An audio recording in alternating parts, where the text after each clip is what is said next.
When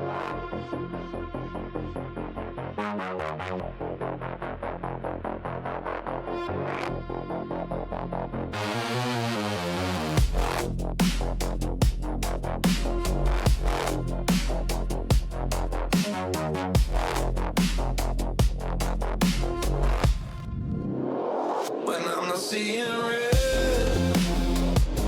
it's always gold outside, entrenched in splendor, a self-assured, opportune, open cage to excavate the means to make my way. I'm bathed in means making, as you mean to make means for me, baptized in all the eyes and wealth that trickles in.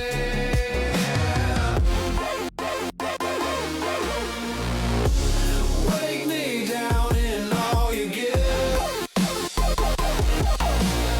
I'll take without a shame in the world. Watch the game. Tune in, turn up and watch talk, bring it in. See, speak, break it down. Be new, play your part. You don't have to stay, but you are now at the start.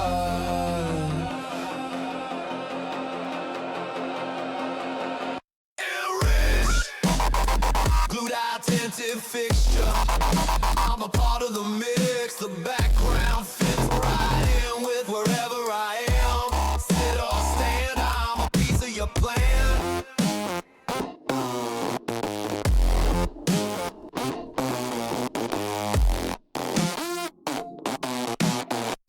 From where I sit, I stand again. Watch talk, bring it in.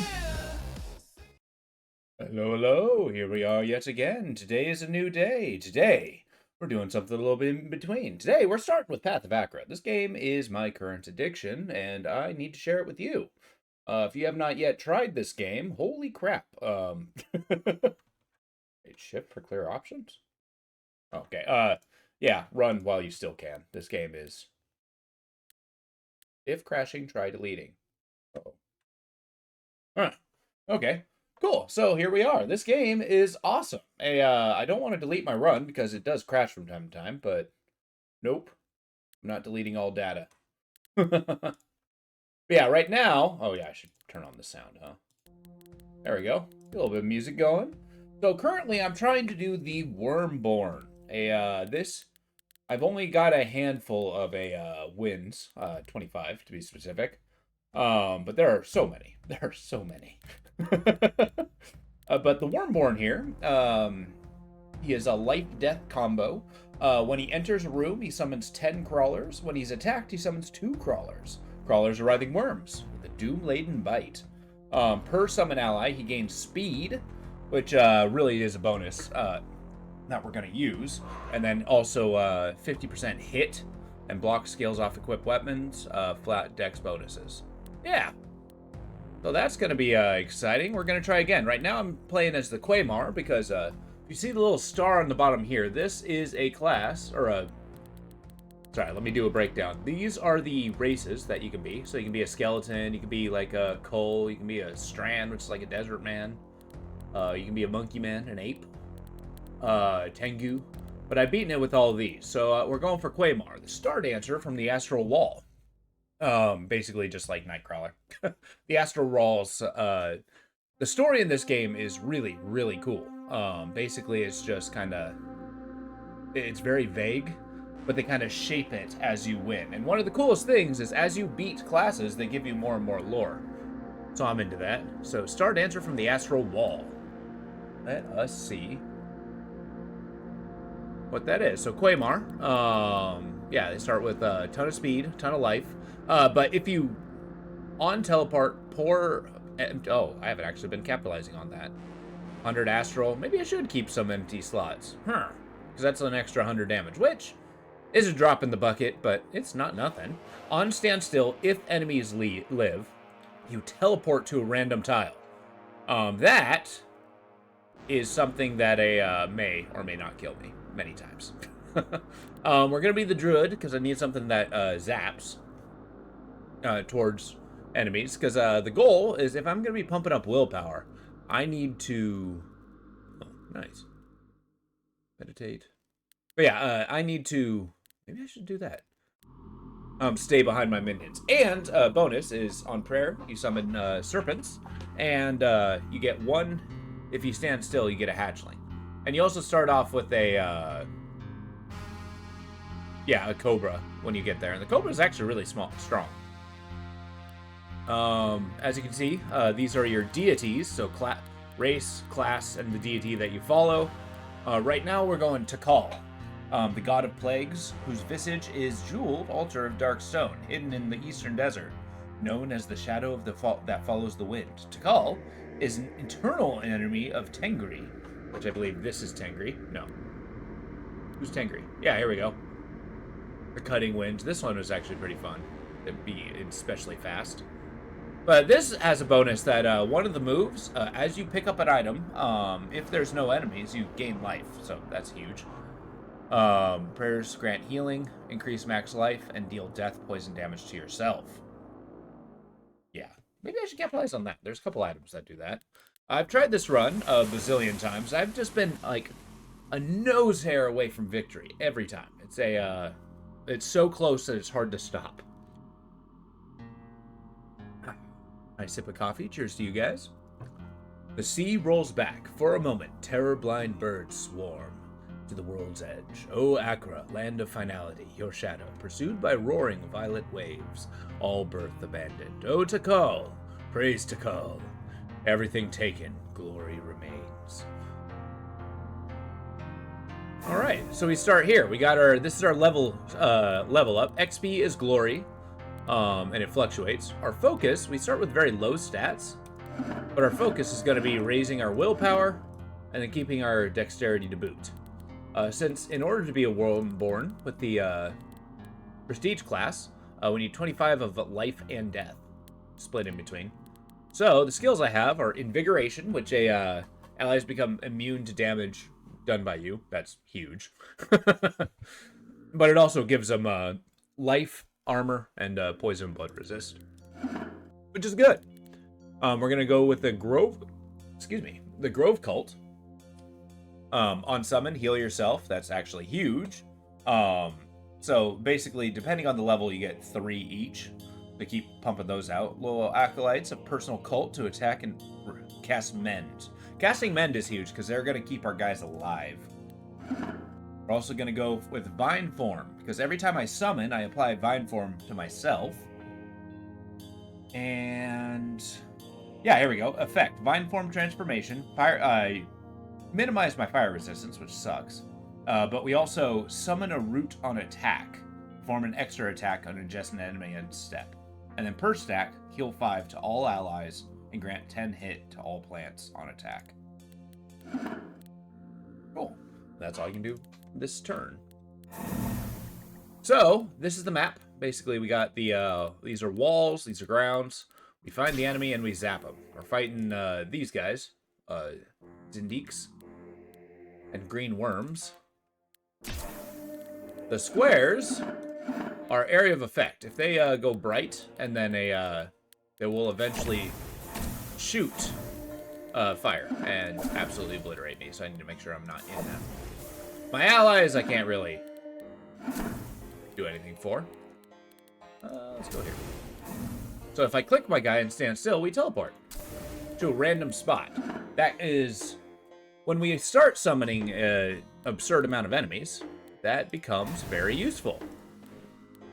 Oh, all the enemies are dead. Cool. So now let's go in the death tree. We want to summon here the Dread Legion. Allied familiars are now treated as undead. So that'll make our Cobra undead. That'll make us. So ally or enemy death. Random allied undead gets 100 hit per skill level. Hit is basically the damage you do. On entrance, summon Honored Dead. These guys are very strong. Necromancy. On ally attacking an enemy, you deal death damage to the target. Damage 5 per skill level. It's not a lot, or times skill level. Gotcha. On entrance, you get a number of skeleton warriors and archers. Prayer, you summon more cadavers. Allied undead get +5 speed. This one's actually not terribly amazing. Maybe I skip it? In favor of maybe this? Apply Doom to yourself. Deal damage. I'm rethinking my strat. Deal death upon being attacked by an adjacent unit. That doesn't happen as often as you might think. 2 armor per Doom.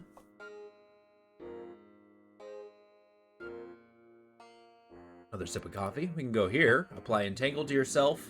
Being dealt damage. Being attacked. Deal Pierce to the attacker.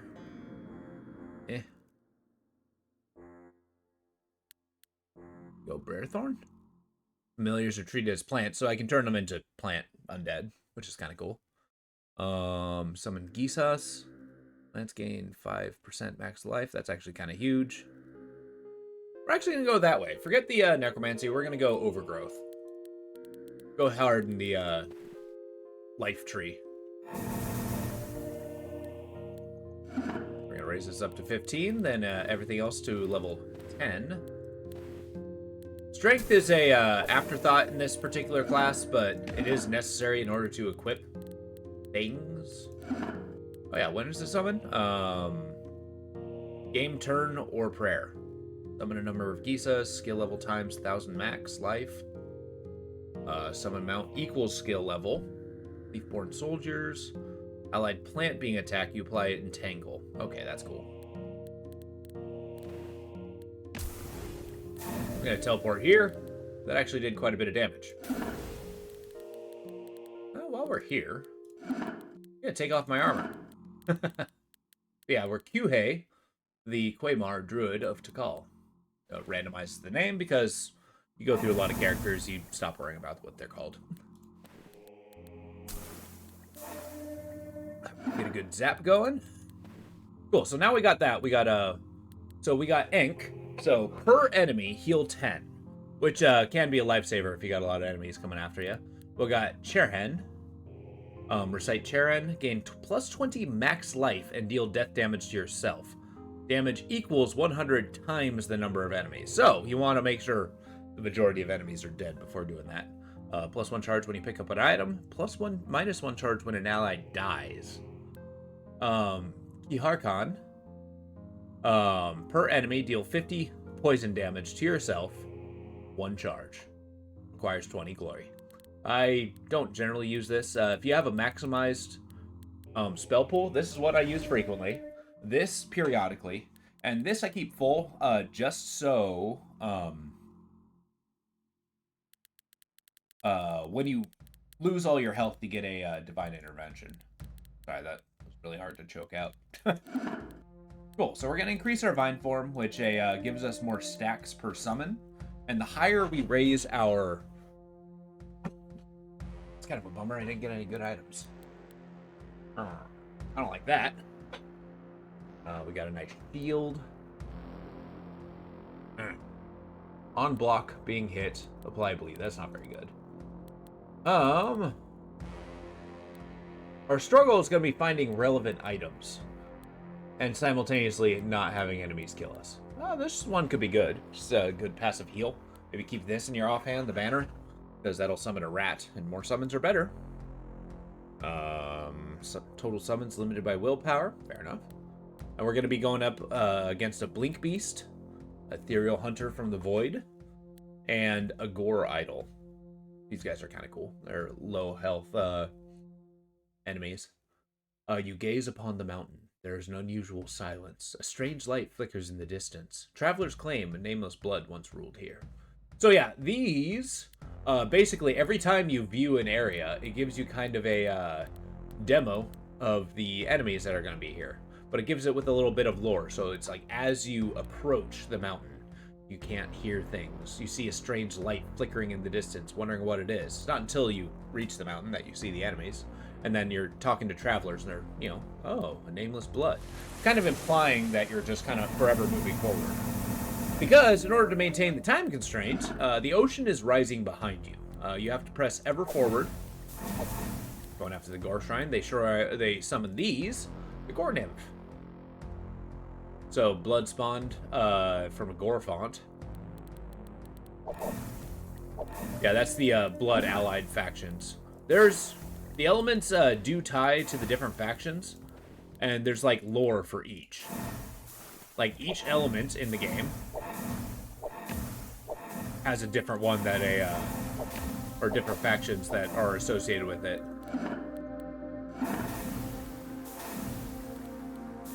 Come here. Alright, cool. Our accuracy is not great, because our dexterity is not. Gain more life. Next, we're going to save up for the life guys. Because these guys work pretty hard in keeping our guys alive. So, naturally, they're critical. Yeah, we're going to be boosting up our to hit. Get our Gisa. Or Geisa.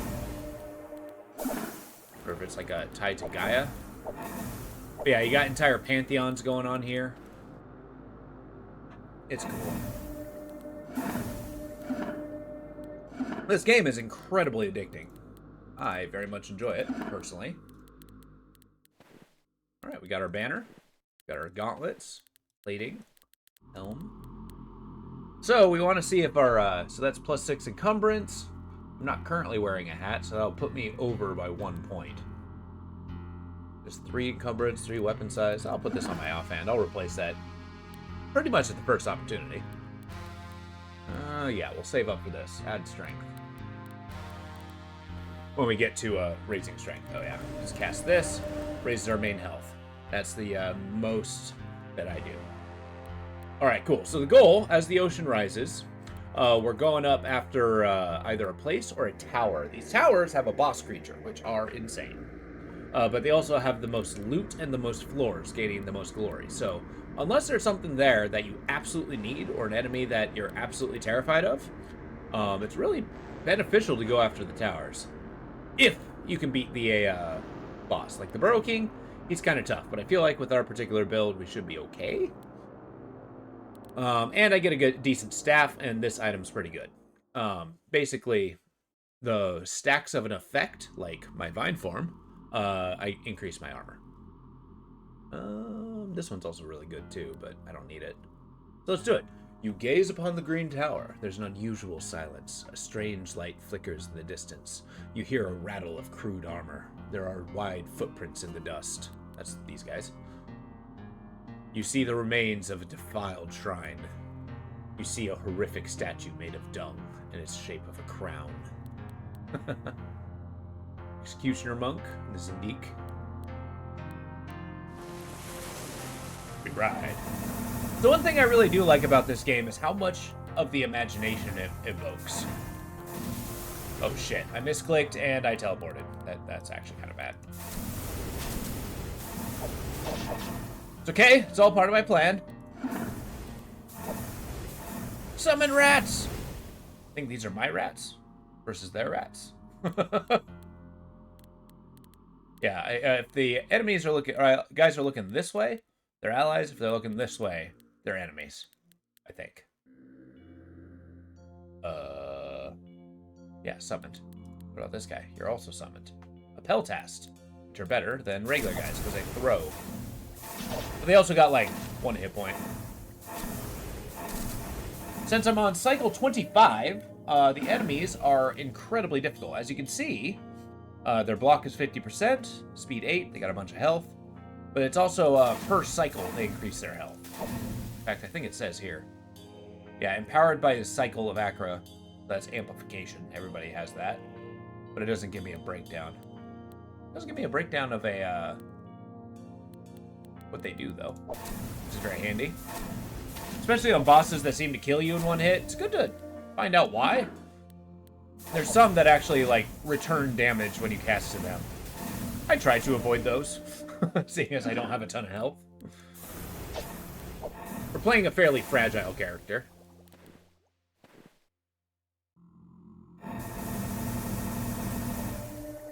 As we're summoning, we are deleting folks. I'm gonna raise this. I want my Dread Legion. My 1 death ability. As you can see, we're summoning a bazillion worms. They're middling at best. There's something to put you in between you and the enemy, and they do damage, so that's a plus. Also, on attack and kill, I summon these guys, the Roots. Their sole existence is to get in way of the enemy. They've actually saved my butt more than a few times. Like if I accidentally teleport into a corner, suddenly when I'm filling it with Roots, I'm pretty strong. Let's actually boost the health of everybody.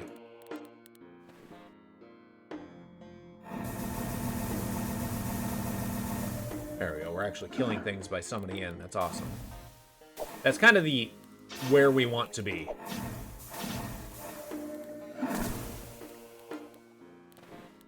I don't quite know if the rat men are making a huge impact, but they exist, and I'm happy for it.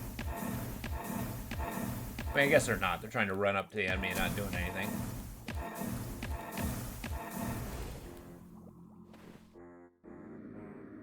Yeah, generally, we have the greatest damage output, so that's generally where... Oh, no.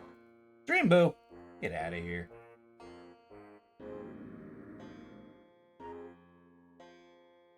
Deny. There we go. The bot wave starts early. Alright, let's see what we got here. Let's get another Dread Legion. I need as many of these Honored Dead as I can get. As you can see, they got resists. Weak against Astral. Hey, thank you for the follow!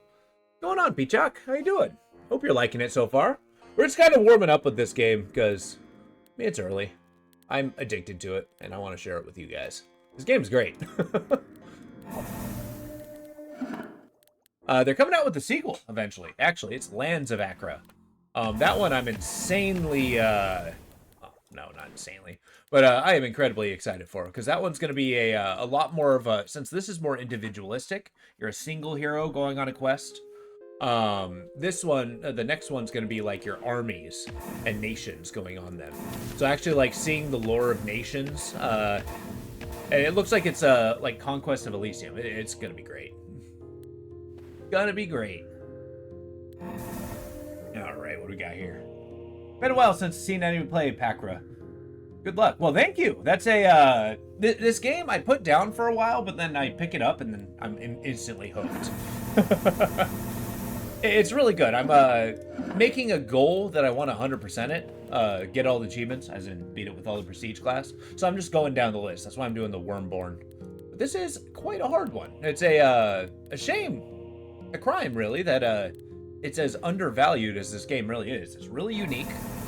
It's really challenging. The lore, though sparse, is a very good. It's a very unique world.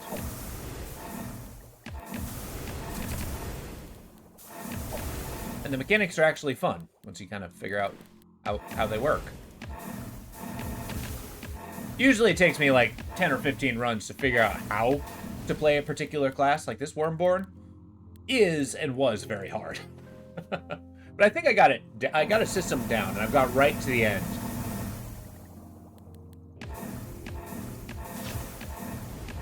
But yeah, Cycle 25 is quite difficult. I can only imagine what like Cycle 50 would be.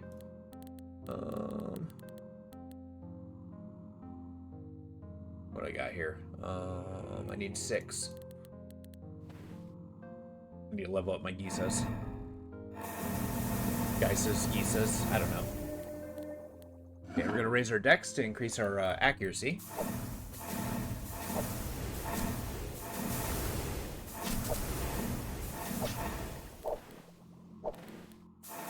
We're zapping these hobgoblins. Because these hobgoblins are cool. They worship living gold. What that means, I don't really know. But it is awesome. Oh, and we actually got the Rat King on this level. I wasn't really paying attention to that. This is not a good game to not pay attention to. So he is good because he only attacks adjacent, and his defenses aren't amazing. Like his block is kind of high, and that's really kind of it. But if he hits you, he does so like a truck. Cool. Awesome. So I got a good handful of things that are pretty handy. All right. This, do I want... I really need to crank up my strength. I do want this, the fire staff, because that scales with my willpower, and that's our main stat. I think I'm going to abandon the banner, because it's not really doing anything, in favor of adding poison damage as well.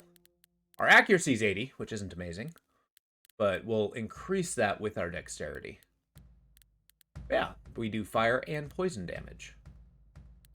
Oh, yeah. And then eventually we'll wear this. I just need... Oh. I do have enough.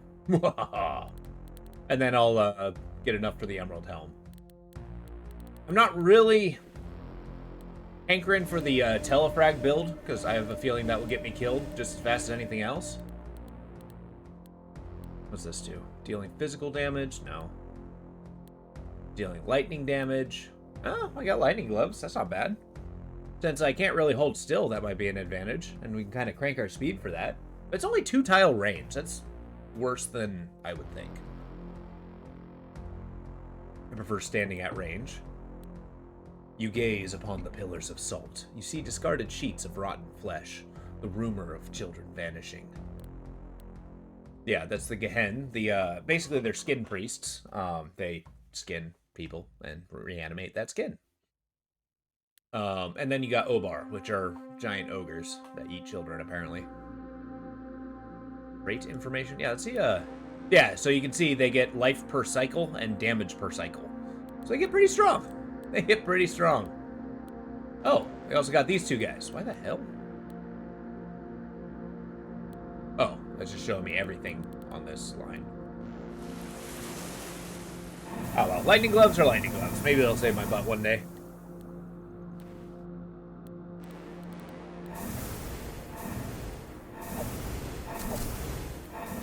There we go.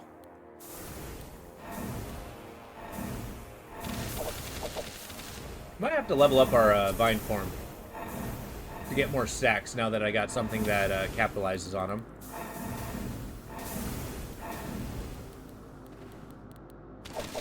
As you see, our geeses are in the fray. As we get to later levels, there's a lot more of those. Or there's a... Having more allies is going to be hugely beneficial. And that's if I don't find, like, the direct counter enemies. Okay, now I'm getting stacks of Doom. Which isn't so bad. Because Doom actually just deals death damage on being attacked. And if I'm back here, I'm not being attacked, so... I can just stack that for days. Oh, God. I accidentally teleported. I do like the Quaymar. I feel like it'd probably be better with a different class, but the teleport has really been going into my strategy pretty well. Once you actually get enough willpower to like fill the screen, you can kind of control where you're going to be by like killing an enemy, making a hole, and then teleporting to there. Or just waiting for something to die. That's usually the more likely case.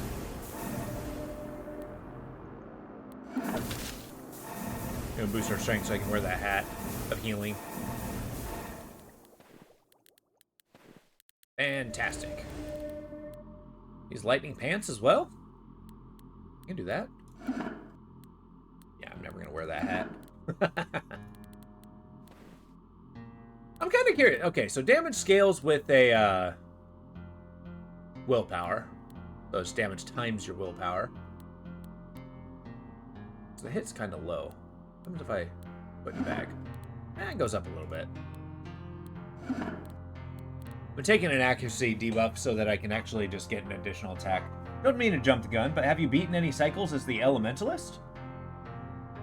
That's actually a good question. I'm not sure. Elementalist. Let's find out. Save and quit. Stand by. We'll look. Powers. Elementalist. I have not done the Elementalist yet. That one actually looks pretty specialized. We'll get there, though. Why do you ask that one in particular? Is that a particular favorite class of yours? Yeah, we're doing that one. These are the void enemies, and those are incredibly strong. You don't want to do that until you are absolutely confident that you can win.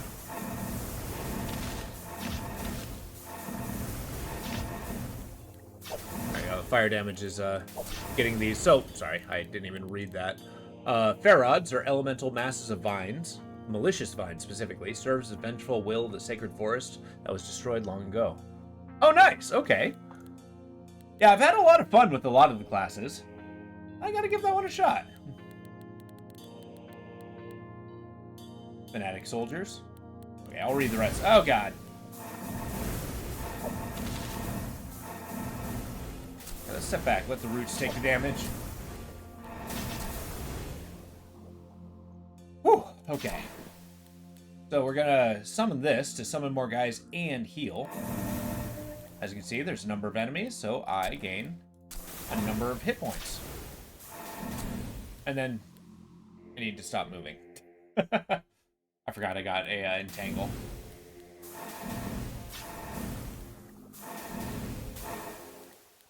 There we go. That one's pretty cool. In fact, basically you just do every element of damage. Man, that one would be a challenge, though, because, like, you don't really have any of the masteries that allow you to, you know, resist some of the effects. It's basically a glass cannon build, if you think about it.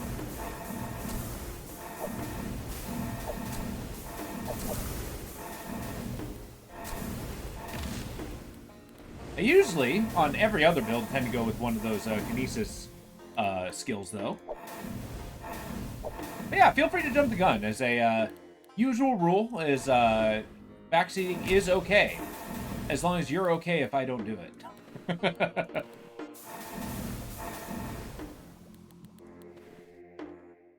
But I love hearing different combos and ideas. It's I got into this because a couple friends of mine did. And I've been hooked ever since. We started out with, like, combos and stuff. Sorry if you don't like... No, you're good, you're good. Don't forget to use your second prayer after clearing a dungeon.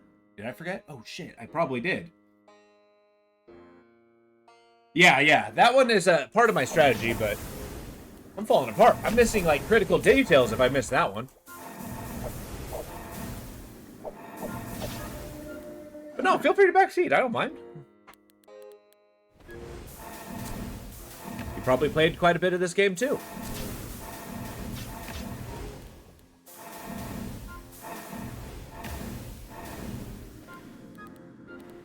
I always think it's good to, you know, have a discussion on the game. How people get better. Alright, cool. So, we're here. Got plenty of this. Did I not pick up any items? I think I forgot to pick up the items. Shit. I don't even remember what I was going after. Never mind. All right, what am I? So these worms are deceptive. These are incredibly dangerous. The boga. Well, that could be really good.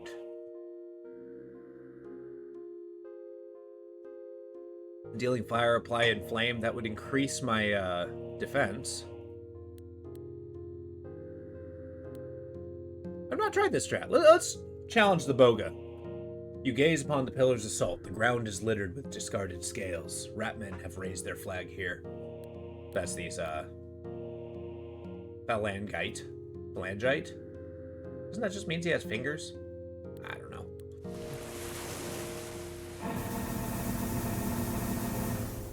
Well, that was an easy run.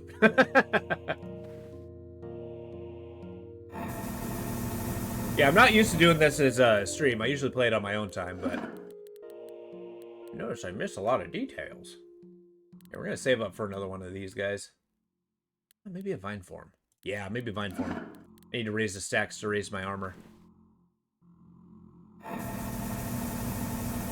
Alright, we're facing the boga now. This is not an ideal terrain. We're in like these valleys where I don't get a clear line of fire. Oh god. What have I done? Move back. Phalangites are like shield spear bearers. Rat phalangites. Oh, I didn't know that. Is there like a particular I don't know, region that they came from. Gets a free attack if you step next to him. Yeah, we're gonna avoid doing that. Ah! Okay, that might have killed me.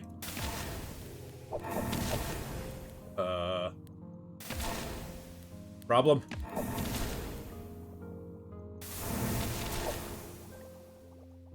What happens if I teleport away? I'm still face to face with these guys. I don't want to be. Okay, here we go. This is ideal. And a zigzag, and we can zap them. Basically, we're making a Thermopylae.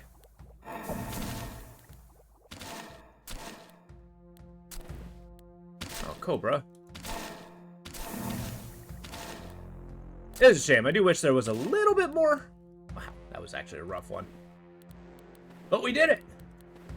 All for an experiment. Give me some help.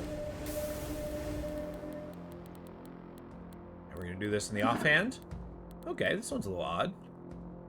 It's got 2 range. Also does fire attack, which is nice. What's range of this one? 5 range. Or at any range. Wow. Oh yeah, it's on hold still, and I don't really do that. Well, I usually wait until the, like, up here to do much sacrificing, to build up, like, a nice pool of resources. I guess Phalangites were from the Macedonian army, so that was close. And Boga and Tethic monks have give you PTSD. They really do. The Tethic monks, basically, the fact that you can fight them on, like, the first level is almost criminal. I don't want to do any of that, so we're going to go against this. You gaze upon the Violet Tower. The rat men have raised their flag here. You see a path lined with burned bodies and scraps of red cloth. You find the remains of strange iridescent shell. It's said pale warriors lurk here. You hear a reverberant screeching. Yeah, so the biggest danger here is going to be these guys, Torch Priests. If we get bad positioning, they can cook me. Alright. As I summon things, I gain life, which is awesome. Let's boost our 2-hit. Where are we? We're right here. Another downside of teleporting is sometimes I have to find the guy. Get a good firing position.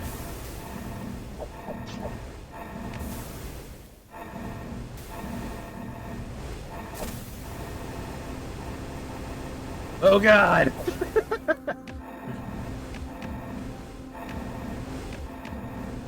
At least we're overpowering them. I'm just filling the area with roots. These guys are insanely durable. As you can see, their armor is quite high.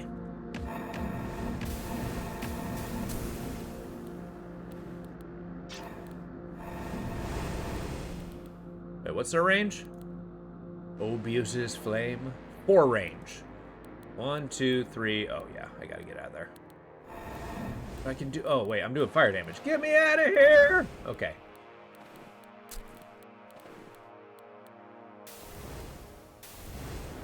Can I teleport there? No.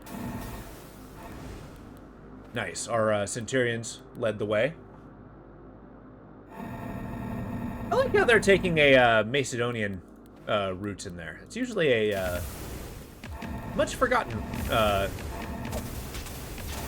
period in time, historically. Usually people are like, ah, Greeks.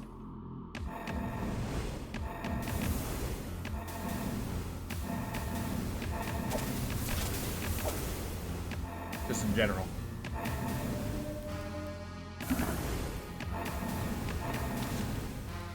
And I realize Macedonia is around Greece, but it's not specific enough, damn it.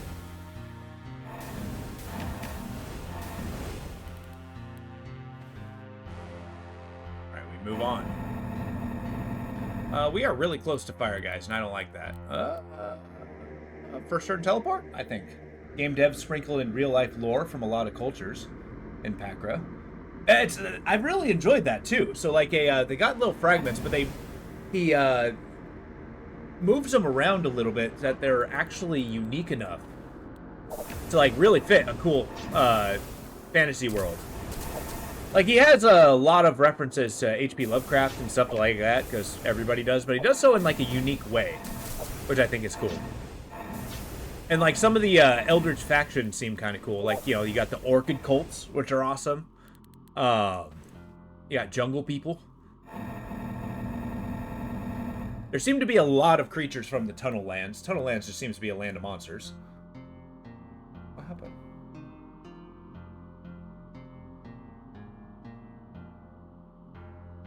Alright, let's go here.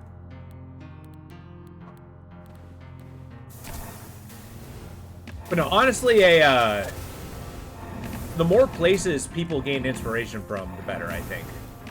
It really makes a much stronger, richer lore. And sometimes it's hard to, like, come up with something completely unique, so... Okay. So your defense is high.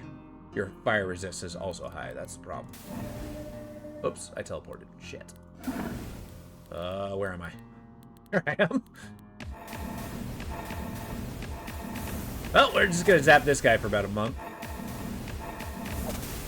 At least we're doing damage. Our willpower can go up by 1 point to fill that square.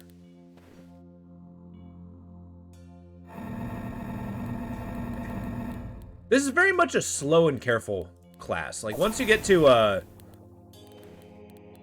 cycle, like, 20, then you really gotta slow things down. I used to be, I was just clicking without looking. And just kind of powering through. I made a lot of tanky characters, which are really fun.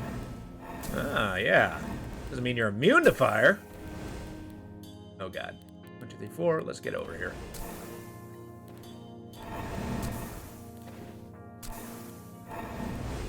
Got him. I'm going to claim that I did that one.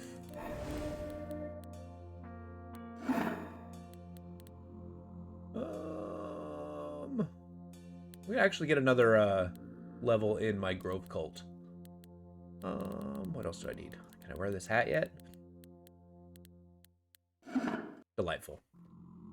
Now we can start pumping in our willpower again. That's going to raise our damage. Actually, does this scale with anything? It doesn't. But Inflame increases my accuracy, so I'm happy. And it's per hit, dealing fire damage. You know what? Unpopular opinion. Let's do this. Just really crank up the amount of fire damage we do. Or at least guarantee fire damage no matter what weapon we use.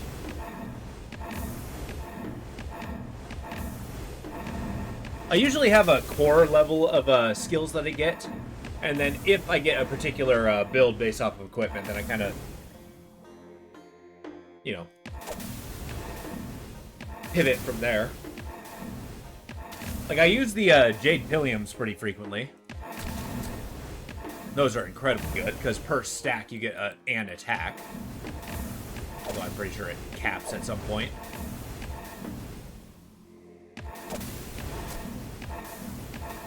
But, like, you know, if I get that, then I just kind of get accuracy. Alright, the Ruck spreads its mighty wings. These guys are nuts. The, pikemen. Let's do that. These guys, the Ruck Thrall. Oh, he's slave to the Ruck. That's this guy. But yeah, because they have revenge, if their allies die, they will immediately kill you. Oh, yeah, and you walk next to them, they will immediately kill you. Oh, yeah, and if you step, they have...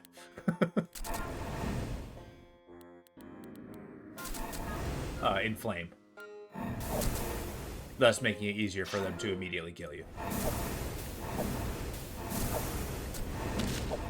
I'm not used to struggling with these guys. Are you resistant to fire? No? Okay. Burn everything! I'm gonna wait till I grab the item. I like how we have a blast radius of fire. That's why I get Invigorate.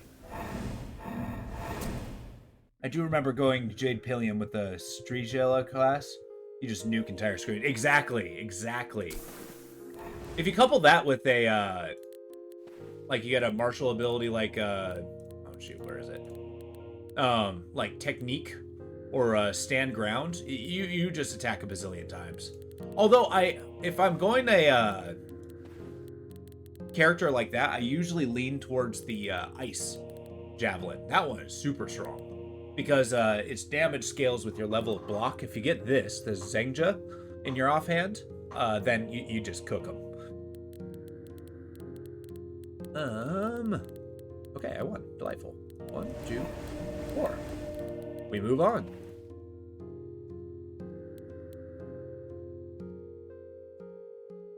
Yeah, these pants might actually be awesome. Or anything better? No, we're going for the pants. You gaze upon the dune sea. An otherworldly humming fills the air. You hear the rumbling of hooves. I haven't quite figured out what these are. The rhomboids? A levitating construct summoned from the astral mind warren. It is said to arrive in flocks through the gate of Horn. Ah, so it's a psychic thing. There are a couple enemies like this that are an actual exact counter to this build. And it is a little bit RNG to see whether we face those or not. If we do, we pretty much lose. They're usually the ones like, oh yeah, attacks everything within range 20. It's like, oh, okay, so there's no getting away. We just have to use a wall. I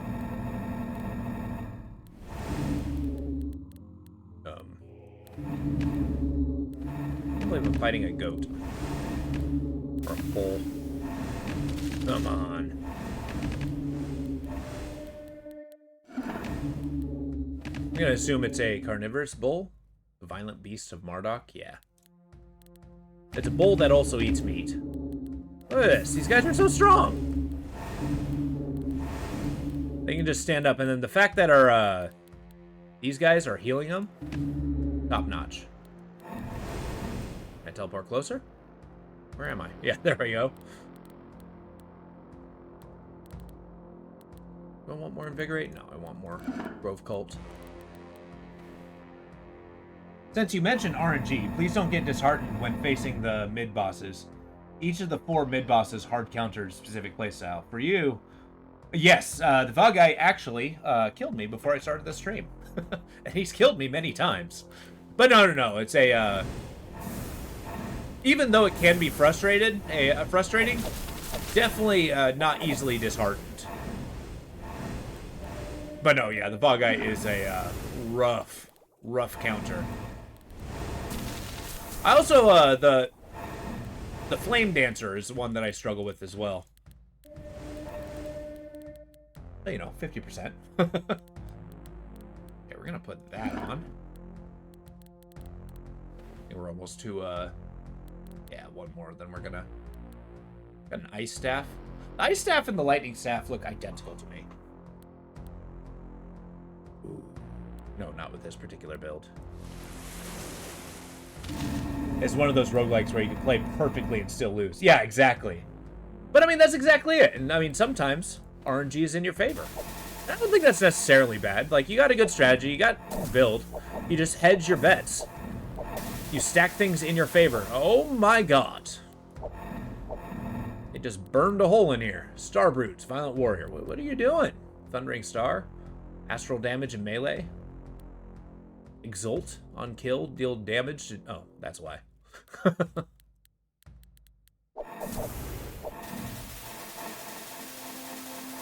not resistant to fire, are you?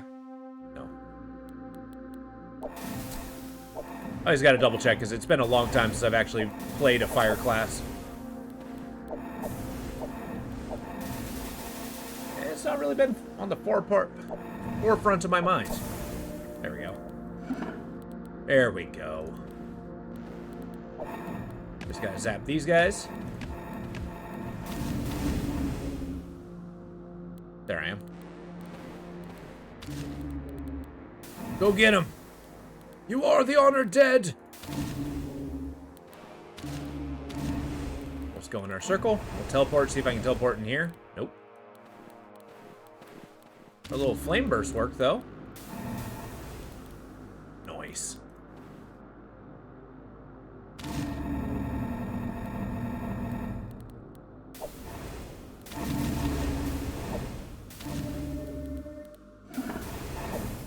Keep our willpower going up. I'm actually going to take a step back, guys. Go exalt over there. Oh, God. Not used to having this kind of trouble with these guys. Thank you, Roots. Live, Cobra! Live! There we go. Let's keep summoning Roots. Get out of there!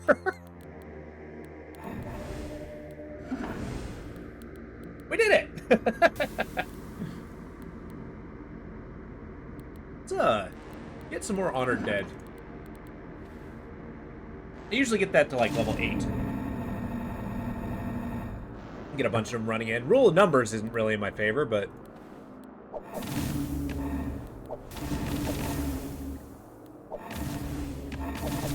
So every time he summons them, he loses life, so... Consider that a win. There we go. Nice. I do like these totem enemies. They just stand there, summoning things. Why am I exploding? That's awesome. Alright. We're getting close. Yep. It's sacrifice time. These guys are pretty dangerous. They do 6 range pierce, and they actually do a lot of damage. Anything amazing for our character? No? Let's do this. Sacrifice, sacrifice. Make sure I'm not wasting. Ooh.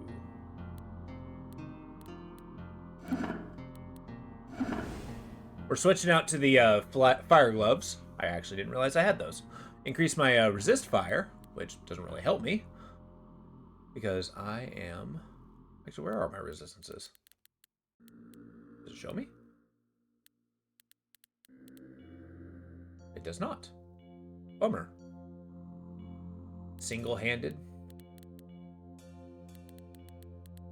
Well, that's a shame. I would, if there is a suggestion I would put in the game, it's probably put your resistances there. Cool. Now, I'm going to switch around, because now I got better accuracy and to hit. We're swapping hands. I'm gonna level up the other one. We're gonna swap hands again. Alright, I think this is gonna be our best bet. You gaze upon the red tower. Travelers claim the tangled worm once ruled here. Awesome. You hear a faint chorus of high-pitched laughter. You see spirals of burning ice. Weird bolts of violet lightning pulse overhead. Immense strands of blurred fungi entwine the tower's surface. Starbrutes ignore armor. Oh, that's why. Not a good idea to be in melee with them. Yeah, seriously. I didn't realize they ignore armor. That's incredible. You try moving your cursor over your overall resistances? Oh. I may have missed that. Let's take a look. Overall resistances. Oh, you are absolutely correct. I actually raised up my fire resist. Nice. Good call. Thank you. I appreciate that. Take more damage. That's cool that I nullified my vine forms. Wait. Right? I did. I nullified my vine forms fire malice for being a plant.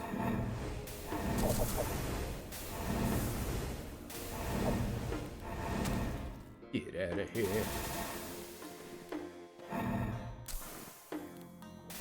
Okay, well, the Starbrute's just deleting our guys.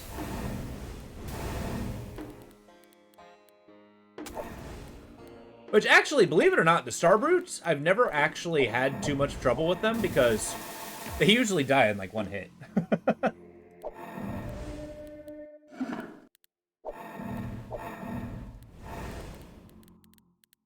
There we go.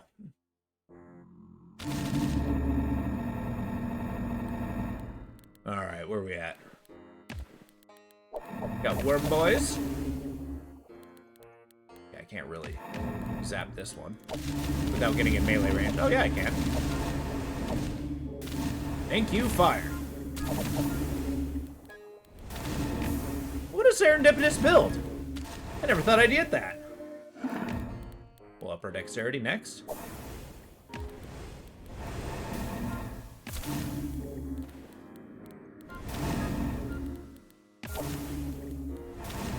I didn't actually think I'd get that much benefit out of it. I usually lean towards the poison builds, which I'm under the impression, much like D&D, everything's resistant to poison.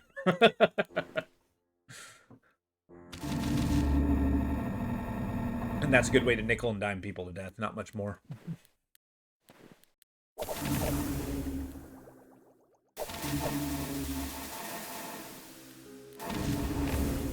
Oh god. Run away. Run away. Go get him. Go get him, Exalted Dead. You will be remembered! Okay, yeah, just go after that thing.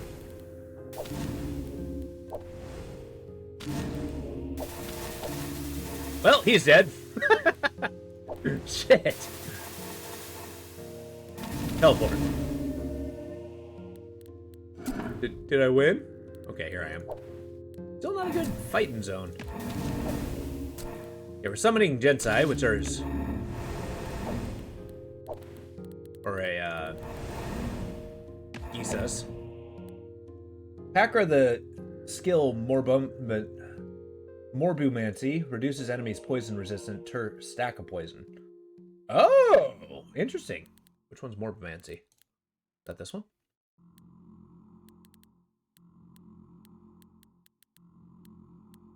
There we are. Oh. I should probably consider that if I go for if I lose and go for a poison build. Thank you. That's actually a really good tip. I'm going to claim it's easily overlooked because I have overlooked it, but get some more of those.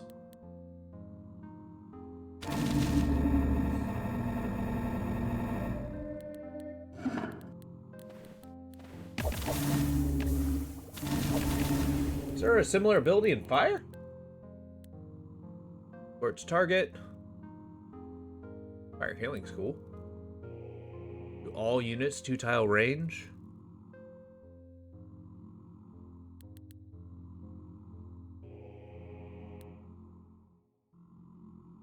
I scorch yourself. Scorch no longer hurts you.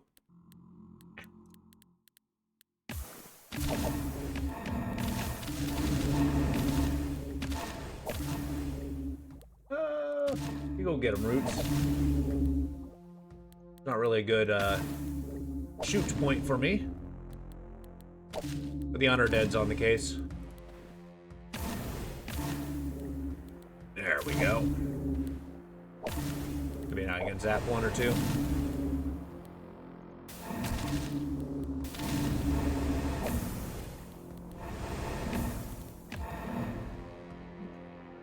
Generally, every element has a Mancy skill that increases damage per respective debuff. Oh, okay.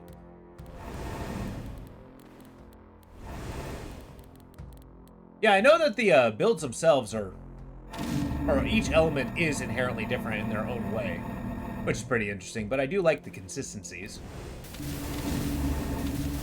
I'm not particularly in love with the death magic one, but it is quite strong in its own way. I did just finish the Death Knight prior to this one, which that was one where I did a block build with the Ilium.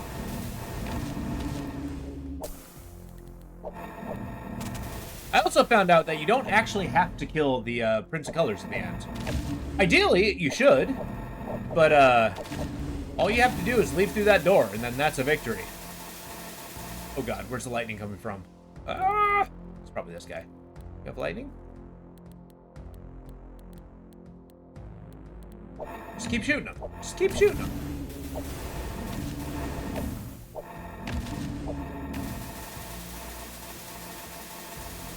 Go delete somebody else, you dog! I'll just keep summoning.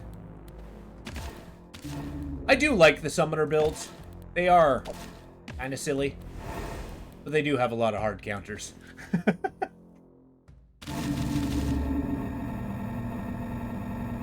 There we go.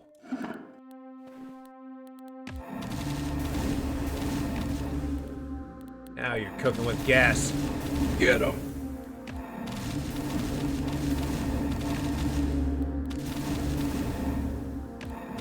I'll keep zapping your summoning this all day. I do like the idea that as soon as something dies, roots kind of shoot out of the ground after them. I like to imagine as we're walking in, vines are kind of growing after us, dead are coming out of those vines. That'd be terrifying. I feel like by the end of it, we should be a terrifying great character. For sure. We're just kind of consuming the entire tower with vines as we go up it. And then eventually fight the boss. And then, of course, the ocean drowns those vines, but you know what? We're not going to dwell on that.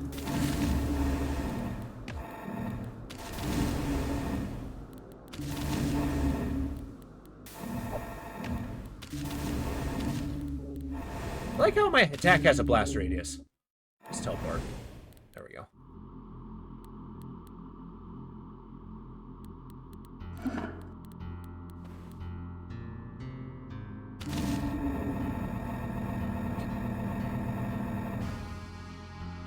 Oh god. Okay. We're not in a good spot. Teleport. I generally don't like doing first turn teleports, but don't you dodge me? Who do you think you are? Let's go this way. Yeah, as you can see, those archers are really taking out our units pretty quick. But fortunately, I can zap a... boost this up to 25.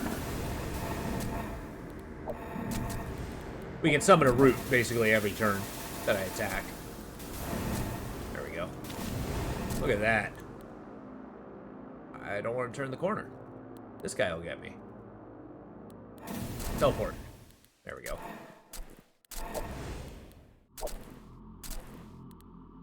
Get him, Honor Dead! There we go. Just rushing him seemed to be the attack. Okay, you got Fire Ice Knights, which are kind of cool. What are these guys called? Sutramir? Brutal warrior once rampaged across Achra, born from a volcano in the Crevasse lands. Cool. Volcano Knights. And much like it, I do really hope that the developer of this game actually kind of like expands the world with the other games. I hope he gets kickstarted. It's like, yeah, we want to make as many Achra games as possible. The algorithm. So this is a mind-devouring beast. And has a fungus growing into its brain, which is awesome. Spawned by a demon, the astral mind warren. After escaping the Gate of Horn. Oh god, the Gate of Horn. Sutramir is also a Fire Ice Prestige class, which is your second favorite. Really? I gotta double check after this run to see if I did that one yet.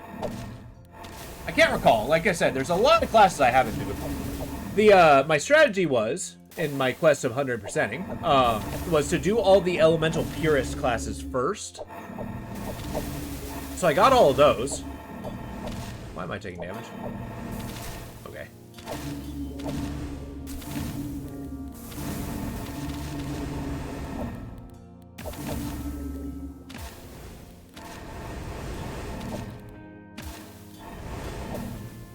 Thank goodness for AoE. Hey, we summoned snakes. Delightful. But yeah, I got all the, yeah, solo elements. Which was really hard. I struggled a lot with, like, the lightning one. Actually, I'm not going into melee. You can't make me. What if I teleport down here? Oh. This is advantageous.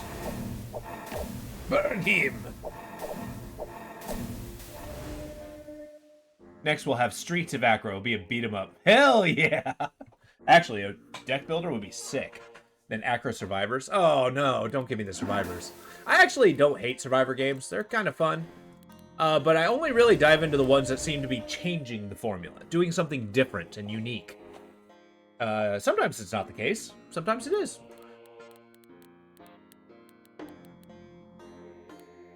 Okay, I'll wait till I get another point in Gisas. Because that'll actually boost up our Dread Legion. Because they're plants. Okay, I actually want more weapons to make my stuff better. You gaze upon the desert ruin. You see an altar with paintings and black waves and violet stars. You see the remnants of shattered weapons. You smell blood.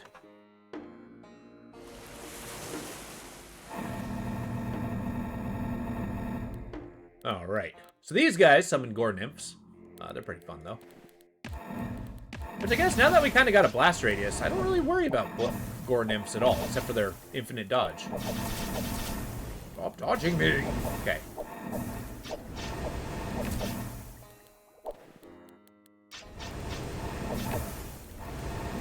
Cook them all alive.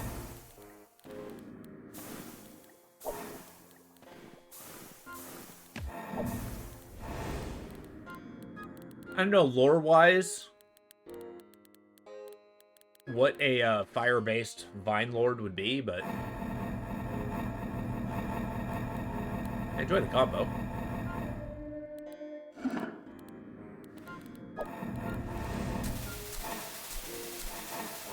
Yikes. Oh yeah, these guys suck. The Shesha Phalangite, a red-hued reptilian from the clay polis of the underground sea. Cool.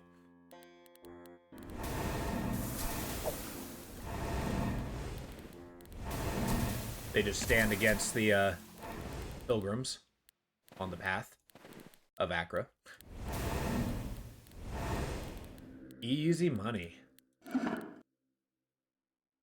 Hit, non-adjacent hit. Skill. 30 times skill level. Maybe I raise that up a little bit. Those snake warriors are dangerous. They attack you for free if you step next to them. And if they get an attack accuracy... Yeah, exactly. They're basically another counter, but they don't have a lot of defenses. Yeah, look at that. Look at all that inflame. Oh, God. Oh, they seem to have a really high... Like, what is the... Piercing Nova. Oh, well, there you go. I think that's the most dangerous part to me.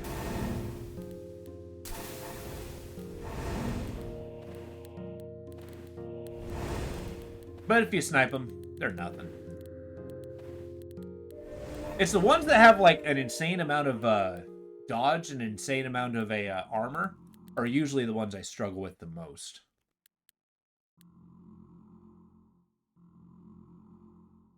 I like my fire gloves. I'm not building an inflame build. Not yet, at least. Ooh, here we go. Not for this particular build, but... Robe of Vigor. I feel like it's underappreciated. Do I want this? I don't think I do.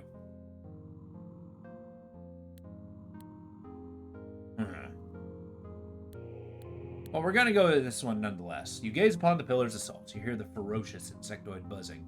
You smell smoke. The putrid curse haunts this place.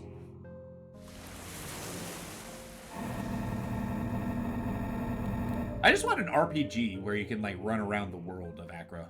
And we're gonna get that to 20. Then we're gonna start hammering into our willpower again.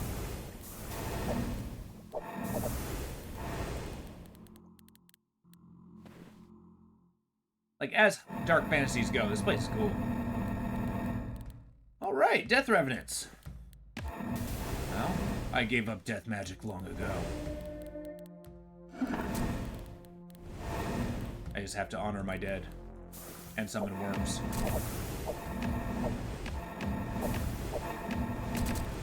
Why? Okay. Fight to hit's pretty bad. Go get him. I'm getting in melee range. You can't make me. Okay.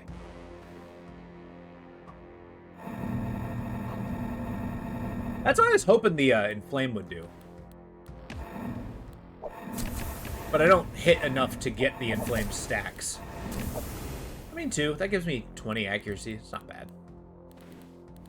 It's not nothing.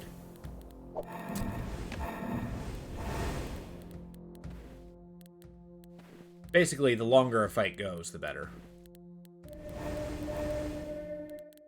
Oh, in another world, this would be the item, but not today.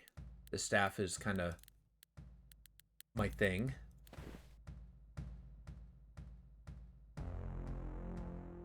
Yeah, no thank you. A terrible crushing blankness.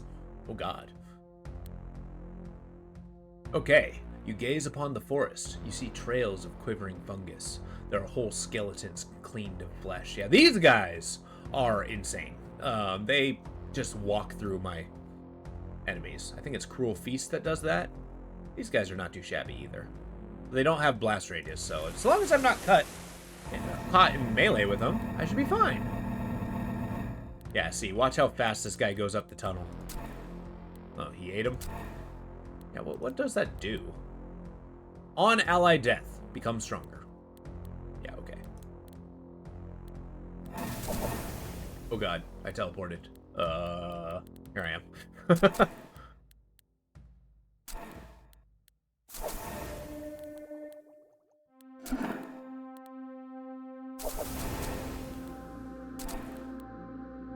Get him, Honor Dead!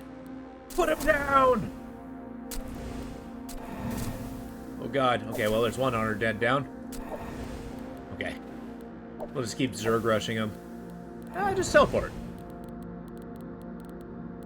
I kept hoping I'd teleport out here. You just had that Kill Bill alarm bell ringing in your head. I know, right?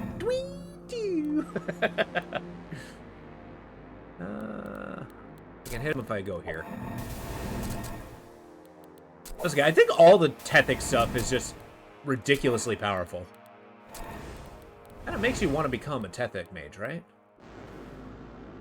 Just have to accept the, Actually, I think the Tethic stuff is different from the, Mind Fungus guys. Because, the Tethic monks are the, Orchid cults.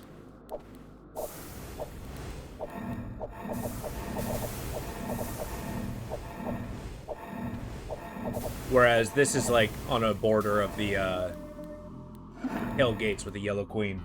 Except the body horror part. Don't want to, become a walking maw dripping acid. Well, that's only if you fail. See, if you remember those, they become a, failed monk.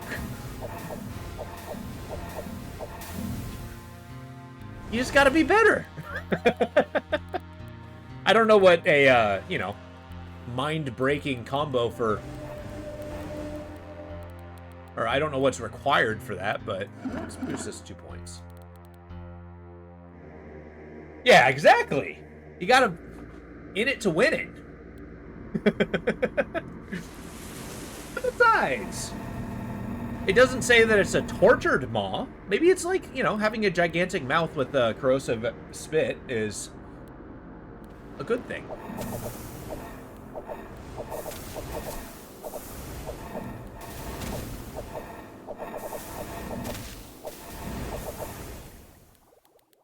I can't get a good shot. And every single place is full except this one. So I'm not gonna teleport yet. Hey, Worm, you wanna go engage? Thank you. Oh god, where am I? Okay.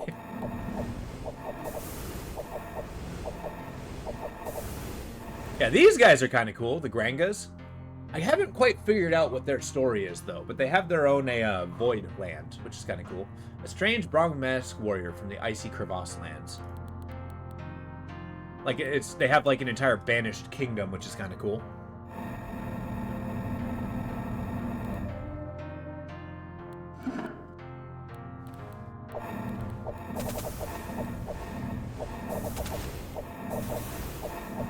They also have insane dodge. God damn it. Go get him, worm boy! Eat him! Eat him! There we go.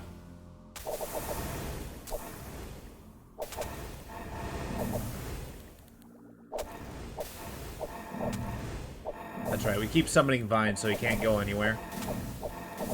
Although that kind of means the entangle doesn't do anything, but whatever. Oh god. Those misclicks are gonna kill me. I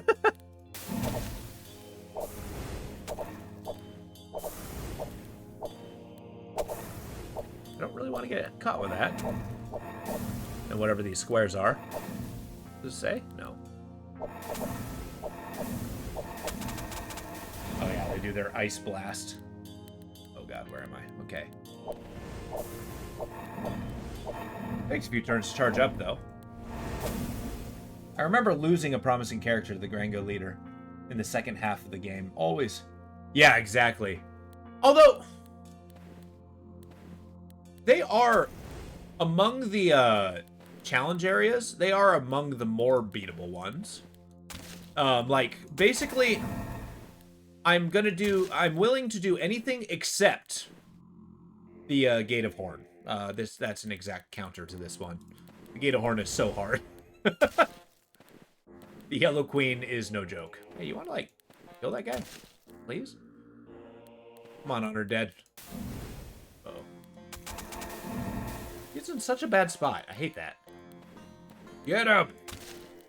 Stab him! Stab him harder!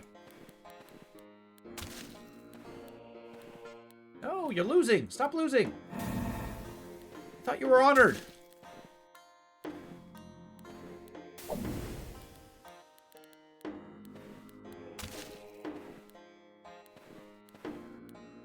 Oh, where's the door? Maybe we just get out of here. Yeah, okay. Good day.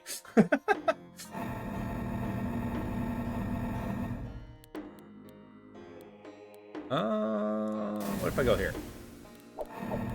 I like how I always teleport directly next to the enemy. It's like, man, can't I just be in the far corner? I do like the any rangedness of my fire blaster. There we go.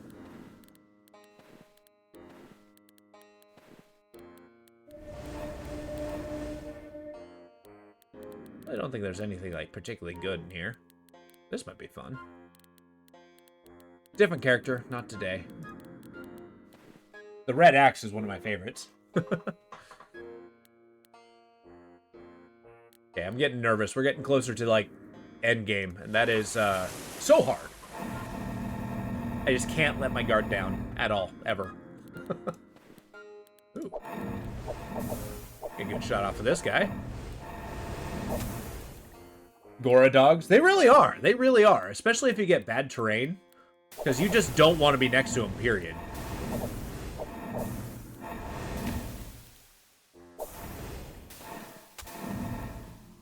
Yeah.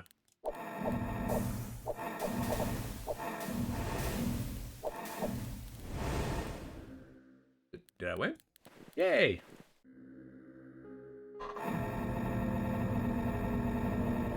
Alright, we just got these Granga guys. There we go. If I stay in range 2, we should be okay. Because I can use my offhand attack for that. Yeah, I really do like these priests, but they do not have a lot of hit points. And if they get caught in melee, they're basically dead.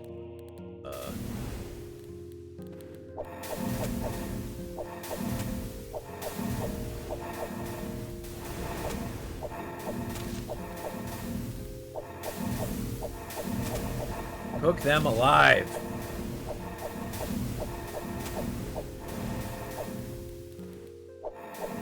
Get off the Doom Square.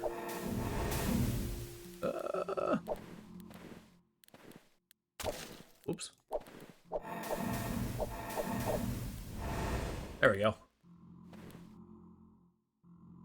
Alright. We got more brain mold. Yeah, I feel like I've been fighting these guys forever. Where are we? Right here.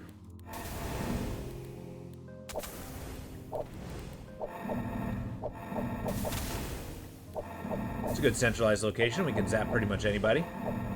Just gonna aim for these guys forever.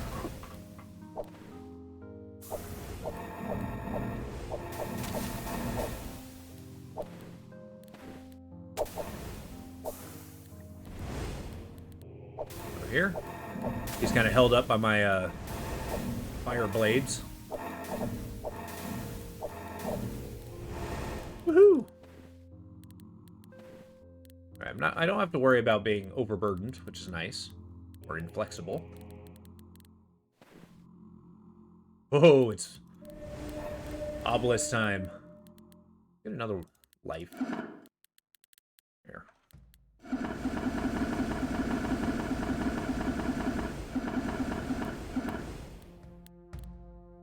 Ooh. I know, we got the hard counter, but we're gonna try. We're still gonna try. We haven't lost yet. We're just almost there.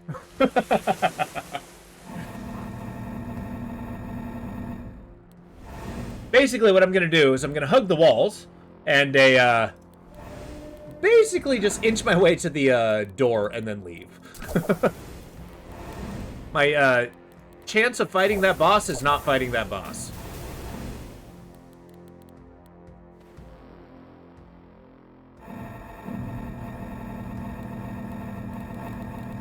That's a lot of bugs.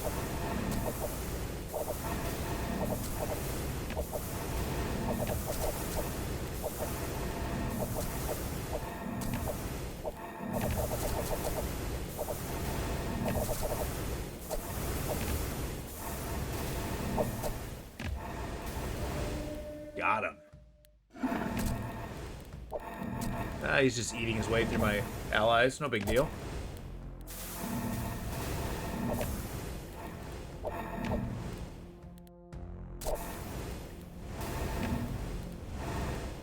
It's cool. We're still walking our way through our opponents.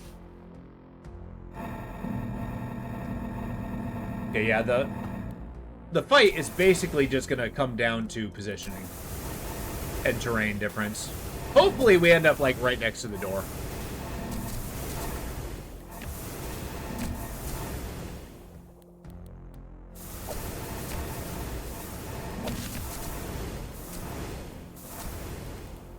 I know, Tikal, I haven't prayed to you often. Except for specifically Charon. It's a good chant. But carry me through this day. Let's get another knight. I'm sure that'll save us.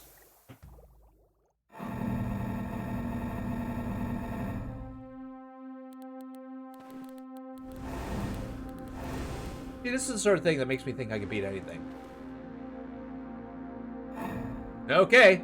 The Vogite emerges through the slit in the air. The walls vibrate. Sour smell of metal. Oh, I didn't read the, Oh, boy. It's wide open. It's wide open. I'm gonna wait till he moves down this way.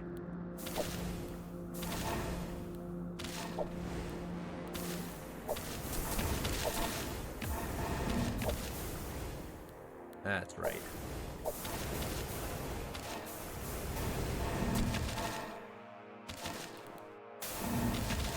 Okay, he's there. Let's make a break for it.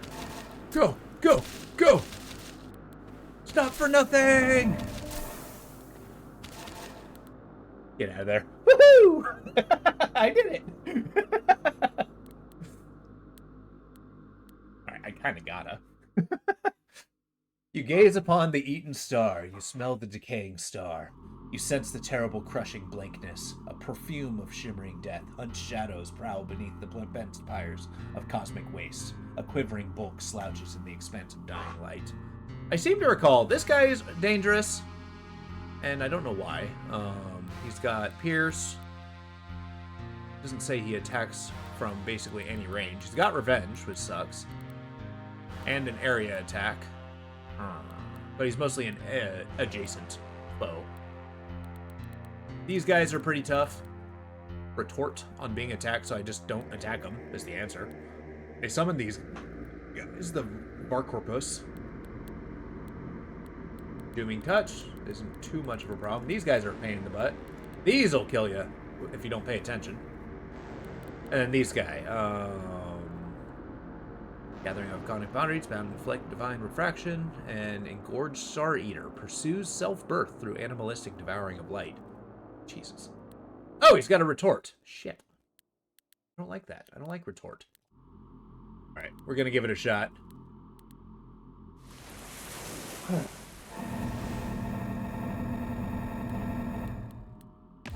We can hit him right out the gate.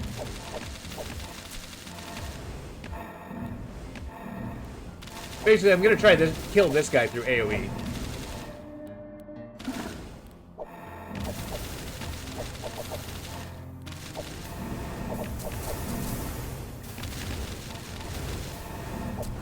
That's right. Vines! Choke them!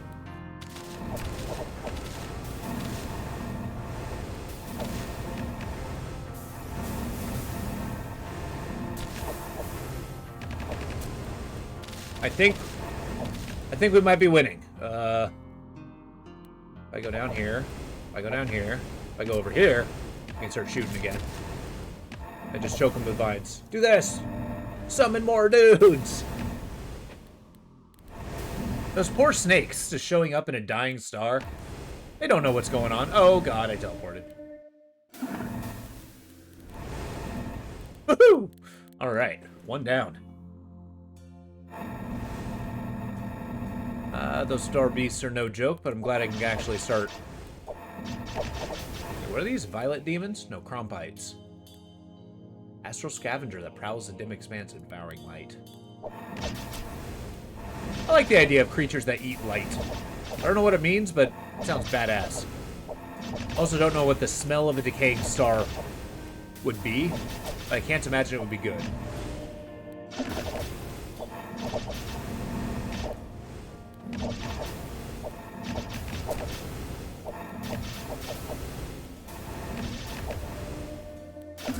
We're doing all right. Our honored dead are holding the line, which is precisely what I need them to do.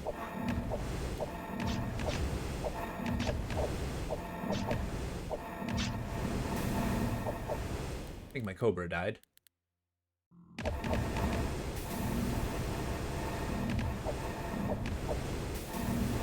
Keep scorching his summons.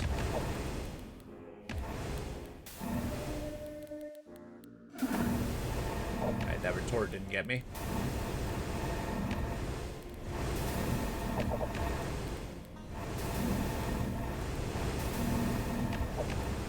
I keep thinking I'm hitting the,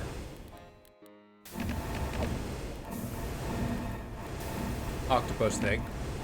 Vorcopus, I think it's called. Ococorpus. Ocorpus. There we go. Woo! You want more vitality. More fire. Alright, what do we got here?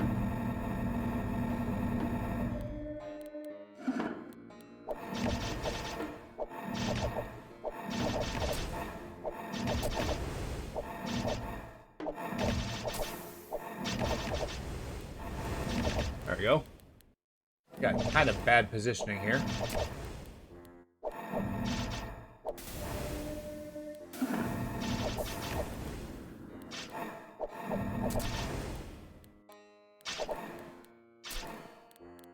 Need more dudes.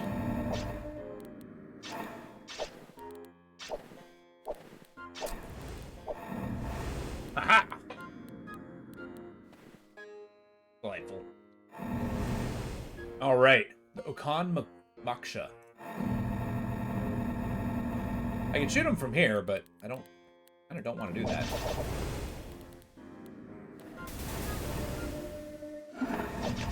That worked. I want to shoot the creatures next to him, because that'll start damaging him.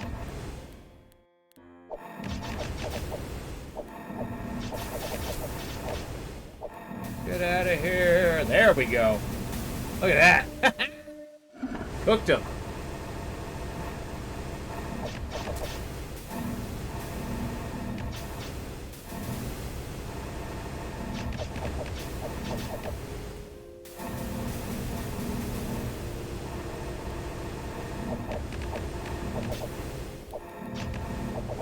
Keep summoning brutes. Don't let them shoot you.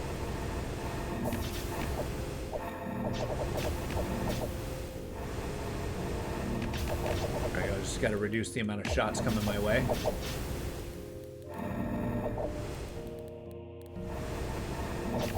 There we go.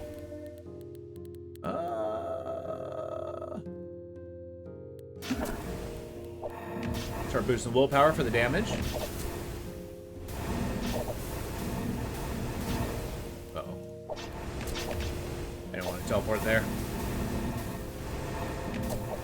Hey, he's teleporting things all over the place. It's just any open space at this point.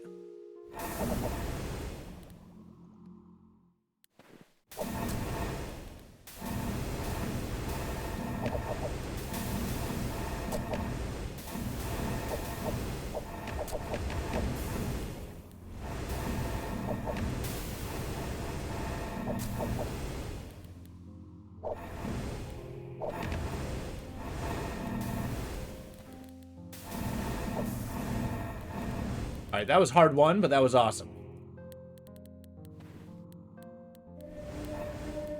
What did I end up getting for that? Life staff? Eh. 5 range is nice. Nothing good.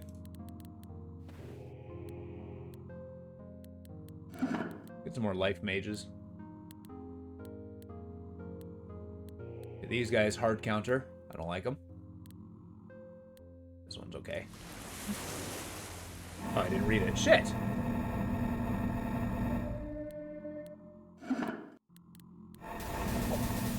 The Galgar sword is basically winning the game if you're a melee build. Is it?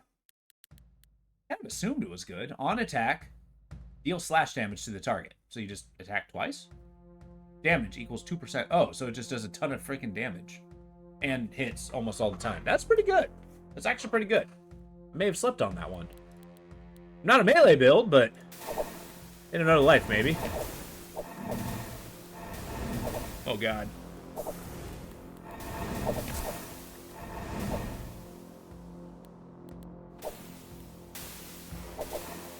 Need to frag these violet demons.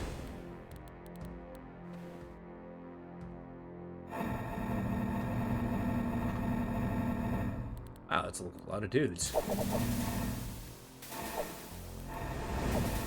God, these guys do so much damage. Oh no! I teleported into, like, the worst spot ever.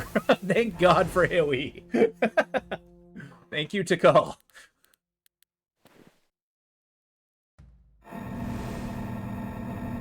That was a hell of a misclick. I don't like this terrain.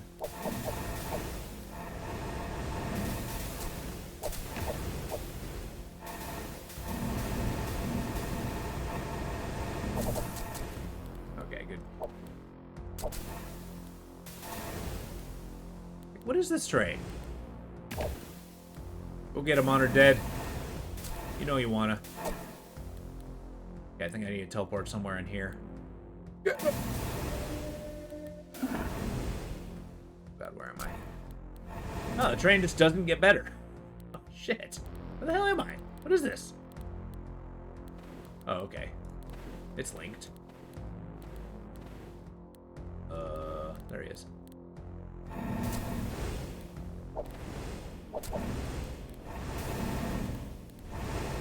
There we go. Good fight. Get another Honored Dead. Did I not grab the item? God damn it. That was my bad. If two-handing, that would be pretty cool for a inflame heavy weapon build. I usually opt not to get the void items. It's just, you guys suck. Arbiters. You gaze upon the constellation of green stars. You smell a decaying star. A golden path seems to form between the stars. Okay. Oh, God. Yeah, we gotta be careful, because if I step wrong, these guys teleport behind me and kill me. Pretty much instantly. I think I'm gonna try to get up here so I can zap these guys at a distance.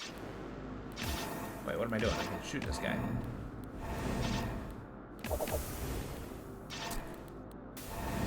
We're doing the kind of damage that cooks them. Nice.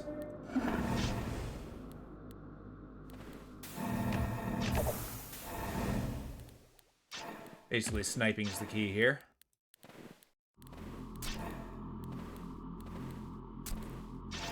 These guys have definitely ended several of my runs. Thank goodness. I just need to not teleport. That's the answer. Show yourself, Doug.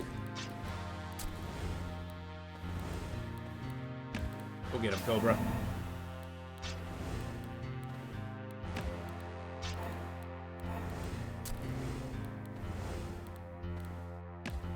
Just gonna stay over here. Let my honored dead deal with this. Oh god. There we go.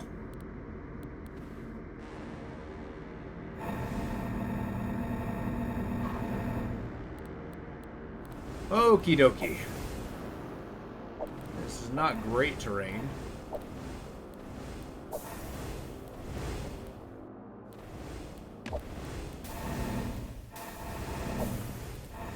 Easy to clean house, though.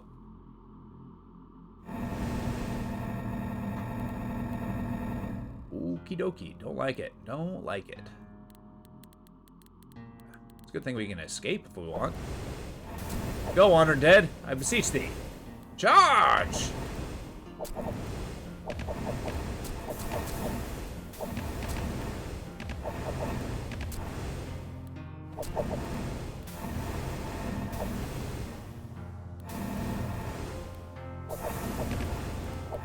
We're actually doing okay. I haven't died instantly, so I'm going to consider that a win. Just keep cooking them. Just keep cooking them. Our guys will charge forward eventually.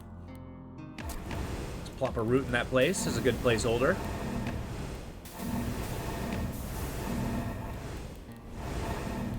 I don't think the Orcupuses lose health by summoning their eyes. Akupod? Oh, shit. There we go. Alright, what are we up against here? No. Maybe.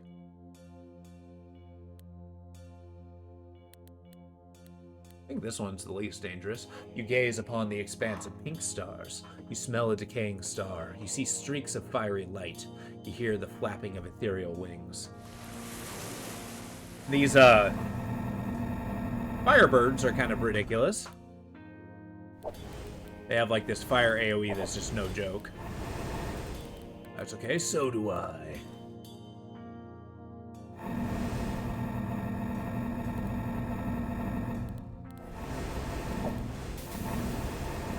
Thank goodness for Fire Blast Radius. This is basically carrying the run.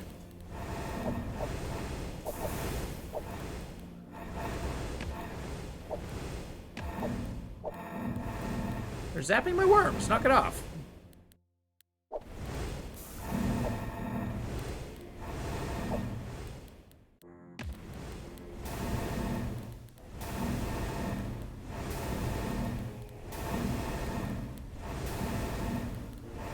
I can't shoot if my if I keep cooking them. All right.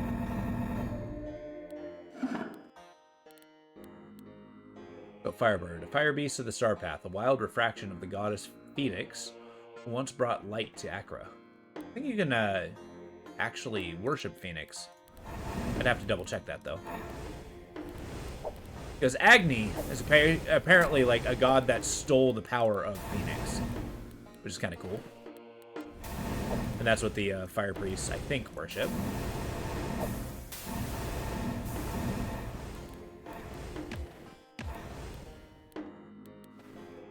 I'm gonna claim my guy worships the flames of life or some malarkey like that. All right, here we go.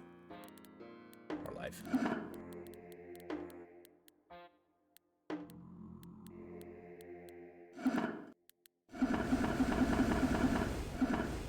Make sure my offhand is buffed up as well. You gaze upon the astrolith, dimly perceive a vast bulk moving between the stars. The stars seem to produce smoke. You feel it burning your skin. There's a sudden flashes of blue light. There's a dim red glow. Something spirals through the dark. A lone figure stands atop the astrolith. KOMC? What does that stand for? We got this. Oh, he does a king of many colors, and he has ice damage. I understand now. Gotcha, thank you. He doesn't have fire weakness, though, which sucks. He gets inflame. On hit, so he's melee. He teleports to a random location when he's hit. Oh, exalts. That's going to be the tough one. And then he summons all kinds of demons. And arbiters. God damn it. I hate arbiters. This we got to be turbo careful. This flavor of the final boss freezes you, entangles you, and teleports. Yes. But remember, victory means we go through that door. It does not necessarily mean we have to tangle with the boss. Ah! Okay, these fire demons suck. Red demons.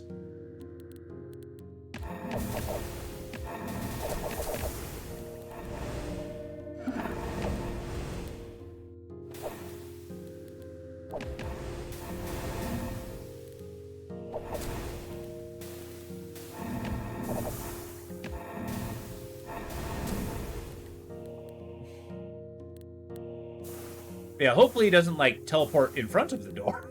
Or next to me. Two eventualities, that'd be very bad. Alright, what do we got here? I'm just glad we don't got those Jaharas. Those things suck. Those are basically, like, if I see those, my end runs, basically. Or my run ends.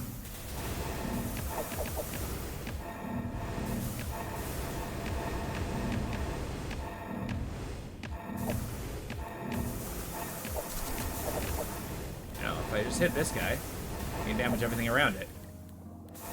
God, my Honored Dead are doing so much work. I'm okay with these green demons. They are not hindering me as much as you might think.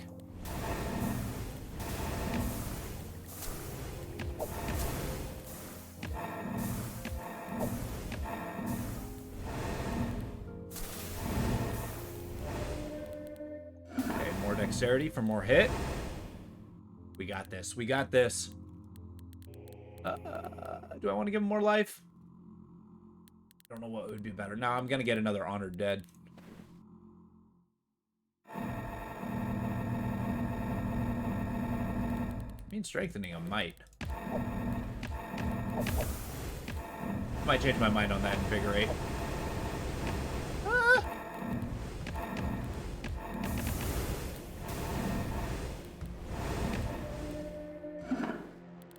Yeah, those red demons are kind of scary. They haven't killed us yet.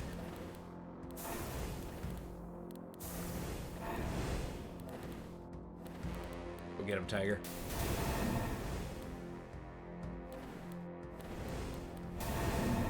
Now look at those Honored Dead. Okay, I'm taking damage. Get me out of here. Go get him, Honored Dead.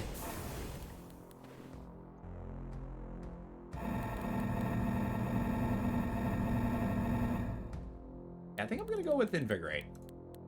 I changed my mind, I know, but...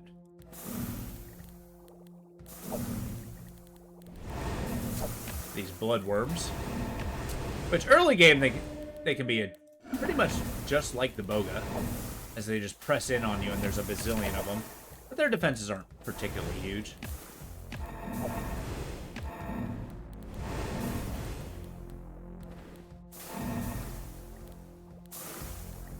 Go get him, Honored Dead.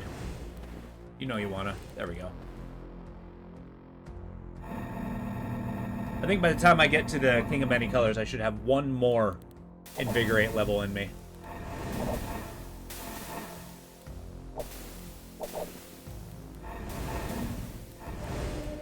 Yeah, here we go. Get that HP. Minion HP specifically.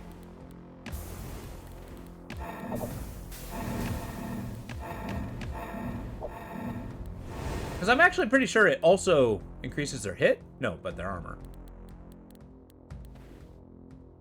Alright, here we go. Oh, this isn't it yet? Well, fine.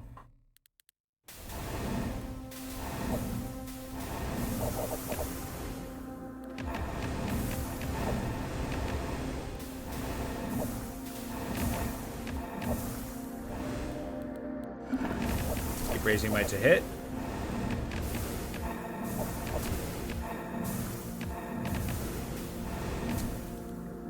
Yeah, those flame gloves are really coming in clutch.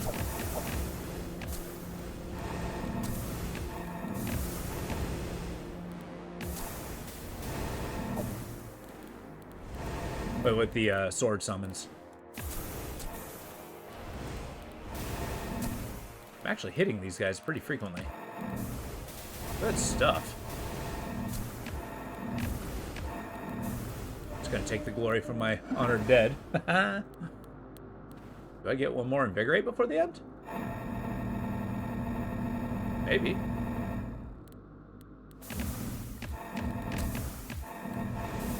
We're just slowly climbing the tower. Slowly becoming encroached in vines, flames shooting out the windows.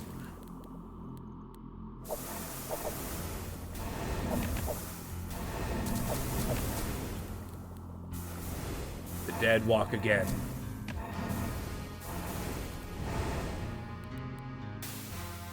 Alright, Entourage and I do it. Alright, here we go. Where is that door? Right here. What is between me and that door? Quite a bit, as it turns out. Oh, disciples. I know, right? I don't like this. I don't like my position.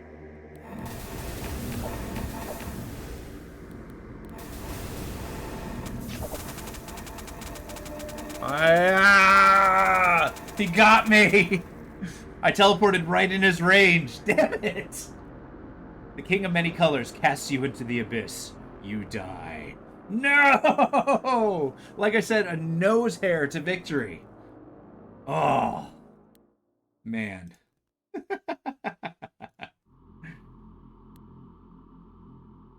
That's Path of Achra. That is awesome. That was such a good run, too. That was such a good run. I actually greatly underestimated how good a fire build could be. Man. It's been a while since I actually died to this guy. Look at the stats. We did 16 million damage. Ton of fire damage. Highest damage was fire. Took a shit ton of damage. Received healing. Killed 772. Damn. And I killed 0 allies. Nice.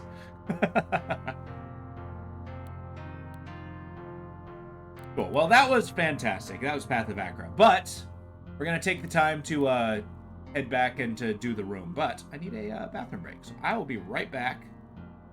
And we'll switch around. Do the feature game. It's only 2 hours, so we may get back to Path of Achra. We'll get him next time. Damn right. Next time. Next time. But yeah, we'll do the room 2, and then we may go back to Path of Achra. So just stand by. I'll be back.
All right, let's switch over to the room.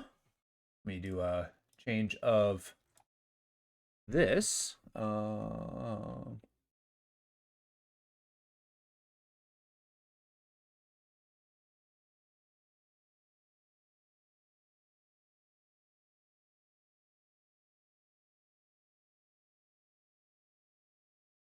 next in the series, and then, yeah, every fiber of my being wants to do another run, but if I keep doing that, I will never finish. my goal. Oops.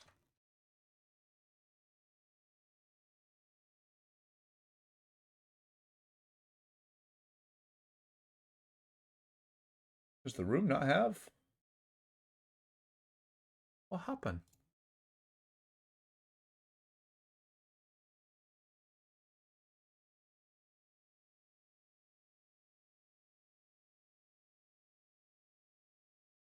There we go. Oh, got a little point and click puzzle game. It's like a puzzle box. It's a, basically we played the first one. It was pretty quick. But yeah, basically it's you got a box and you got to open the box. And you're trying to find the fifth element, which is null. Jesus. There we go. Hints. Why not? Keep it going. Graphic settings. Can I crank it? Amazing. Keep.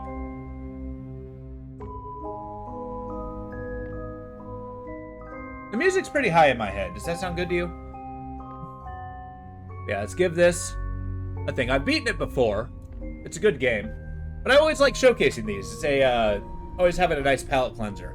But we got sucked into the null world. Oh, click to begin. We can drag the mouse to look around. Been a while since I played this, so double click on the note to focus. We can drag to open the note. But it's a very kinetic game, which is really cool. A tad bit high. Okay, well, we'll fix that up. Put it on 3. Cool. If my calculations are correct, then this is where you will emerge. Welcome, friend. We have much to share. Now, you are blind, but I have left you provisions to see, and your passage might be shorter than mine.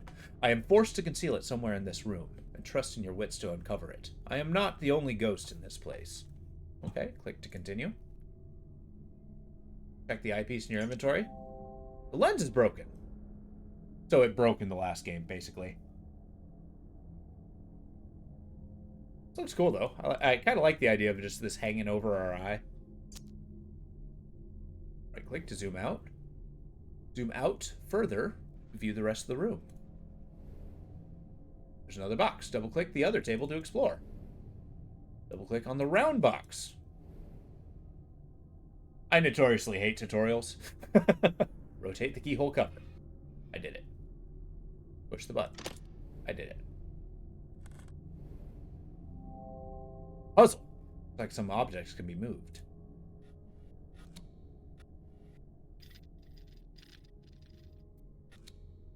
Like so. And I actually, like, absolutely love puzzle boxes. Slide open the drawer. Click the lens. Woohoo! Peculiar looking lens. There we go.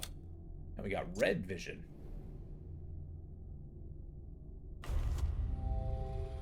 Sometimes the eyepiece can be used to see things otherwise hidden.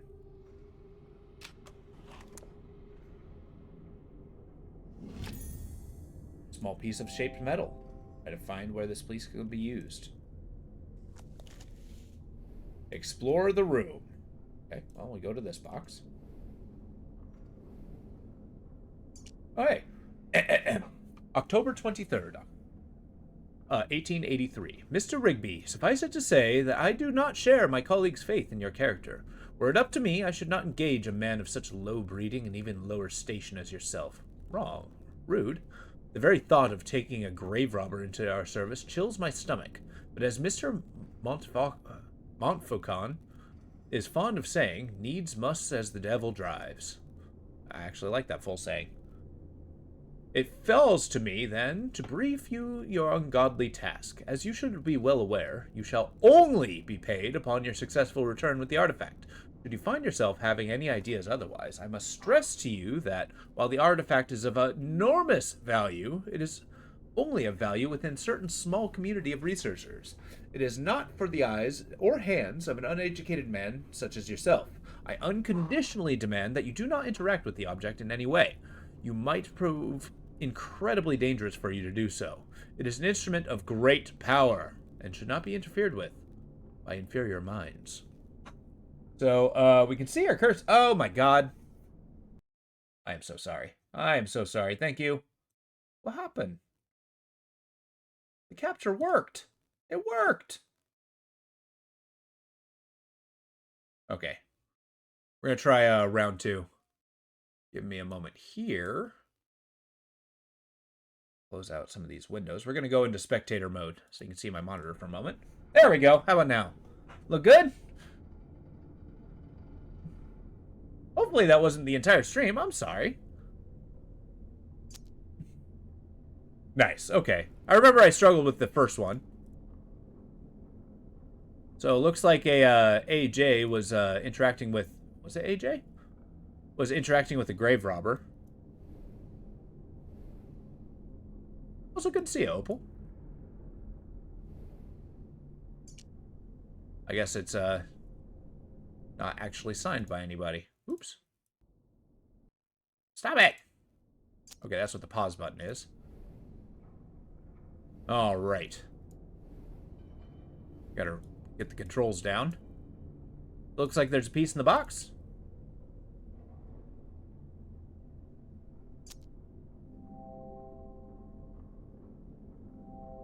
Oh, it doesn't fit.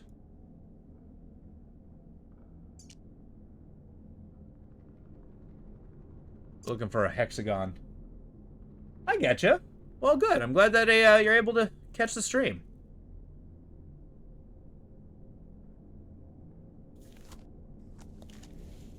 And now that we got multiple tables... Okay, here we go.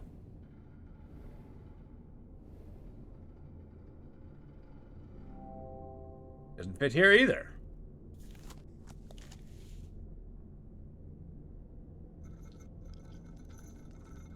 Northwest, east, south. Looks like a piece is missing. Fine, fine. Where do we put the heck? Oh, right here. Panel appears to be missing 2 shaped pieces. Well, okay, another piece is missing.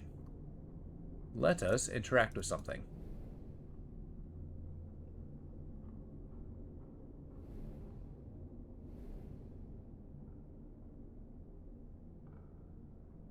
This game does boost the difficulty a little bit. They basically took it as a direct sequel to the previous game. Let's see.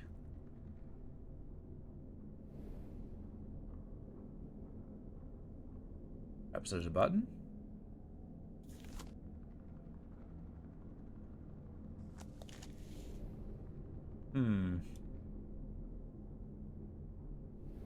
That's just the letter. Ooh, wait. Aha! Stuck on the side of the table.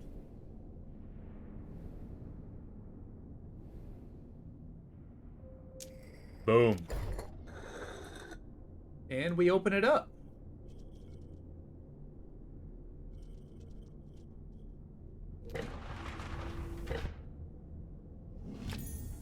A strange brass sphere. Looks like it belongs somewhere. Thanks. This being the tutorial level, more or less. The eye, it opens.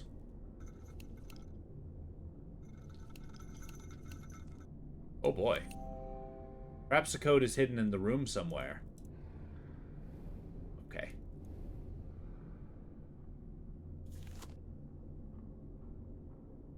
Looks like we're in some kind of like stone dungeon room. This is pretty cool. And there's very light horror vibes to this game, but it's not particularly spooky, or at least in my point of view.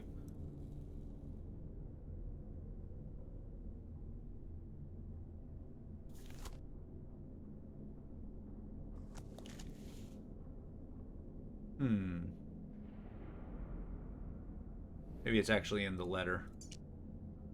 Enormous value, great power.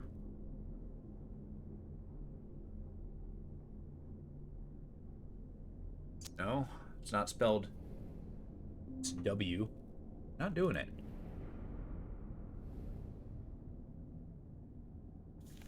Oh. South, east, southwest, north.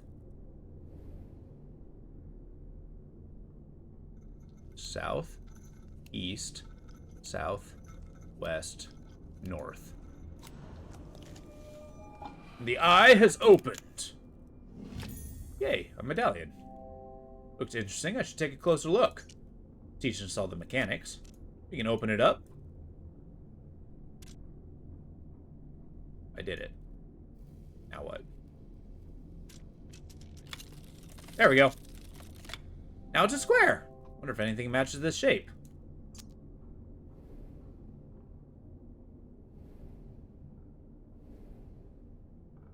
Okay, the puzzles get a lot harder. Time goes on. I always thought that we'd see some spooky ghosts. Kind of. It's, the lens allows us to see the null element. So it does have some spookiness, but nothing particularly oppressive.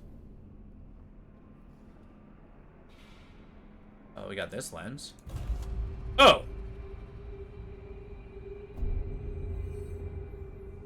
Z. Looks like we got things written in blood. The entire room is turning.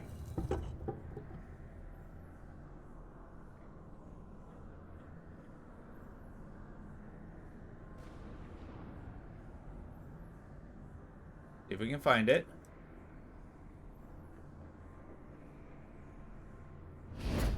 There it is. Turn the whole room. Yeah.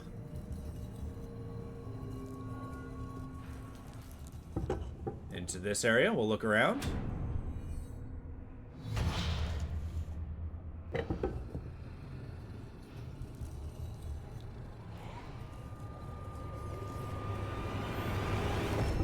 Oh God, a weeping angel. Thank you. There's a null element.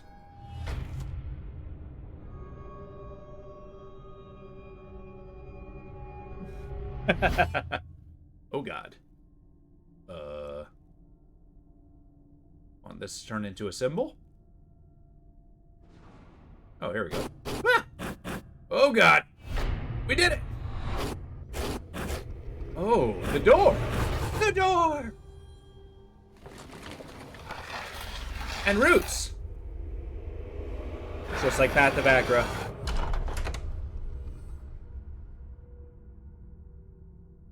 You've done well to emerge from the crypt, sound of both mind and spirit, though I fear this is only the beginning of your trial. Illumination. Got tarot cards on the side. This is such a cool series. Now we're on a boat. On the ocean. Because of course we are. I seem to remember this level because it gave me a lot of trouble back in the day.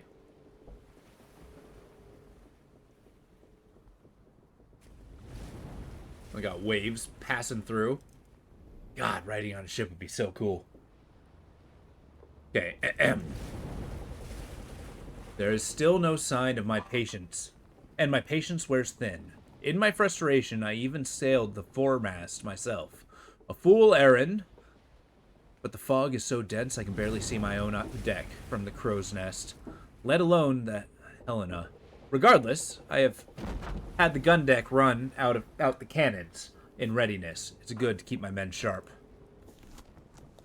Okay, so crow's nest, ore deck, cannons.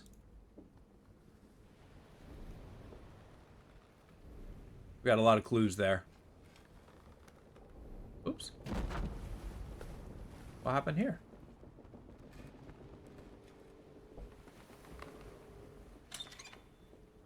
Awesome, we got a key. Yeah, generally, first rule of this game, so 4-deck mass, nice. Oops, we got a best viewer. I'm going to deny. Stand by, you're probably going to be seeing a lot of my monitor.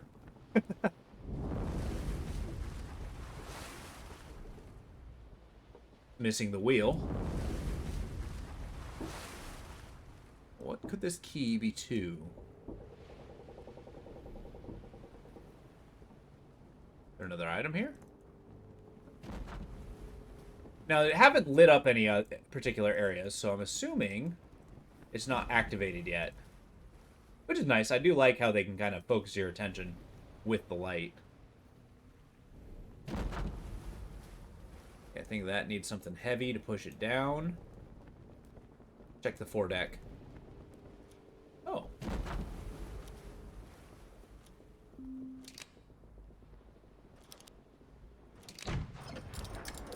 So cool. Got the cannons. Hey, a keyhole.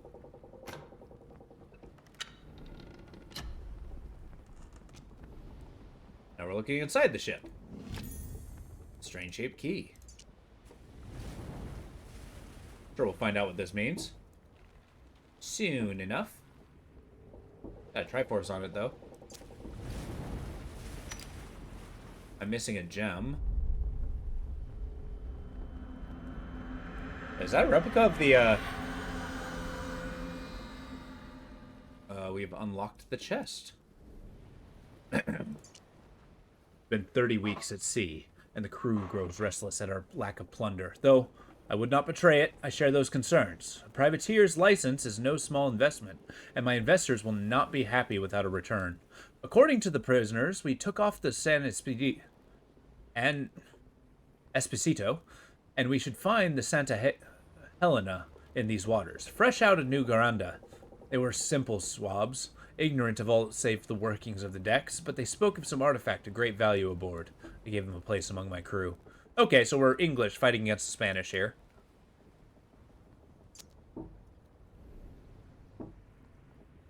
They're ignorant swabs.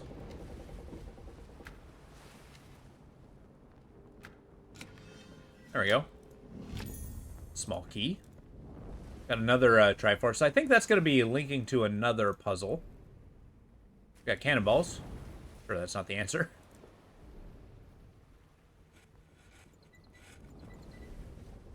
Oh my. We got triangle top. And then up here it said triangle.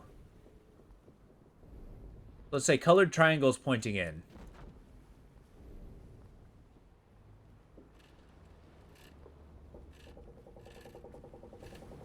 Oh God.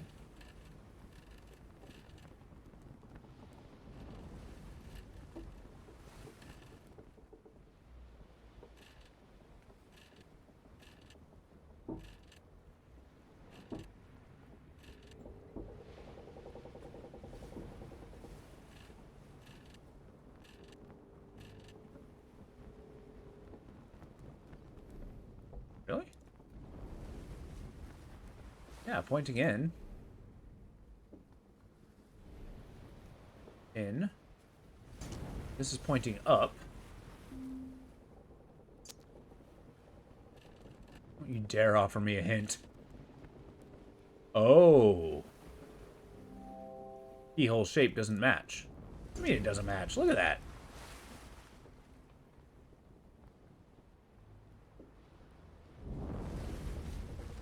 What am I missing?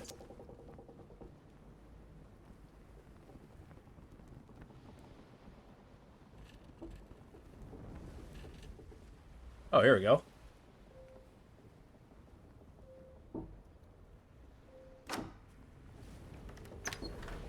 Nice. I like the idea of a puzzle that actually opens the keyhole itself. Okay, so we got a little vision puzzle. Yeah.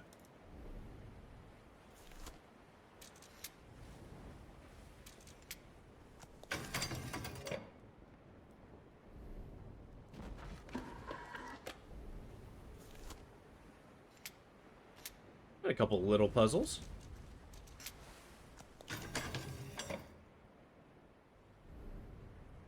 Flip this switch.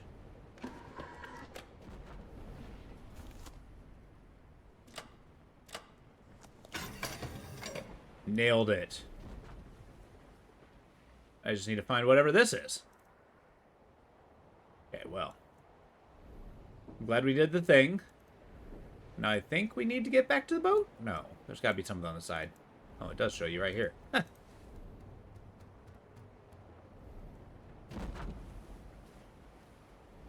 It's actually a super light version. It reminds me of the game Myst. Strange cylinder, hey? Yeah.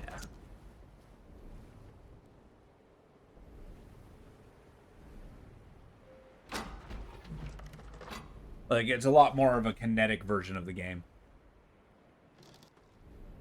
Oh, good. It didn't take long for us to track her down. We raced north for 2 miles into the deep sea currents. Okay, miles? Deep sea currents. Overhaul her head start. Approaching the mainland, we turned west for 2 miles and cut her off at the coast. With no sign, we headed 3 miles back south to meet her. Then we sighted her sure enough, but she cut through the cape before we could intercept. Now we must wait for the tide. Okay, so north 2, west 2, south 2.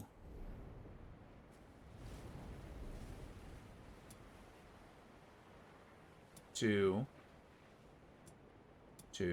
1, 2, 3. Now we wait for the tide.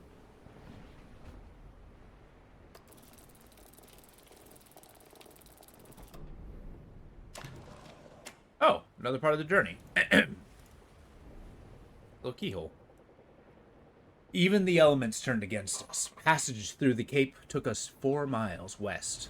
We soon sighted her mast 4 miles north of us. Seeing her... Wait, what? Okay.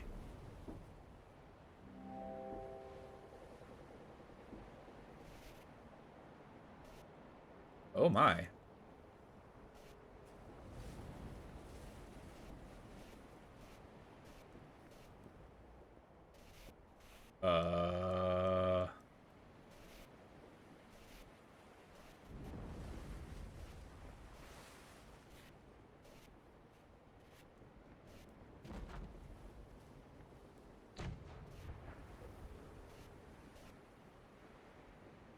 Why can't I continue?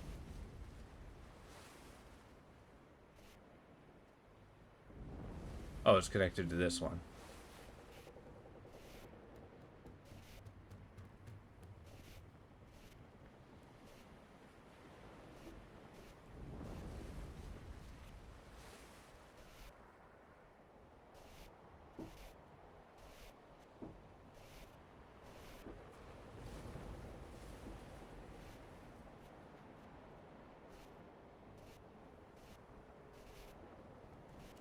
Boom! Keyhole. So that actually increased the thing. So, even the elements turned against us. The passage through the cape took us 4 miles west, and we soon sighted her mast 4 miles north of us. Seeing us in pursuit, she cut west 2 miles into a fog bank. With our heavy ballast, we could easily overhaul her, but only this accursed fog would lift. So 4 west, 4 north, 2 west. 1, 2, 3, 4. 1, 2, 3, 4. 1, 2. Go. And then I guess this is the fog? Ooh. Ah! What? Okay, maybe we should actually read what it says.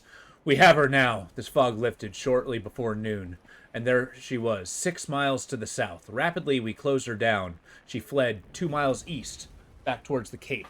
Now she lies north 1 mile. She won't reach the Cape again. Okay, so we're turning around. We're turning the ship. We're turning the ship. Ship's turn slowly. Oh, no. Keep going. Keep going. Don't really have a compass. We're looking for the other half of the compass, basically. Don't stop turning! Yeah, here we go. Slide those 2 in and make a full compass rose. Hell yeah.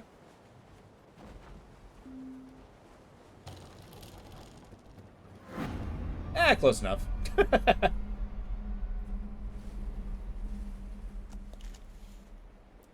And the fog lifted. Now we can carry on. So, now, fog lifted shortly before noon. There she was, 6 miles to the south.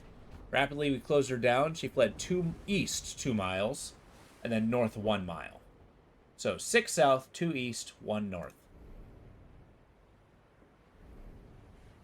1, 2, 3, 4, 5, 6. 2 east. There, she will not reach the cape again. Boom! There we go. Take whatever this piece is. Painted figurehead. Chest opened right in front of us. Of course it did. And locked yet again. Well, back to the boat. Hey, what's this say? A mountain, a moor, a palace, a slum. Why not quarters of a galleon in full sail?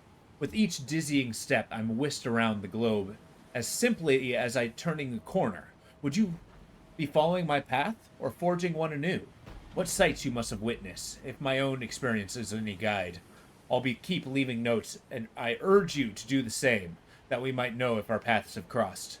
Thrilling as this is, there is something not quite right about this place, though I struggle to define what some earthly tang of reality is that is quite missing. I sometimes fancied I could smell the line and the grease paint. A.S.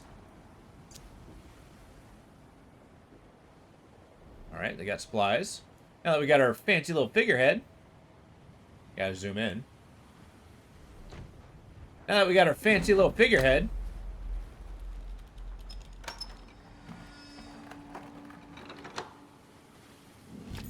we got our ship's wheel. Anything else in here? No. I like how we're slowly opening the ship by putting it back together. Such a cool effect. Also, I heard something move. Stairs go down? What happened here?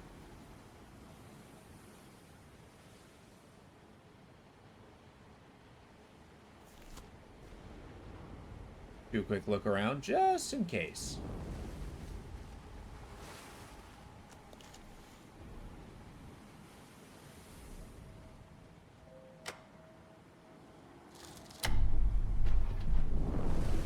Easy enough.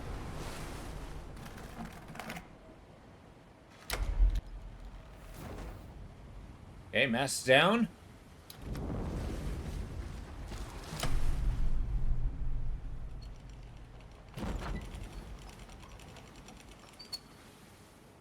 Okay, 4-digit word. What do we got here?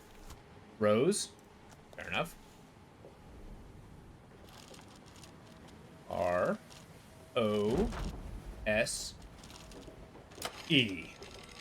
And the machine continues.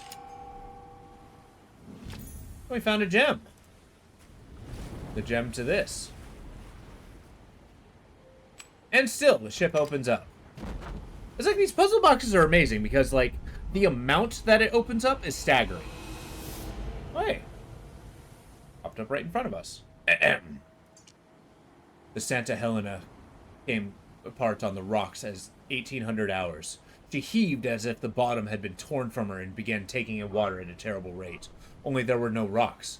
We approached as close as we dared to try to take on survivors, but the only one swam clear of the wreckage. He is some sort of scholar. The wild-eyed wreck of a man, in tattered, blood-stained rags, clutched in his white-knuckled fist was some sort of sculpture. That he babbled was of unimaginable power and worth. He seemed our prize may not have gone with the Helena. I've had it moved to my quarters for safekeeping. Okay, so we're going to open up the captain's stuff. What do we got here? A weight. Oh. The weight is nautical measurements. R. Shaw & Co. Falmouth. Interesting. AS here. It is the natural tendency of this world to twist itself into ever more elaborate arrangements, like the spirals of a vortex, at once both the pattern and the system.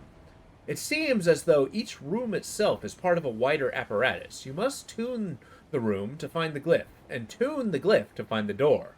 All must be aligned, but to what purpose? Am I the explorer? The prisoner? Right? AS is having doubts, trying to understand this world, finding similarities in each area. Slap on a weight. Moving this closer to the center.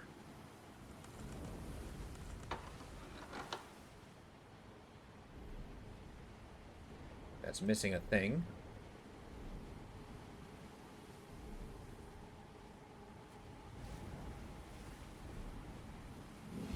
Oh. Can I take this disc? No.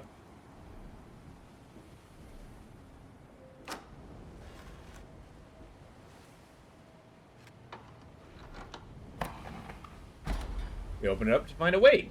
Huzzah! I believe that's the square weight.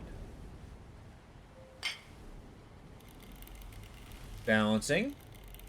We just want the 2 tips touching. Or 3 tips.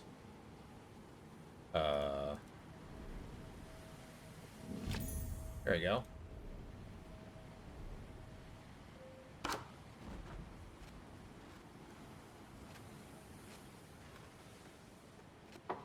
Easy enough. What shape is this? This is a hexagon. I guess this goes here.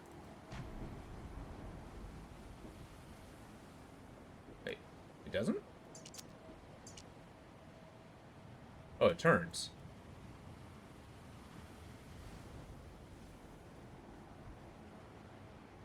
Wait, what? Why does it have arrows? Oh, here we go. Oh, it's turned into a triangle. Not what I anticipated.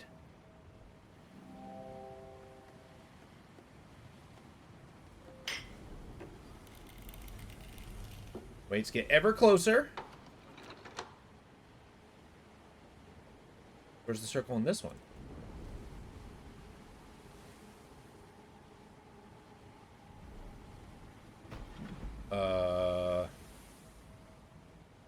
Is it in the hole? No. Be around here somewhere.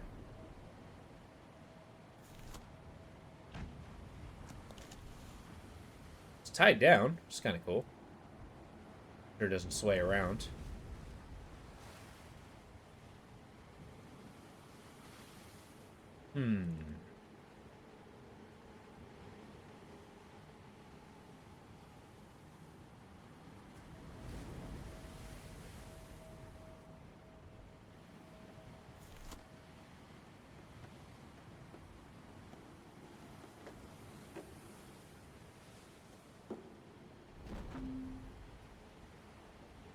Not ready for a hint yet.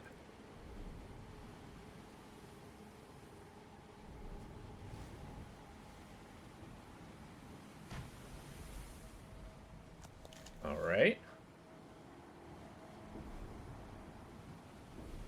We step away.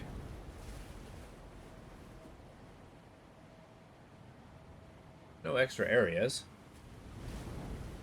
Maybe it's over here. A disc. I like how this showed up. So this is the room that we're in. That's awesome.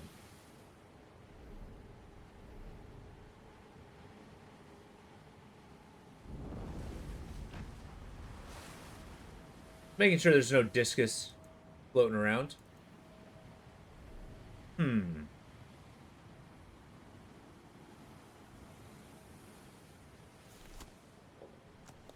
fingerprints.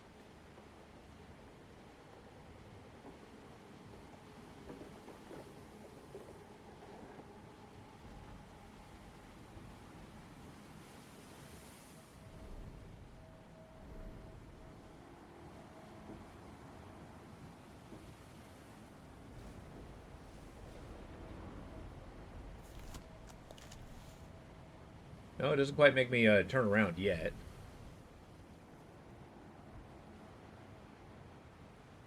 Has to open somewhere.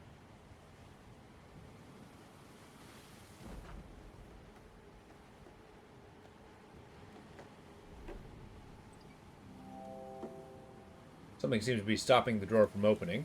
Okay.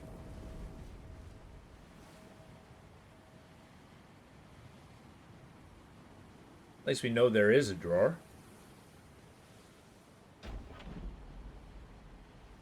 God, I love ocean noises. Gotta be loud being on the ocean. Constantly hearing water rush by.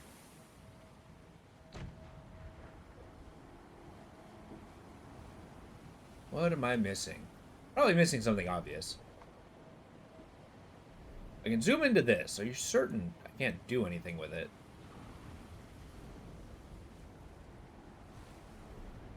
Can I interact with the weights? No.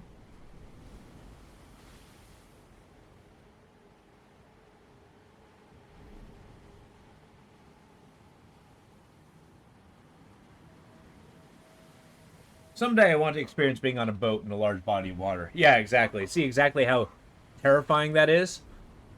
Oh.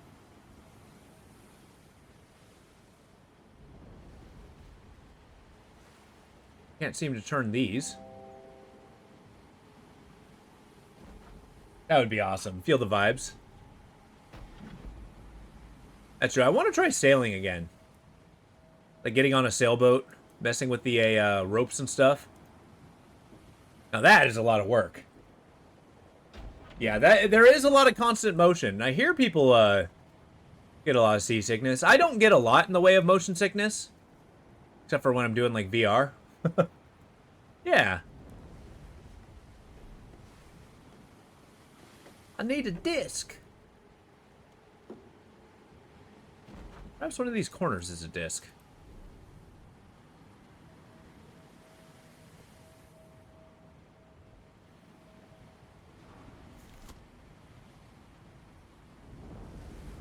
It restricts my vision, so wait.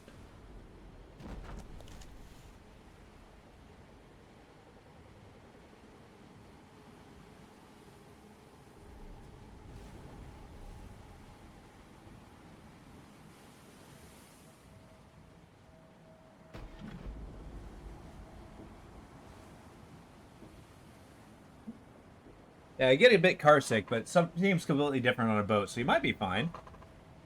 Yeah, well, I mean, I've been on long drives before. Oh, I figured it out.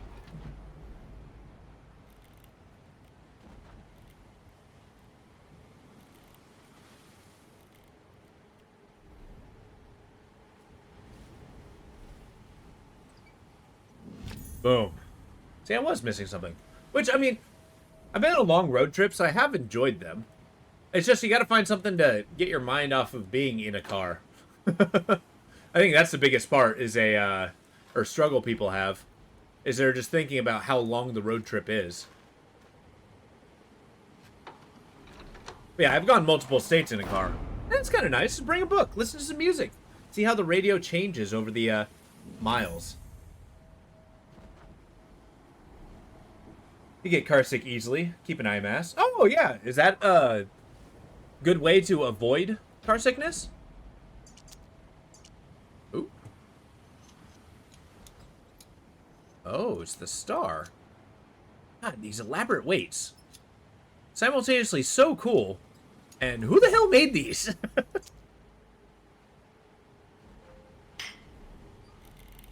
Yeah, the eye mask is a good idea. Okay, now what? I've exhausted my potential.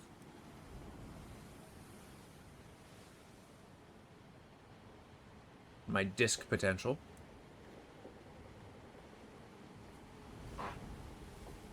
Huh. I wonder if that actually helps with seasickness too. Just lay down with your eyes closed so you don't feel the waves going up and down.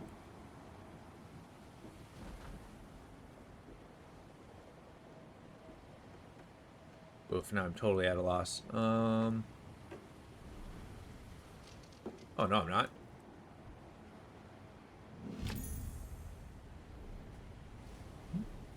Yeah, car sickness happens when your eyes say you're moving, but your ears say you're not moving. Flashing of signals makes the brain think something's wrong. Oh, that makes sense. Huh, I never thought of it that way. Wait, what?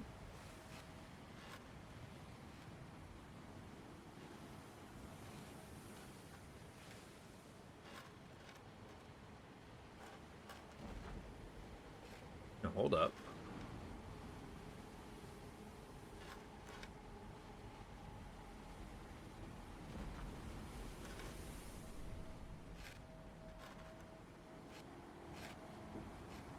Like a pro.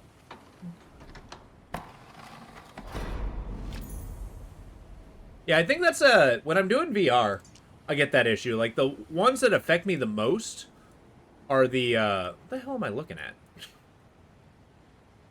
Somehow a square? Oh, there we go.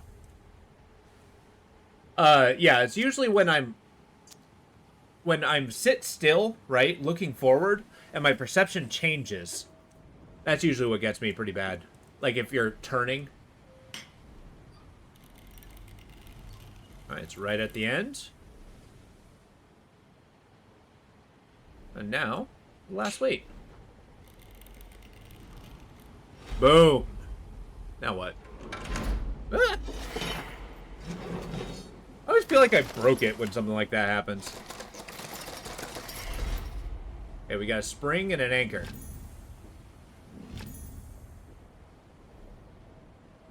We're not done here yet. Gotta get the compass rose there. Another strat people susceptible to car sickness can do is insist on being the driver, if possible, since drivers are usually immune. Well, that's because, I mean, I think when it comes to actually having some control over the vehicle is usually what makes it seems, because, like, you know, when you're driving, it kind of feels like an extension of the of your body, and you're like, the movement makes sense. I don't know how to describe it beyond that. Okay, anchor goes here.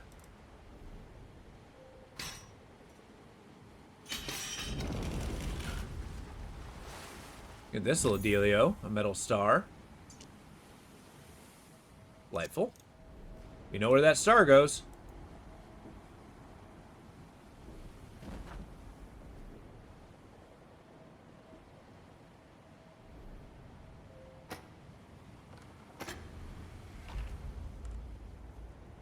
Oh boy.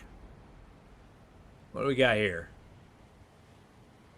Thomas Bradbury, trademark. St. Albans, England. N squared. 1474, marine chronometer.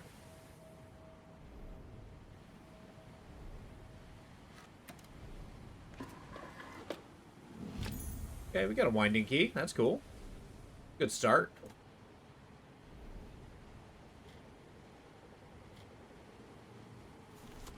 Oh.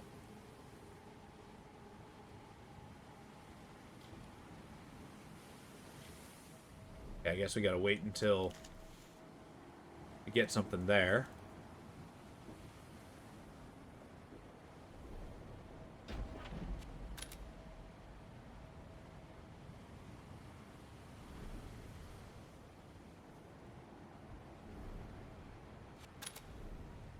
Okay, we unlocked something. A little screwdriver. Nice. Wonder, is there such a thing as like motion sickness when you're flying? Like on an airplane?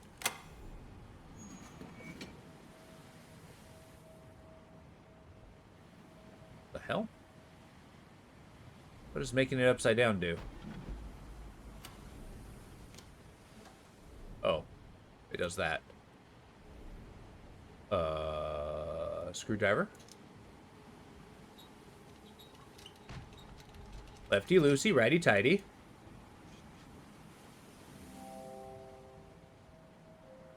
Put the spring in.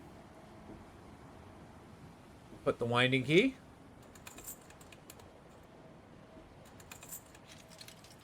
There we go. I would assume so. I've never flown. Yeah, I've only been on an airplane twice in my life, which is ironic. I used to work in airplane manufacturing.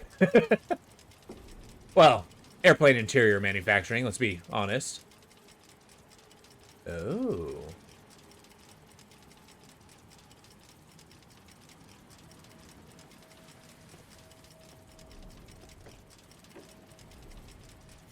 Now that we got this little dealio. 250. I'm sure that's important.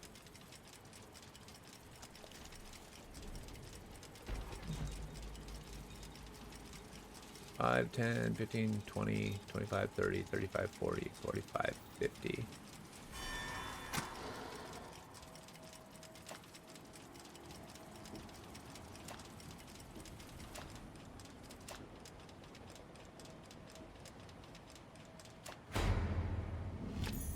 Okay, we got the key. Key to what, precisely?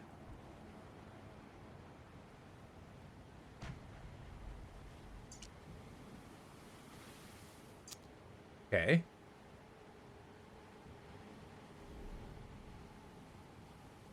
Button don't do nothing. Oh, here we go. I keep thinking the cannon looks like a person.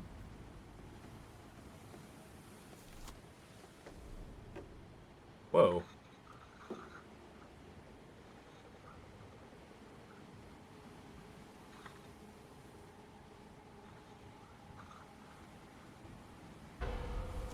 I did it.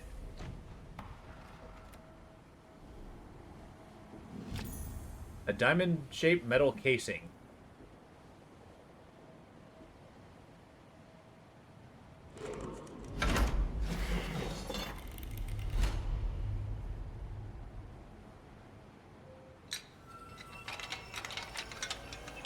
Okay, a metal orchid. That's a thing. We found the sigil. We aligned the sigil. We found the null. And opened the door.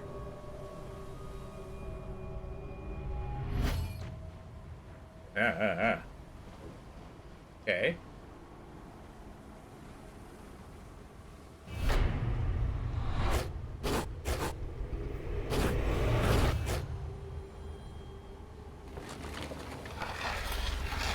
We move on to the next chapter.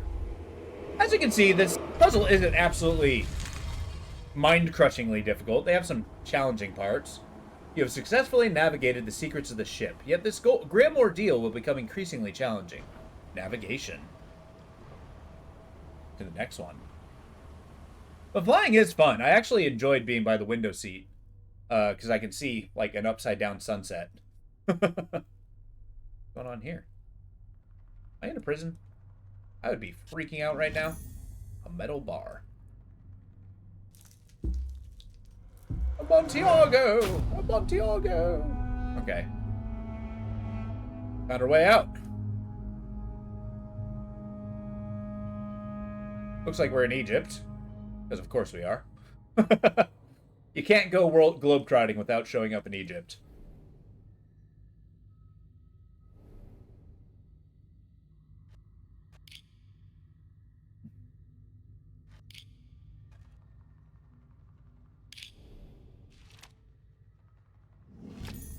On a small token. Nice.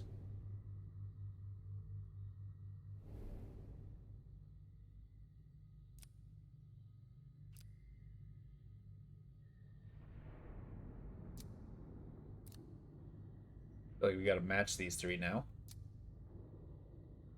Can I not move it up and down? Only sideways. Fair enough. Currently locked. Gotcha. What a box. Ooh. Another room, another door. Another room.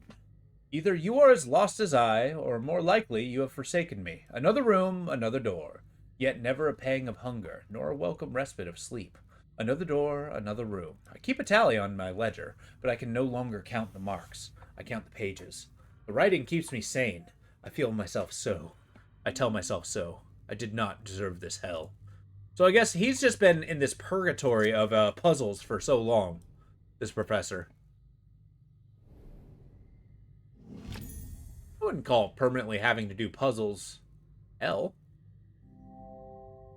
Small slit. But I guess maybe if you never feel hunger or sleep. Okay, I'm sure that means something.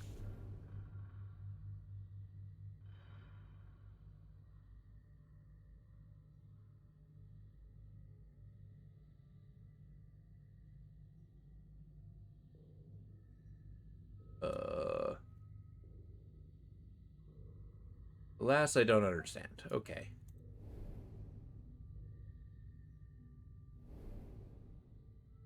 Looks like this opened up quite a few things. Small wooden handle. Got a big old crossbow. Kind of badass.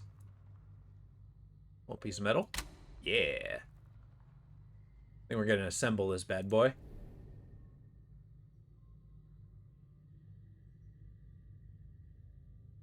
Okay, we can't quite do multiple puzzles at once.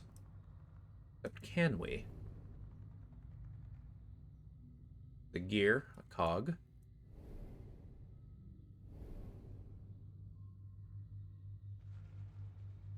Okay, can't interact with this quite yet.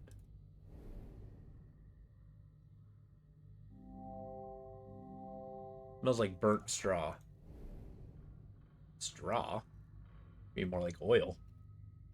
So day you need to be teleported to an Egyptian type structure, and everybody is like, yes, clearly we're in Egypt, and then they get out and it's just a glacier. That'd be cool. Icy Egypt. Maybe that's the new trope that needs to happen. Like, why is it a frozen wasteland? They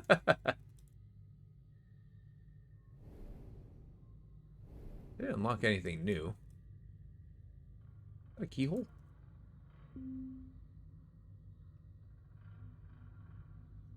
He was very eager in trying to give me hints. I say nay. Not yet.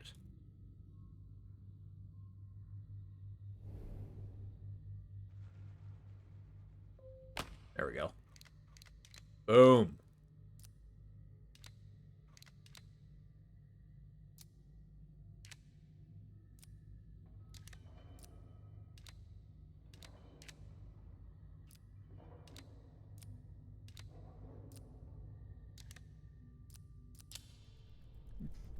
Like, if you can't stop your love for Egyptian-type structures, give it something. Yeah, exactly. Now, see, I don't hate Egypt. I think it has some cool stuff with it. It's just... It's usually just very tropey. It seems everybody tries to use Egypt. And it's just like, oh, once again, we end up in Egypt. Why? Well, they don't really have an answer. I think it's just to have an Egypt level. To have tons of puzzles and traps. What else do we need? Do we need string? Okay.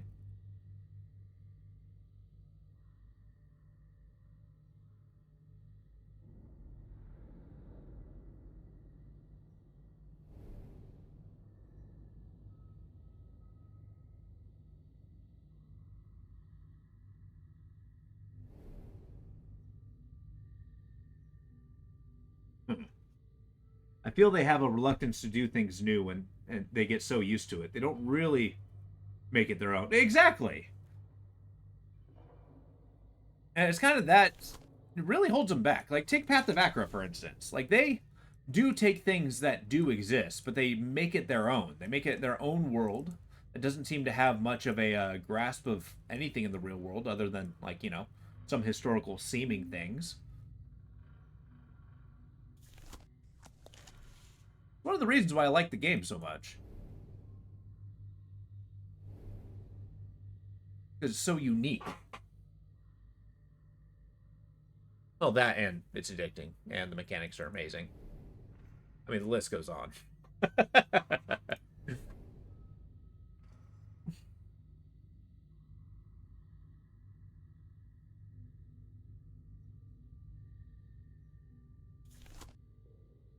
This has got to mean something.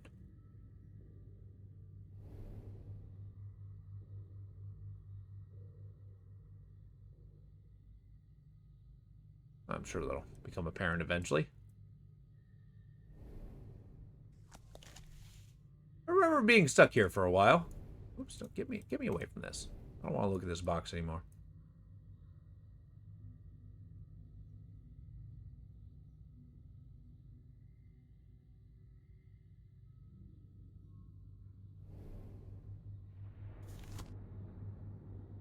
Oh, with that stone. Why is it different? Here we go.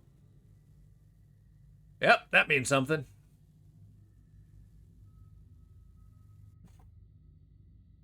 We got 2 arrows and then a little L symbol. Delightful.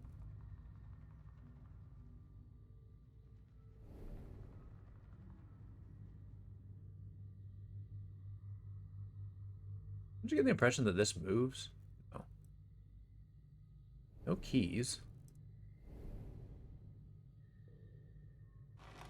There we go. Ooh. Got us a string. Woohoo! Building up that crossbow. Yeah. Got a crossbow bolt. There seems to be a lot of them.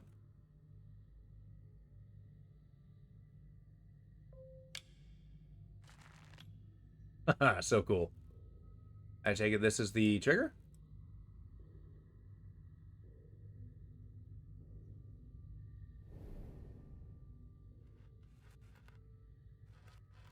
We shoot the hole? Oh, come on. That was a little low. I guess we want to touch the bottom then.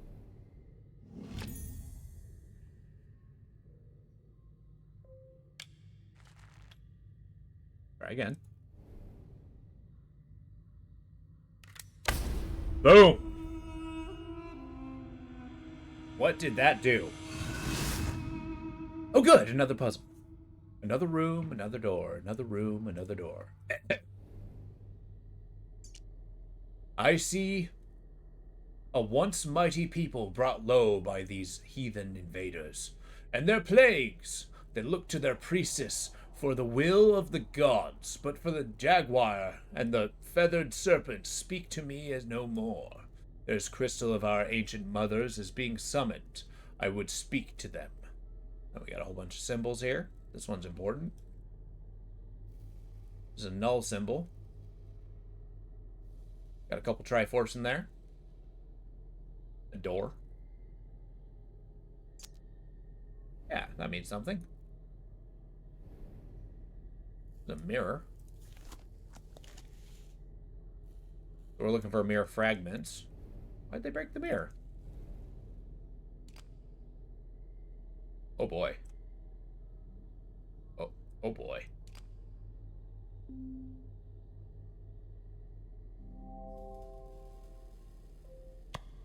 Oh boy. We wish to meet in the middle. Oh no, wait, that's a skull. Get away!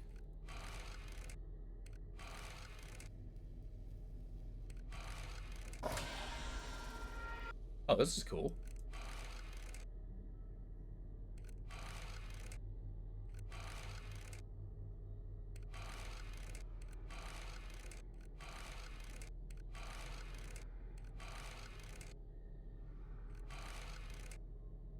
Oh, checkmate. Okay. I like this. Gives me one direction.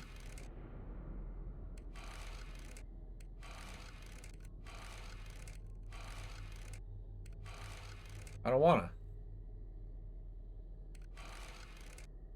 Okay, checkmate again.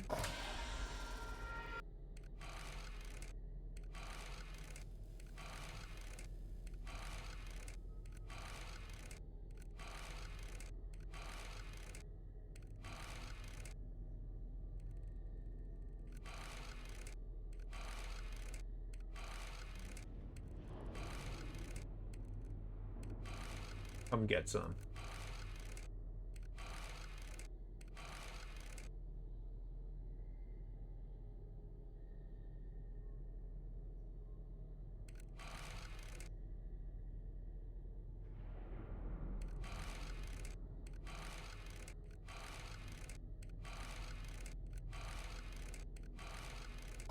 Okay, I think I have the best bet if I have this on the other side. He's limited in how he can move.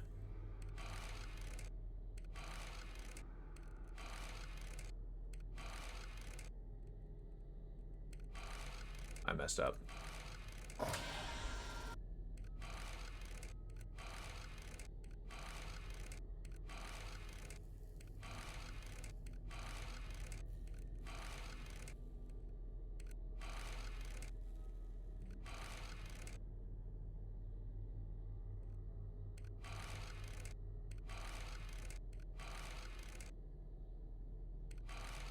He's too fast. Oh, he's not. He moves when I do. Okay, this is gonna be a pickle. Do I need an additional piece here? Oh, it just kills me. Ah!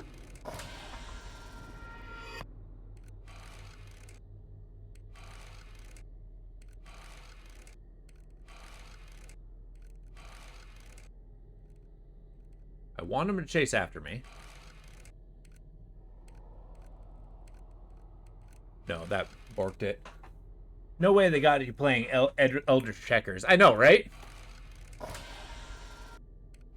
This is actually a cool puzzle. I like the feeling that I'm, like, up against somebody. Being challenged. It kind of reminds me of a,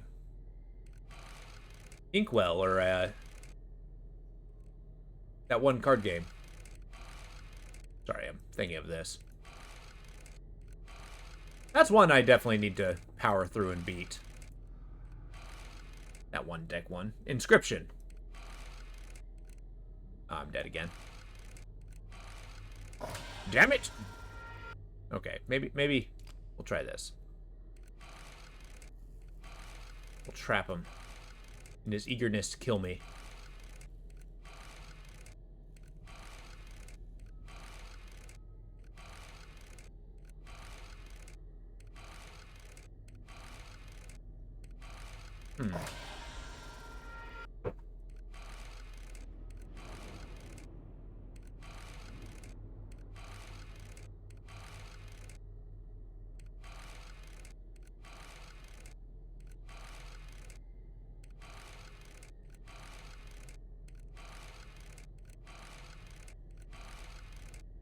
There we go. No, not quite.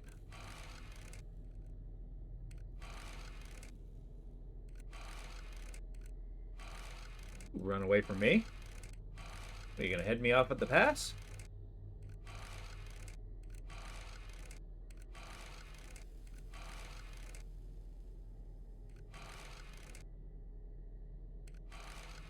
Nah, that killed me. Okay.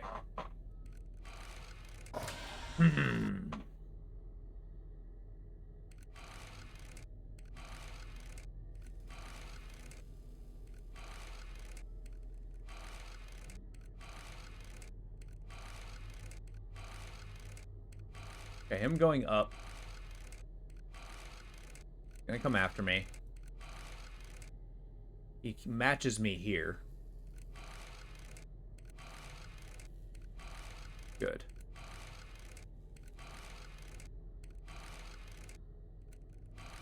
What do you mean? Why do you go up and not try to pursue me?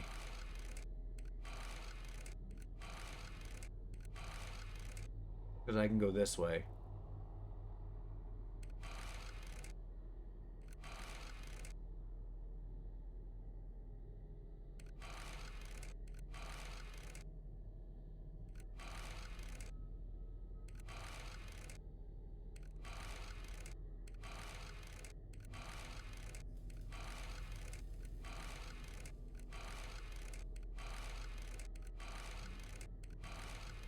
If I go up here, he goes here and then kills me. If I go here, he kills me then. I can only go down. Means he gets all these angles. Move here, he gets these angles. Gets these. Nope, that killed me. God damn it. It's gotta be when it's on my side, right?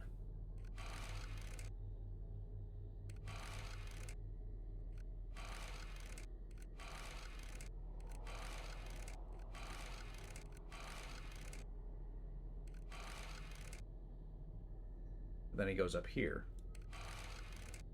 Okay, that traps me. Can't move the place while you're playing. I can. Oh! Think you're onto something, Opal?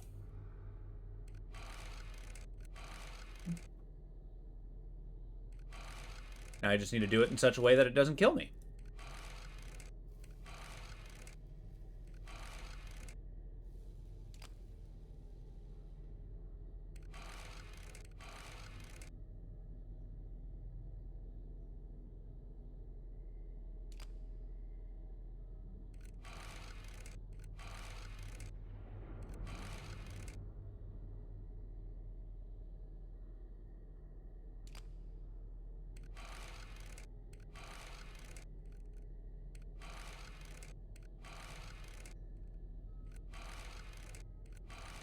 All right, high five, Hopeful. Look at that. Woohoo! All right, progress is made. Yeah, it just means that I was missing an absolutely critical function. Hey, lever. Like something should fit at the end of this. Really? Where are you seeing this? Woohoo! Honk! That'd be the Horn of Hubris right there.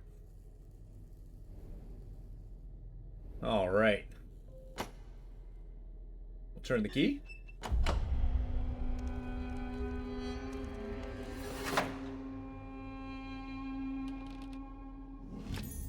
right, a large stone block. I think that's the thing that they need at the end. Metal socket inside the chest. Surely not. All right, back the way we came. I do like these weird-ass puzzle chests. That open in unexpected ways.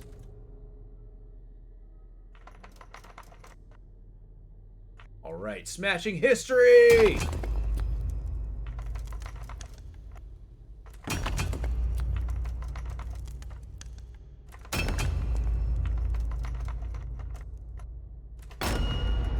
Yeah. Shard of glass. Going up to the broken mirror.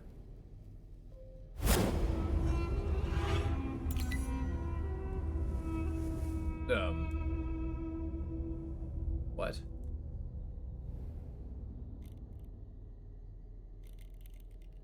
Wait, the symbol was this one, I believe. And the two arrows.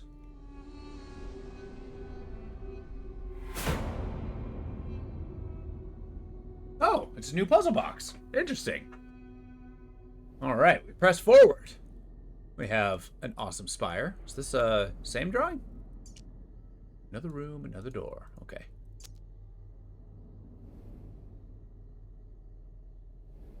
Oh. I don't remember where the X's were. Was it here? Okay, we gotta find the gem.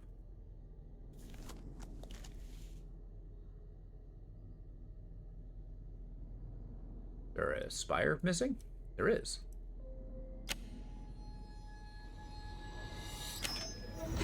Of course! A dagger! Whatever could I use that for? This leads to a human sacrifice. I'm leaving.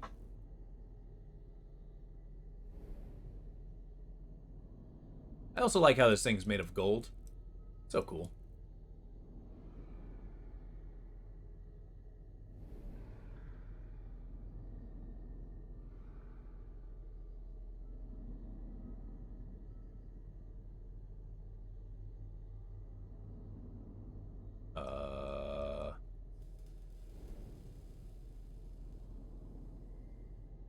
I don't quite have a space for a dagger somewhere, do I?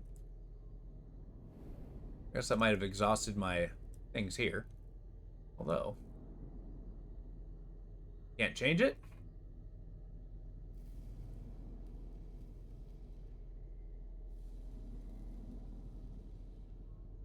I cannot change it back. Okay. Silence, knave. I need no hints. Unless it's from you guys.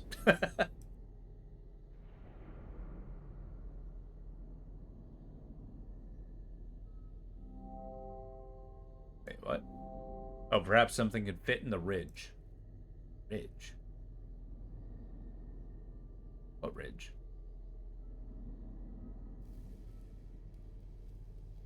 Shame I can't use this ceremonial dagger to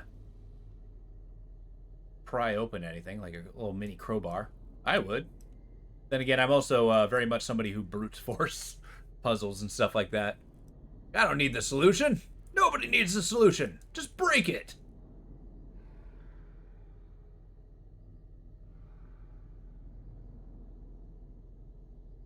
Interesting angle.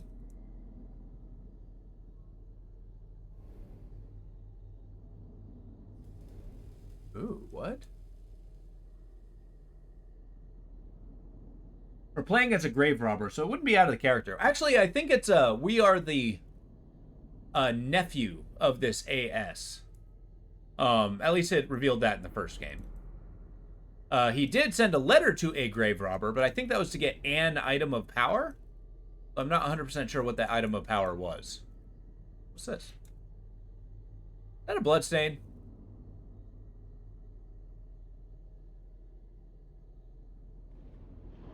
I'm holding true. If this leads to human sacrifice, I'm leaving.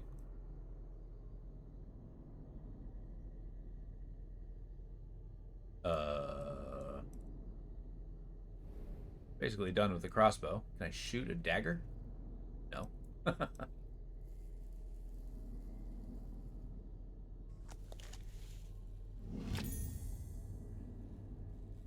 can keep shooting. Really?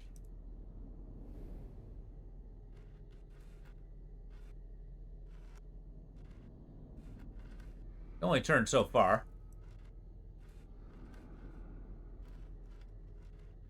What happens if I shoot it again? Nothing. Fair enough.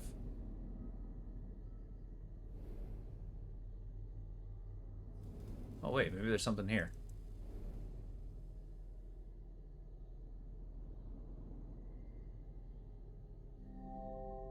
Yeah. Puzzles within puzzles. The box within a box. But you really got to think the mindset of people like that. I mean, is this kind of like what spurred escape rooms? What made them super popular? Just the idea of a puzzle within a puzzle within a puzzle within a puzzle?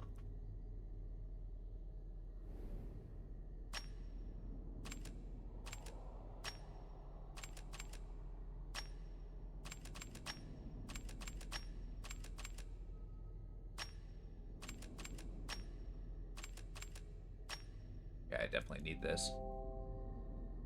Can I pry off a gem? No. I definitely need to stab this dagger into some... Oh, here we go. Come on now.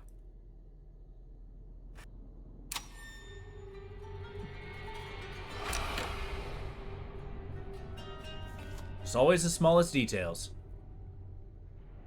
The door.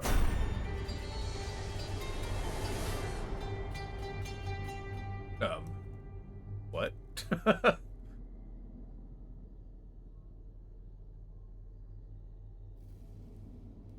A door. We're going through the temple. We're going through the temple. Now, I can imagine our guy is getting insanely motion sick from here.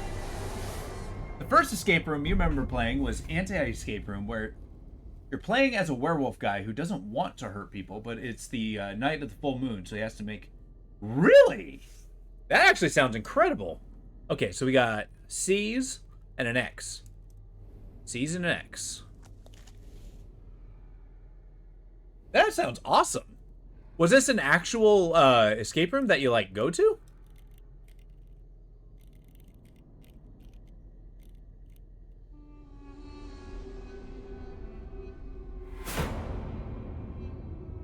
Okay, we're back to this puzzle box.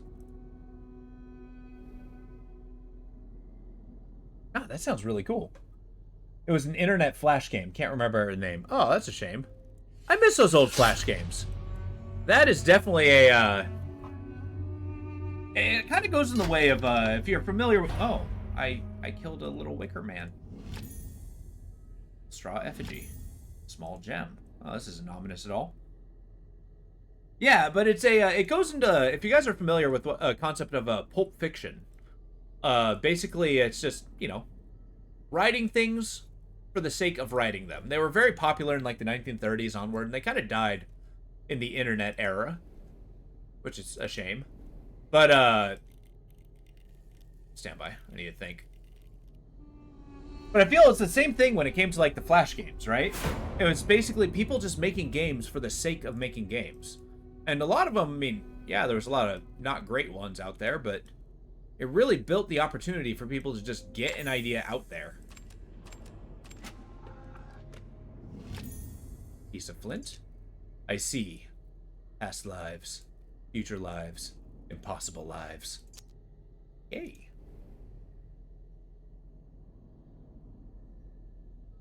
I don't know, I think everything is a, I mean, it makes sense that it is. Everything is very, I don't know, monetary based. Like, everybody wants to make a profit. Everybody wants to, like, make millions on their idea. But at the same time, it's kind of like, it's really killed the idea of creativity because, like, you know, there are things that work, and then there's risky things. But I feel like that's something that a lot of people miss, is the idea that it's the risky things that make the legendary things that everybody copies. Just copying things. Yeah, living is expensive. Living is very expensive. I tell you what.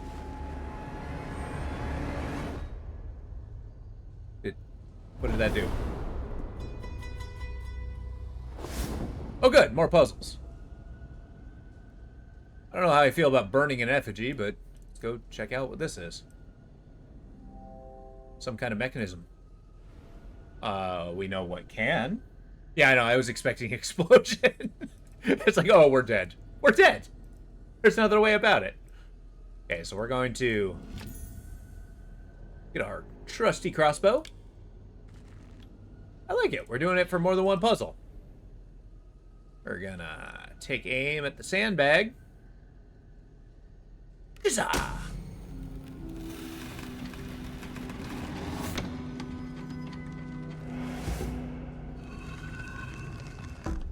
Where's the kaboom? There's supposed to be an earth-shattering kaboom.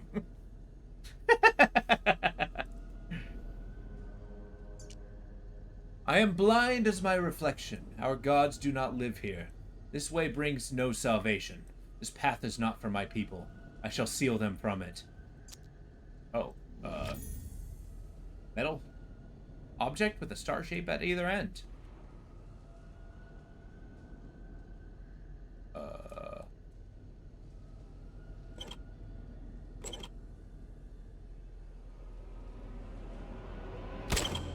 I broke it. Wait, what the hell did that do? Alright, fine, fine. I know what we need the star-shaped thing for.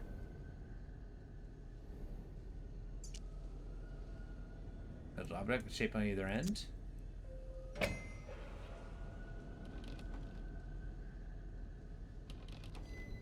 Oh. Metal shard with a rigid hole in the center. What the hell do I do with this? Like a wrench. That was cool. Ah, poor little burned wicker man.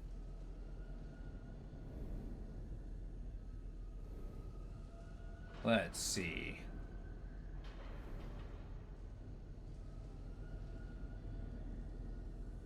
Nope. This looks like something that breaks something else. Oh, wait. Oh.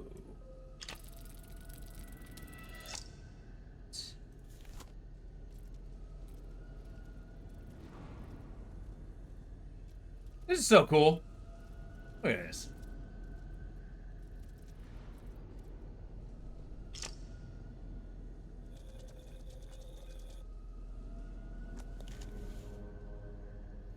What does spinning it do?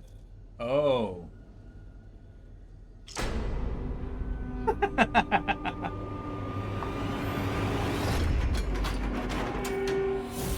Oh, good. A human skull. Of course.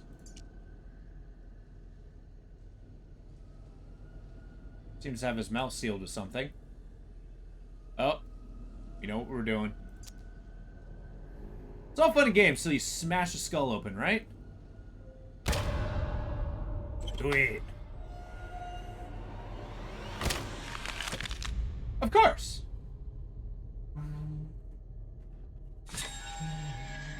And we found our null energy. Another room, another door. Another room, another door.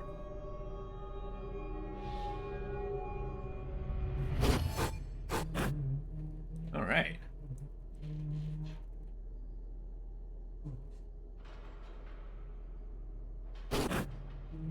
Poor guy didn't go out in the good way. Well, I mean, it was only after he died. I don't know how they got the thing in the skull, mind you. And had a metal plate bolted to the back of his head. So, you know, those questions are best not answered. You handled yourself well in the temple. May your good fortune be as light as you navigate into ever dark chambers. All right. What do we got here? Oh, what a lovely room. Oh, okay. Get something a little more reflective of home in 1883, I believe. Oh, what do we got here? We got Delio. A viewfinder. Miss Margaret Cox. So 5th of March, 1883. I am writing to you for the final time before I begin the proceedings I have brought to your attention. Since my brother's disappearance, you have attached yourself to my mother like a leech. For her sake, I would prefer this to be quiet. But you are a charlatan and a fraud, and I will expose you as such if I must. Leave her be, or else this paper has offered me a full page. Robert Bailey. Oh, so we're blackmailing this person as a fraud because lawyers shipping trade. Okay. So I think she's a soothsayer, or like a spiritualist, or a tarot card reader, or something like that. Oh boy. So temple, time, null, death, home. I just need to find the rest of the cards, I guess. Well, we got a viewfinder. We can do that.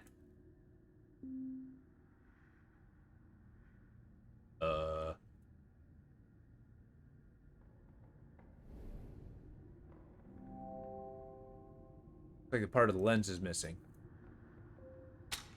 There we go.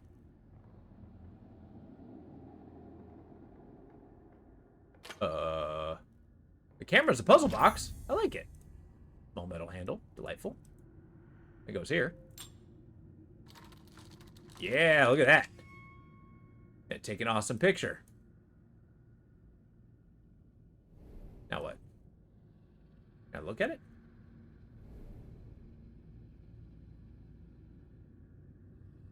I can't move it quite yet. Oh, yeah, I can. Oh, I can.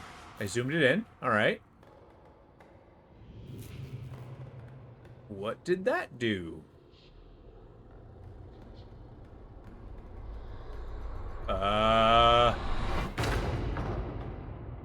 There be ghosts. There be ghosts.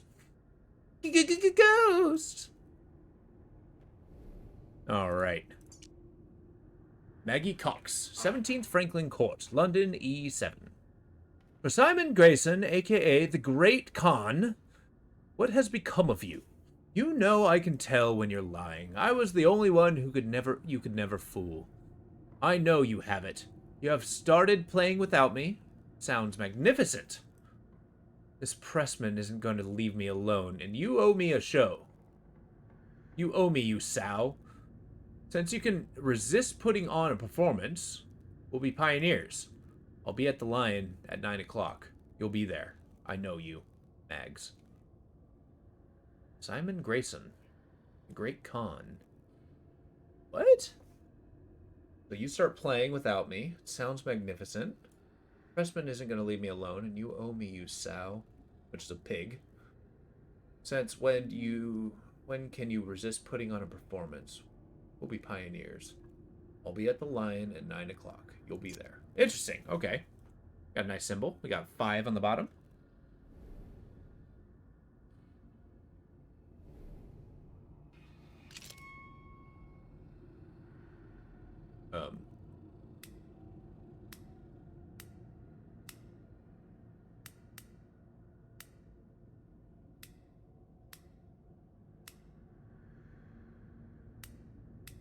Okay, we probably have some combination we have to think of. Missing a thingy. Oh, this one. Does this one just open? It does. If you are here, then my travails have not been in vain. If nothing else, my promise to you gave me purpose. If I was damned for trapping you here, then now I offer you my redemption. Finally, I hold the key. The secret to this world of worlds. This place of endless places. With it, you may lift the veil. Peek behind the curtain. We do not have to take the path that is offered. Torn piece of an old photograph. Okay, okay. I can get behind this. 4. Okay, so 5, 4.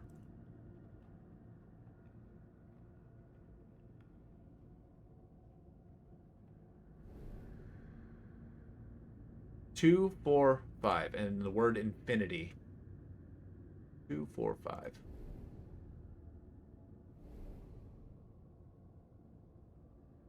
I wonder. What? I. Looking for the typewriter. Oh, well, okay.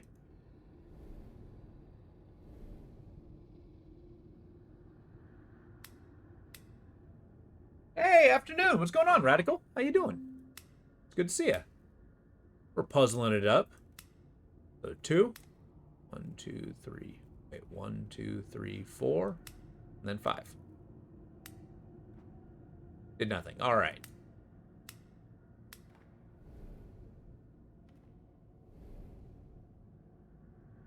Seems to be some kind of keyhole here. Good to be seen. Just got back from the farm. Oh, hell yeah.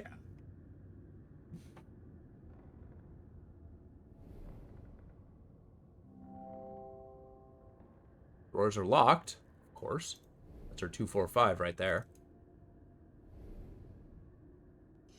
Excuse me. Oh, it's a button. Oh, it's a key. Oh, it's a puzzle key. But of course.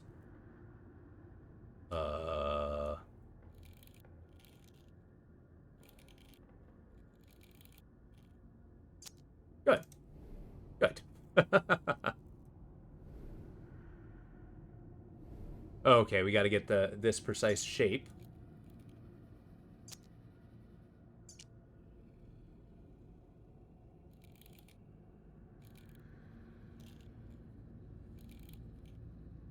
Or way I can. Yeah, that sounds about right.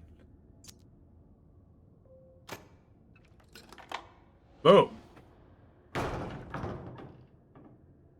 Nice, back from the farm. It's good to see that. Hopefully it's going well. We were playing some Path of Achra earlier. Now we're doing the puzzle game. Then we might go back to Path of Achra. I have not beaten it yet. And by God, I will. What the hell is this drawer? Or a light bulb. Oh, it's hella windy? Nice. Hopefully not getting a crazy windstorm. Oh, okay. Get a close look at this. I need the angle, short, long. Long down. Long.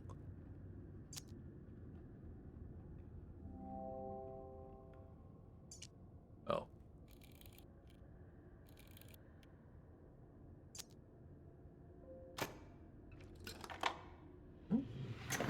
Oh, shit, it does.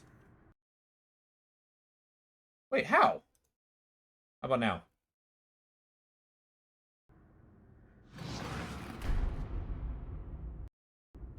And by. Wind is cool. Hopefully not causing trouble. Yeah, that would be brutal. Jesus, 50 miles per hour gusts. We had a windstorm not too long ago. Perfect. Thank you.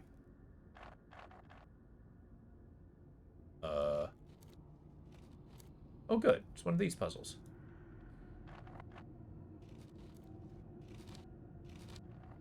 I love these puzzles. I can't move it with the marble in it.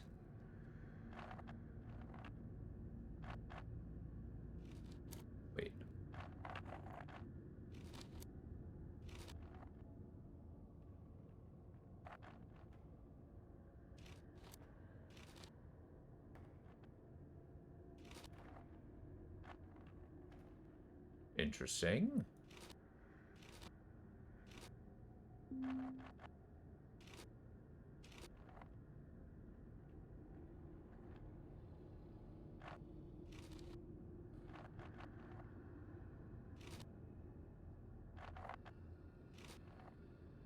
There we go.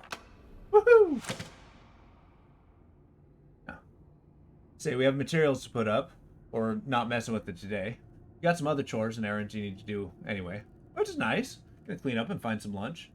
Yeah, I think I'm getting pretty close to lunchtime too. Might as well finish this room and then we'll do it. Cosmos.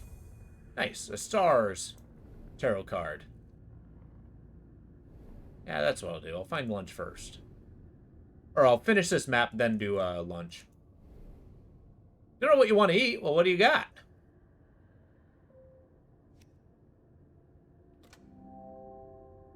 Button's missing something.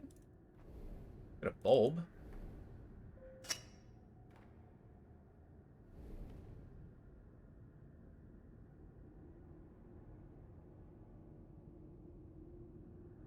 Oh, you don't have anything? All right. Well, I know this weekend I'm going to be focused on making some bangers and mash. Although I'm going to make that special mashed potato recipe. So what I want to try to do is an old German recipe. Why? What did I do? Oh, good. Oh, good.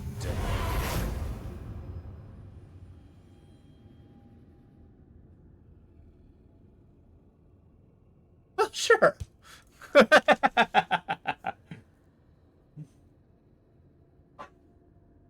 But yeah, it's the recipe is basically half and half apples and potatoes. And I get some bratwurst, cook that, get some caramelized onions on top. Woohoo! It's gonna be good.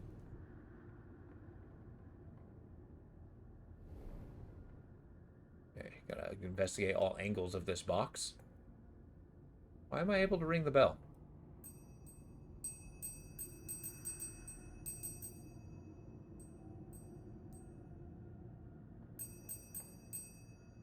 Sure. Kind of cooking apples. I was gonna go either green or a red, but I like all kinds of apples, so not too dissuading. Oh, here we go. Long. No, I need a angle down, short, long. Whoops.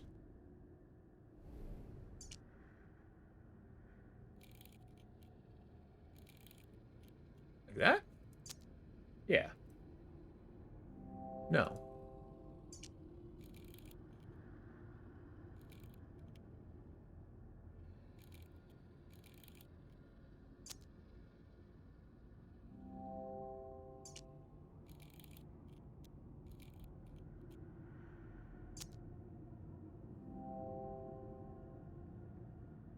Okay, the notch would be the same angle as this. This should be... Okay. Gotcha.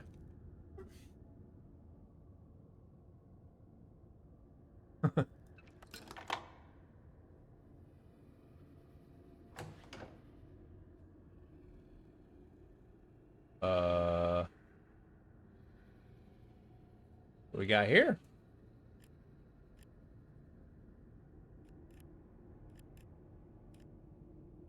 Oh boy.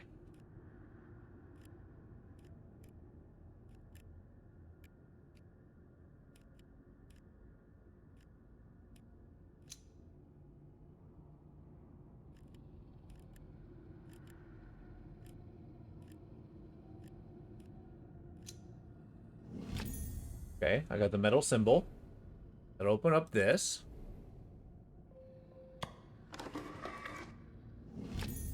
A long metal lever. I frankly have no idea what that does.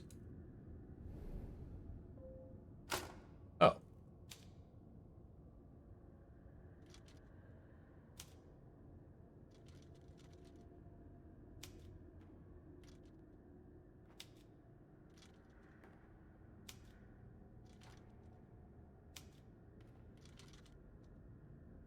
You mean to tell me people type like this? That'd be slow and excruciating. I did it.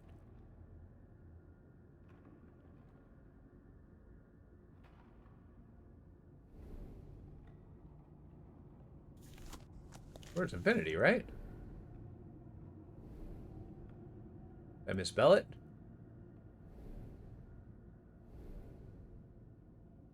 Infinity. No, I typed it. It happened. Whoa! We began at home. Starting at the stars. So much to discover.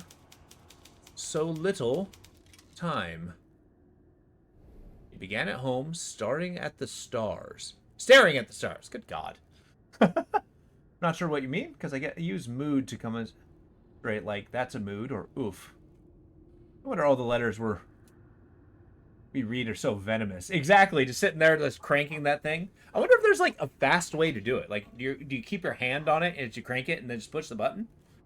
Like the strategy would be actually kind of fun. I'd try that. D. Okay. They're staring at the stars.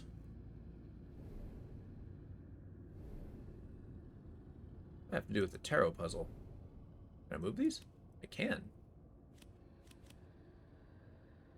What does that say? That says knowing. Null time? No. Oh. Well, okay. Oh! I understand now. I understand now. I thought you meant mood has died because of what you said. No, no, no. Mood didn't die. We began at home, staring at the stars. Much to cover, too little time.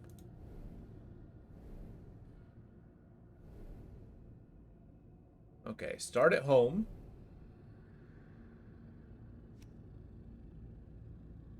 Staring at the stars. Much to discover, too little time.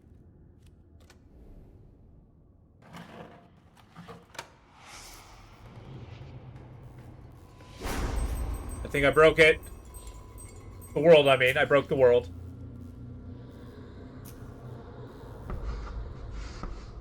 Hello, Solaire! Voyage. Well, I'll go type in the word voyage. Did I get my cards back? V. O. Y. A.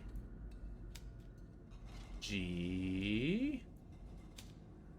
E? Rip and mood are just things you say rightfully. There probably should be a comma between them, but grandma's the first to be ditched.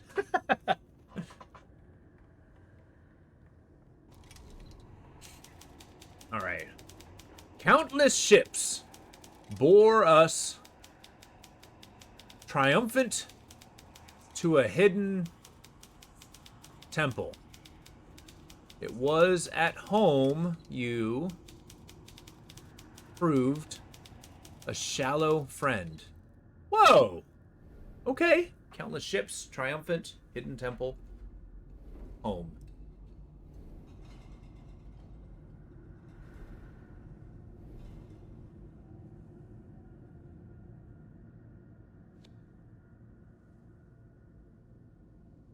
Temple, home?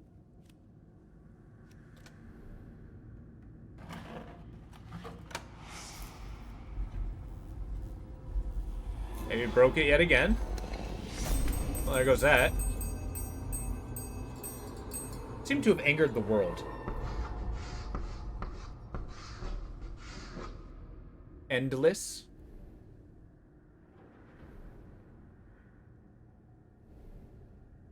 Also, isn't there a... Anything going on here? Smash the grass. Come on, who do you think you are? Oh. Endless. E. N. D. L. E.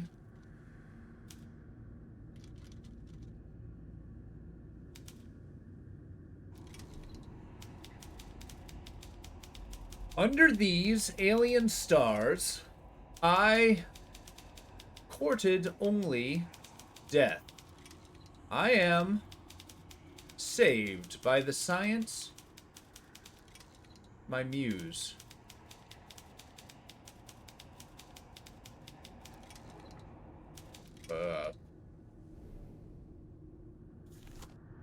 Up, down, down, down, up. Okay. Stars. Up, down, up. Okay. Stars, death. I don't think I have the death card. I do not. We need something that does... Oh.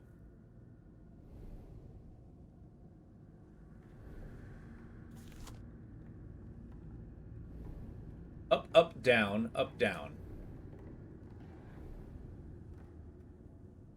Up, down. Up, down.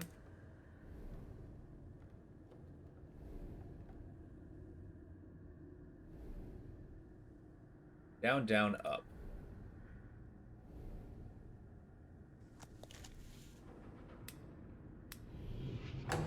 Aha! The death card. I like the dramatic music there.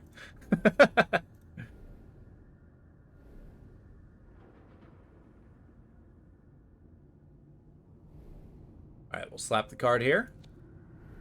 Now, precisely what did it say? Under these alien stars, I'm courted only by death. I'm saved by science. Stars, death, science. Stars, death, science.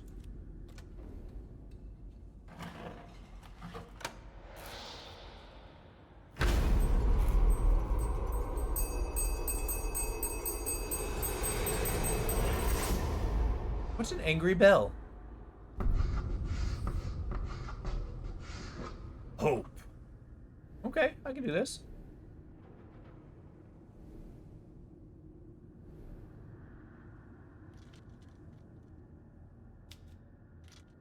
O. E. E.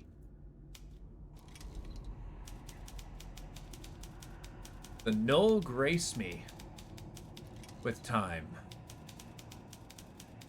For a dozen lives. Work now.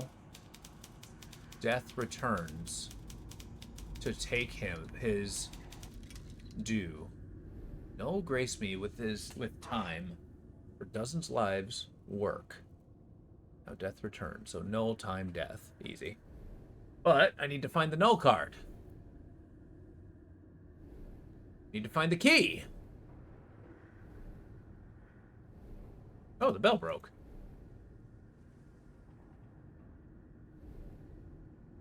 Can I have the bell back?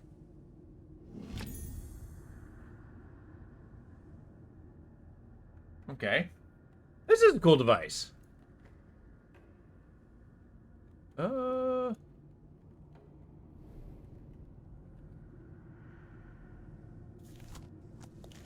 the bell here.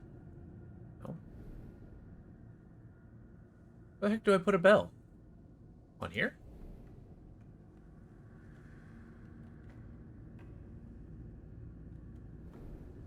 Nailed it. Creepy picture.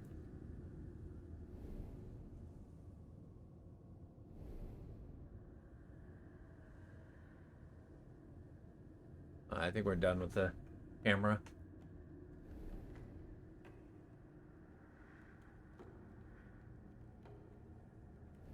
Wouldn't be on one of the chairs, would it? No, surely not. If I were a bell, don't you give me a hint.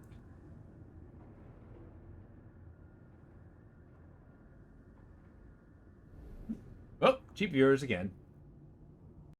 Deny. Forgive the flashes of the... Let's see what's up here. Miss Margaret Cox. On the front page.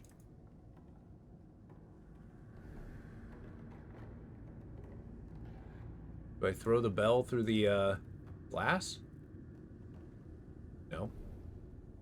Do I reattach it? Fix it? No. I haven't really found a place that took a bell.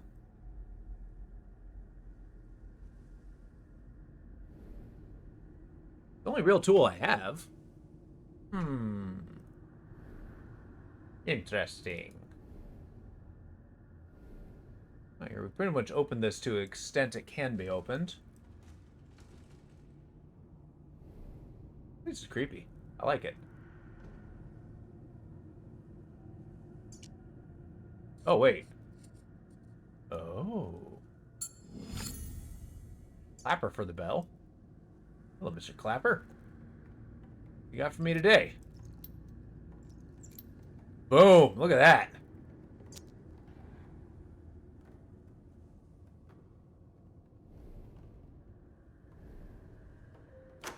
Open up.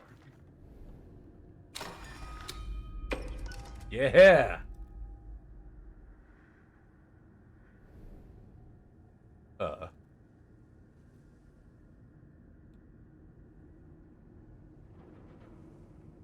But I want to open it. I guess this is in the way? Take it the clapper's not gonna help me? Yeah.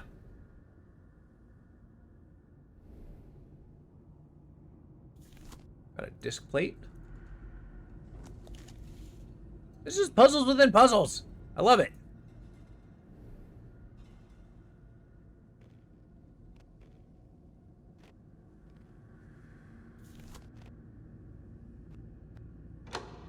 There we go.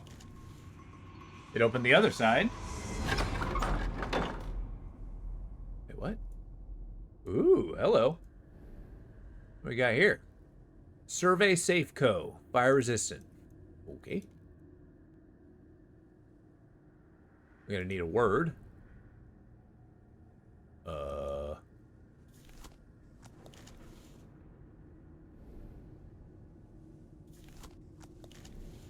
Wait, what's this panel? Open up this. Free that circle.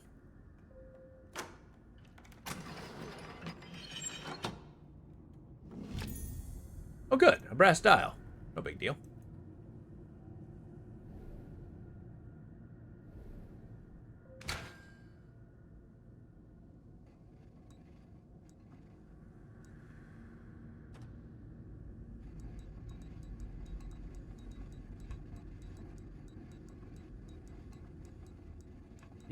T.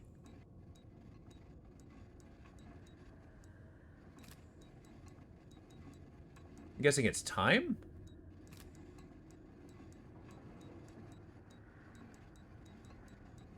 But there's no E. Damn it. Maybe we'll find a word somewhere. Oh, wait, here we go.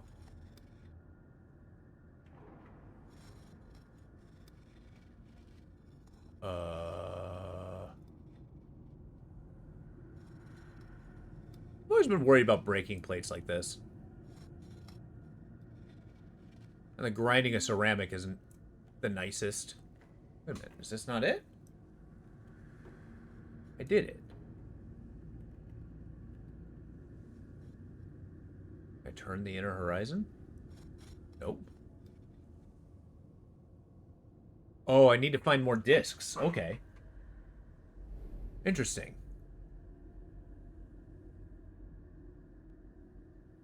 I just need a 4-letter word.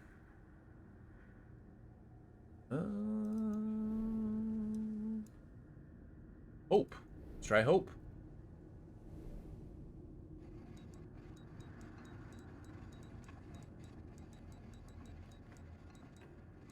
E-E-L-A. Huh.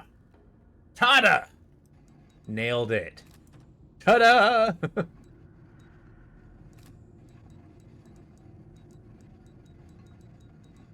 Nope, no way.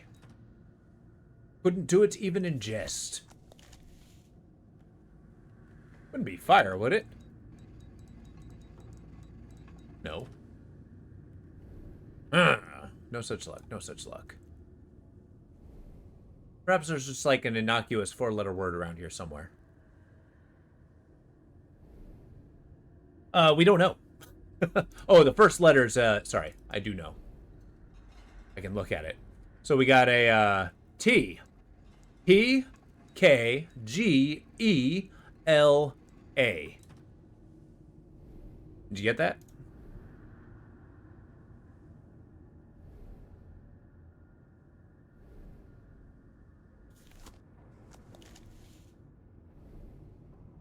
Lives work. Is it work? T-P-K-G-E-L-A. Gotcha.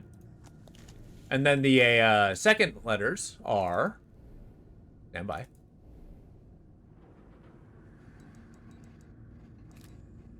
B, C, F, I, J, H, U. All right, you got that? And then the next one, Y, R, M, J, H, E, A. All right, got that? And then we got X, P, N, I, F, C, A.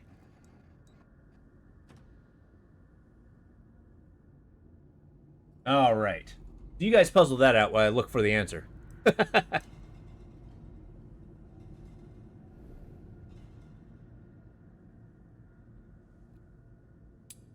Oh. Decorative plate.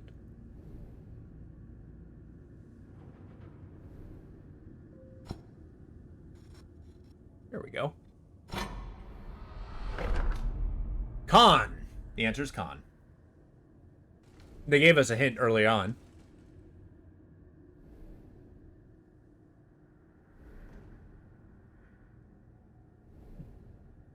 I guess we didn't give you a chance to do it. I'm sorry.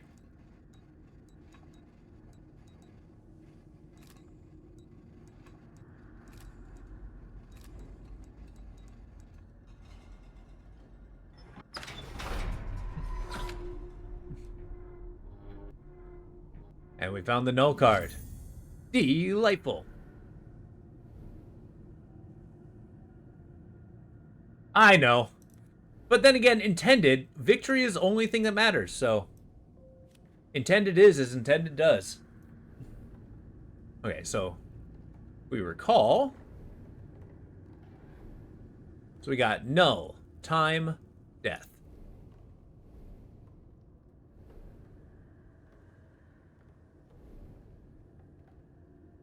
No. Time.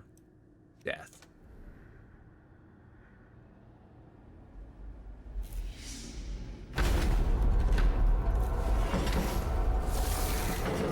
I'm breaking the world. Alright.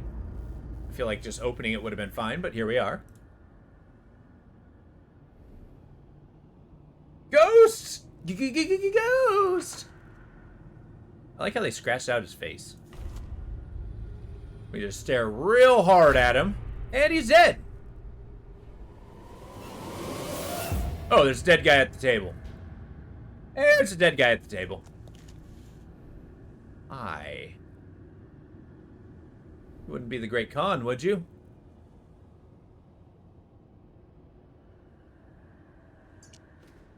Now you see the truth of it. Time within this place works differently from without. An hour, a day, a century. Who's to say? A pity. I had to wait here to see you and your final step to the journey. Everything is in readiness. Take this. use it to find the room. Oh, this is AS. That's our uncle. Oh no, our uncle died. Okay. He was making a He-Man face. I have the power! Oh, we got a nice little pocket watch. What?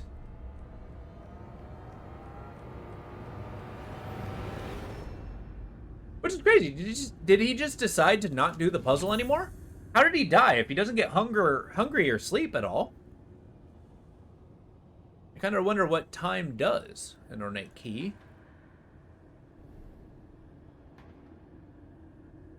Now what's in the box? Yeah, he went hollow. He didn't want to go anymore. I get you. Endless puzzles for an eternity. Hey, we found the null element. What is happening? You are to be congratulated. You escaped the curious events of the seance with all your faculties intact. Goop. Well, it's the fifth element. Null. Nothingness. Oh, good! But this puzzle is going to have to happen after my lunch. It's 12:03. I'm going to take about a 30 to 45 minute break. I encourage you guys to... Fifth Element is love. I know. At least in that movie. That was such a good movie, too. But stand up, stretch, get something to eat. I'll be back 30, 40 minutes. I look forward to seeing you guys there. After this, we're going to power through it, and then we're going to be playing more Path of Achra. So, I'll see you for a bit, or in a bit. Take it easy. Boop. Oh, wait, let me get some music for you. Stand by.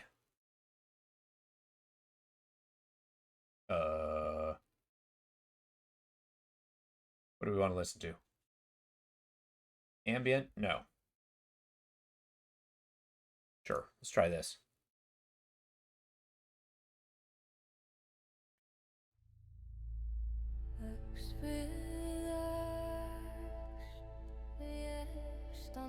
We'll be back.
skjöld sem úr tré horfum mót fjanda bíðum þess stormurinn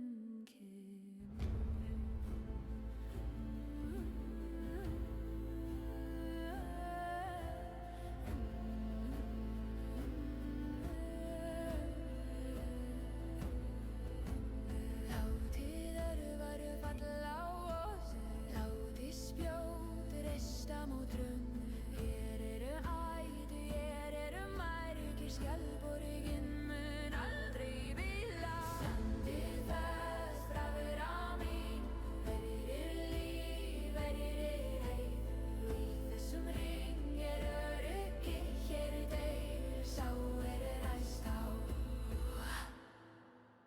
Mjöður og blóð, luktin sterk Fætur spyrna í blótan í jarðveg Rægið andan saman allir þegar við sækjum fram á við Hamra, slá, halda, vera Múrinn okkar brestur eigi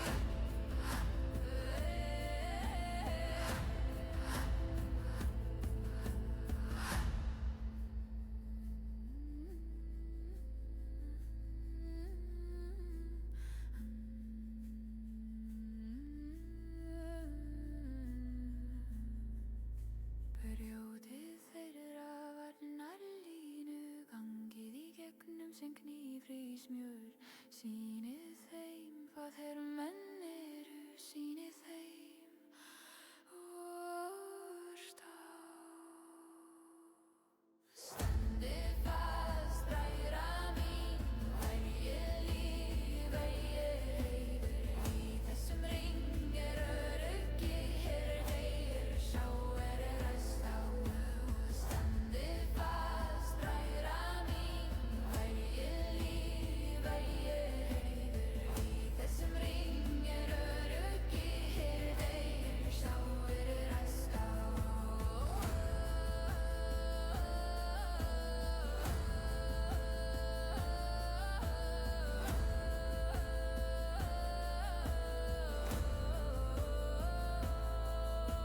Skjálftar múr fastur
All right, we are back.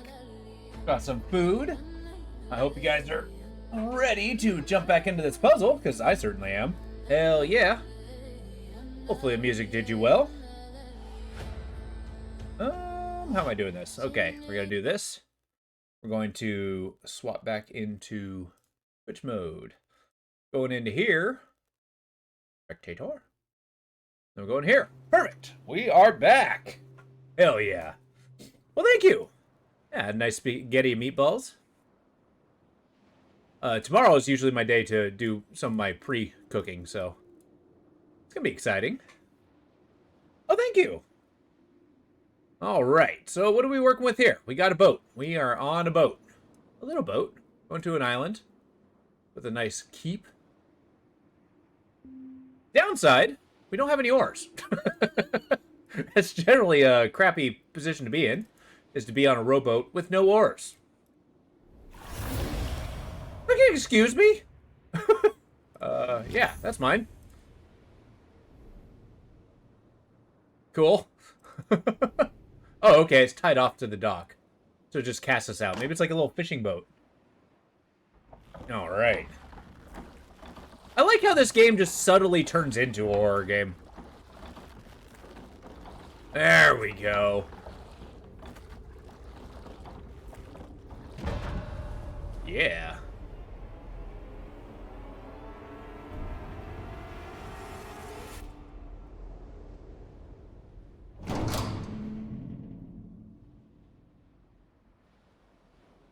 Even short journeys can cover... Oh, this was not actually the end of the chapter. Even short journeys can cover great distance, and by making it to the other side of the crossing, you are now ready for the final step. May good fortune go with you.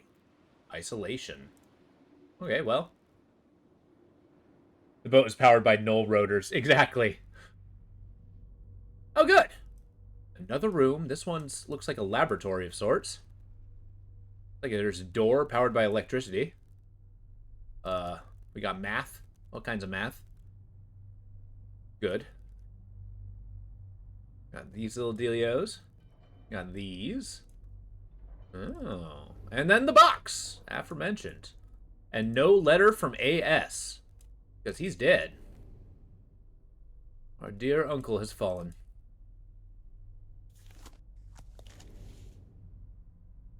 Okay. Got a padlock. Is that a beetle? It is. A beetle clock.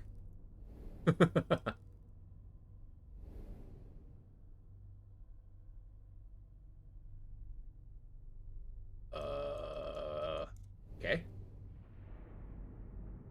Well, there's the first room. See what we got. Don't you tell me.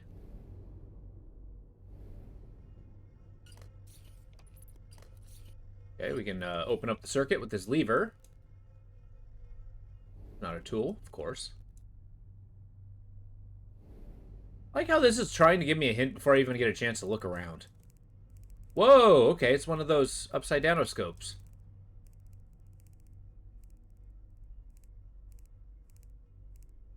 That's the official term. There. Okay, a reflectoscope. Subject Alpha 17, Lamprina Arata. Subject unresponsive to post-mortem appointment or application of serum O4, combined with electrical stimulation, range 10 to 100 megaamps. Corpus degradation considerable with high amperes. Conclude Cleopatra unsuitable for further study. We're using electricity. Hey, Superbrain! I like how I basically, like a genie, I mentioned math and you arrive. How you doing, buddy? It's good to see ya. Oh yeah, this game's awesome. I've only gotten halfway through the third game. And this one's the room too. So it's kind of a in between the series. We dive in and we kind of give this one a go. Oh, good. Got null energy. Screws holding the hatch shut on the demon egg. How you been doing? It's good to see ya. Halfway there, damn right. Yep, there's actually 4 games in the series I found recently. But this is a really cool series. And I don't know how it concludes.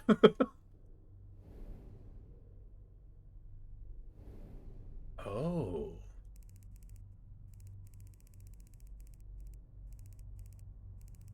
Interesting. This is probably a puzzle for a later point. I don't know why there seems to be 2 systems of puzzle games. We don't give hints ever. Or we shove hints at you. Exactly. Like, you don't even get a chance to stop reading. It's like, hey, you want a hint to the next puzzle? I'm like, no, thank you. I mean, you could turn them off, but I left them on, even though I didn't use it. Just in case I got, like, stupid stuck. But my patience is strong with this one. There's a cabinet. Don't you look at this. Who do you think you are? You got another reflectoscope. Got whatever this thing is. Oh yeah, that looks scientific. Oh, good.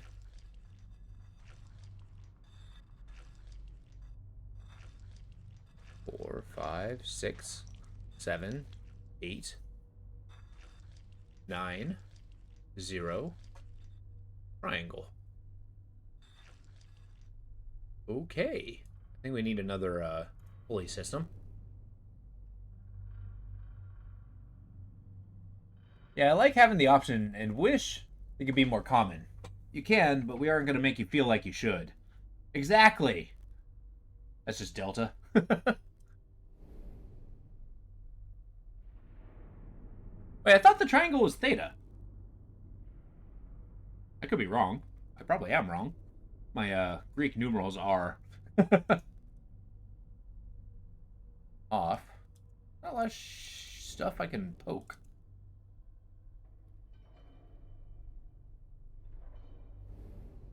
Let's see. Okay, we got electricity and no electricity. Can't pull the lever, of course. There's no power. We have no power, Captain!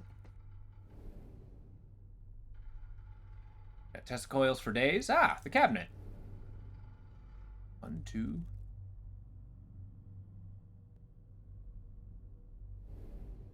I'm sure something opens here. Whoa!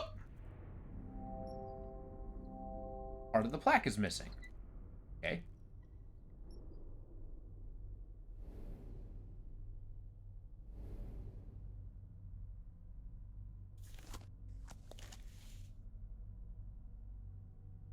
Oh, so if I get the plaque, this interacts. I can't read the journal, much to my dismay. Theta is like a circle with a line in it. Oh, gotcha. Okay. Yeah, see. You can tell I never joined a fraternity.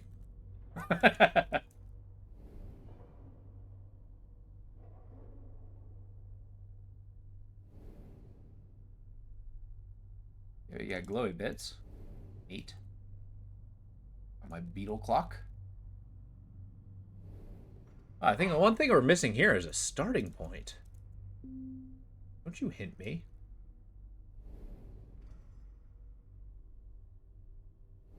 So this is like an answer to a puzzle. This does a thing.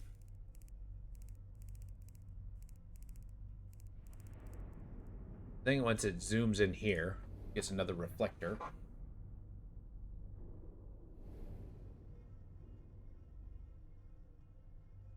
Got lenses.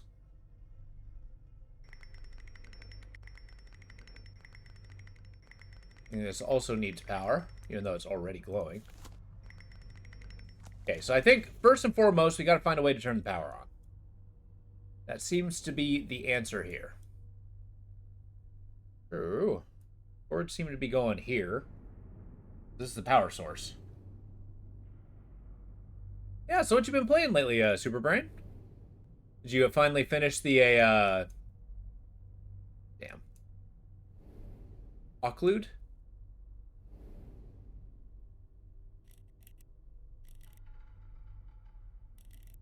The, extra stuff, I mean.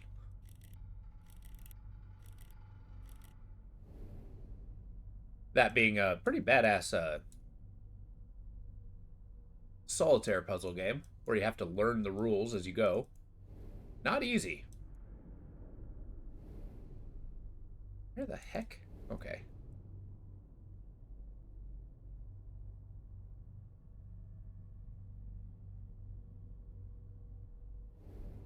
Oh, here we go. You know what? The answer's here. No, it's not. I lied. Oh, you haven't. It gets very hard and you couldn't figure some of them out. Oh, I gotcha. I gotcha. Well, give it time. I was playing another game earlier, and I will after this one. Oh. But one that you might like. It's called Path of Achra, if you haven't heard it. It's less of a puzzle game, more of a, I don't know, RPG? Roguelike. Oratus Ratus. Nice. Subject Beta 4. Subject necrosis significantly halted by pre-mortem application of serum O5.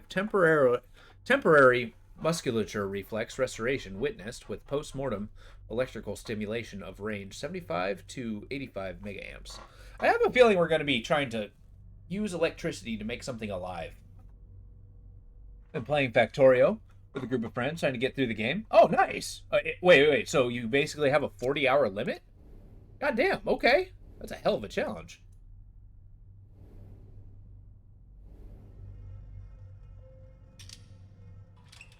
By the power of Flathead, I have the power! A wooden box. Oh, boy. Well, let's find the queue.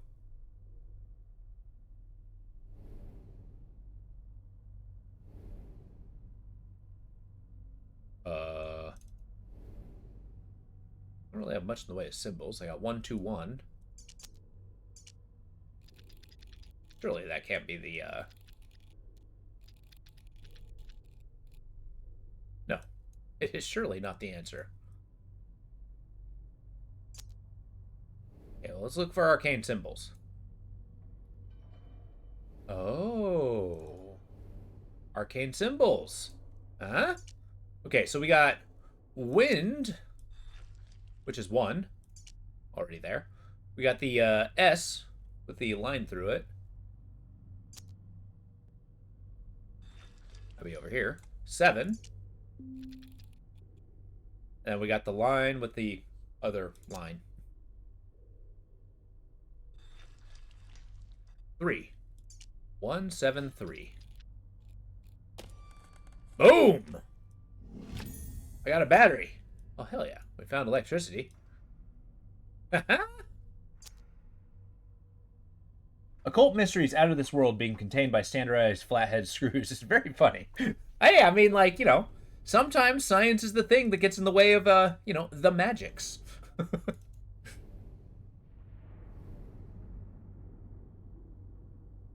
Like, maybe they're so occulty and they,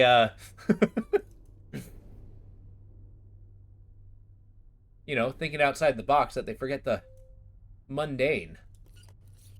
Kind of like a wizard. Like, you get a modern wizard game. I don't know if you ever read the Dresden Files, one of my favorite book series. But it's like everybody's like a super wizard except for Harry, who just shows up with a gun. But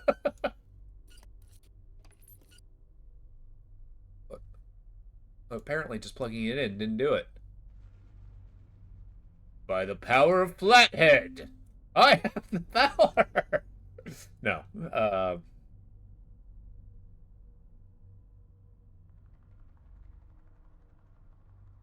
Gotta be this.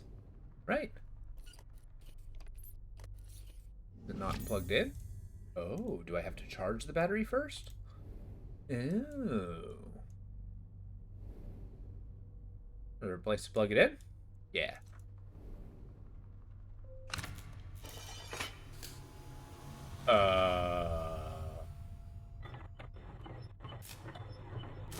Yeah! Give me the power!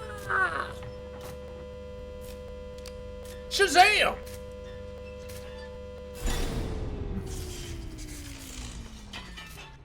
Can we guess at the solutions? Maybe.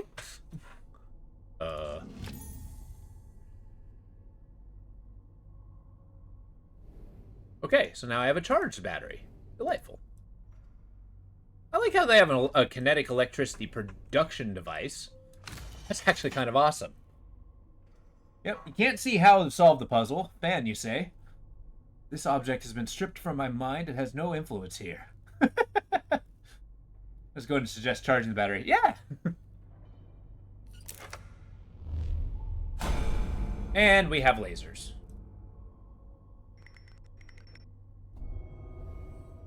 Okay, okay. Now we have the reflecto beam. Ah, my eyes!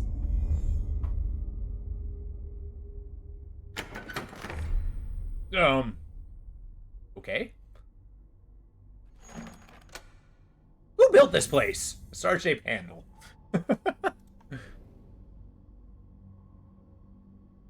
Okay, so we got this.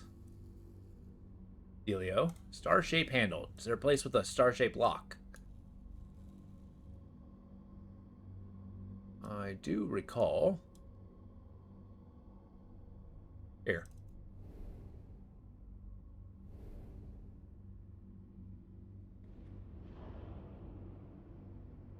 No, not quite. Not quite.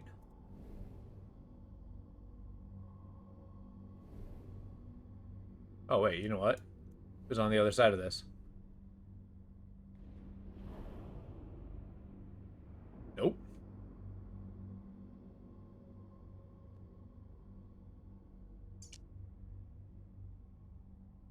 Okay, so a hexagon. Why is there a tripping hazard in the shadows? Oh yeah, that's the electric powered door that I feel like our guy has accidentally locked himself inside. Look, this is science. We have to know that tripping hazards cannot stop us. I'm a doctor, not a, I don't know, OSHA agent.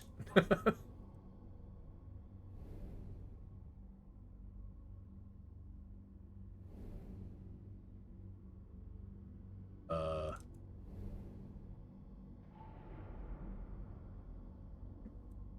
it's gotta be here, right? Nope. Star-shaped hole, huh?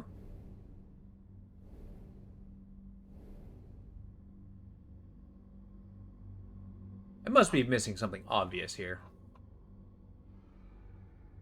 Usually the star-shaped holes are really easy to find.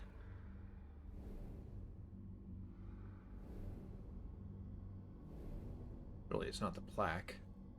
Oh, it's right here. Duh. Bam!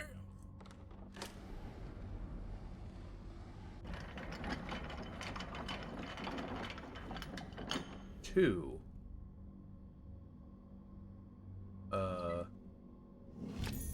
A drum of images. Okay.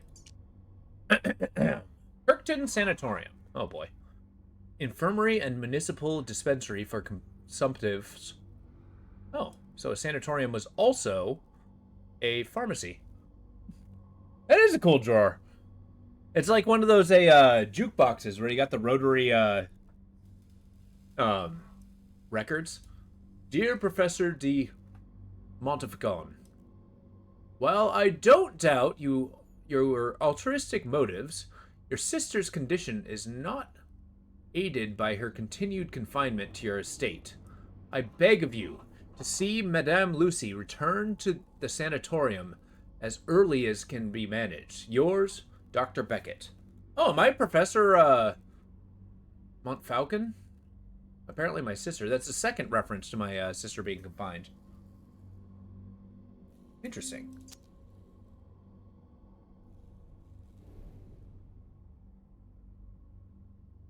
Cheers to you guys. Got a nice sip of coffee. All right. Here we go. Image drum.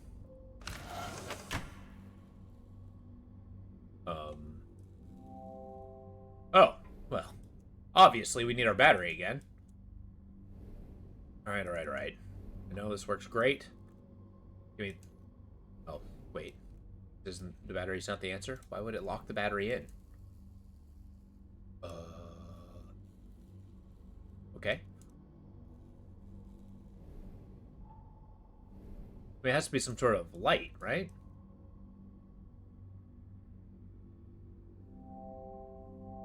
Yeah, I need a second battery. Or a first one. Hold up, hold up, hold up. This game's not really in the habit of disconnecting things to reuse tools. Especially when it's like halfway through a puzzle. Because, yeah, it locked itself in.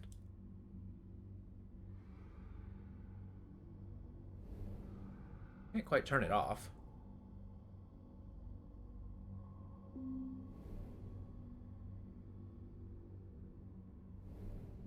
Maybe it's here.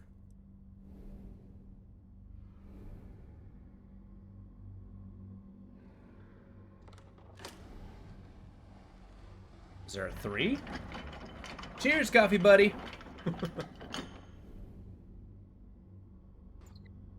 Okay, so we got the plaque with the box inside.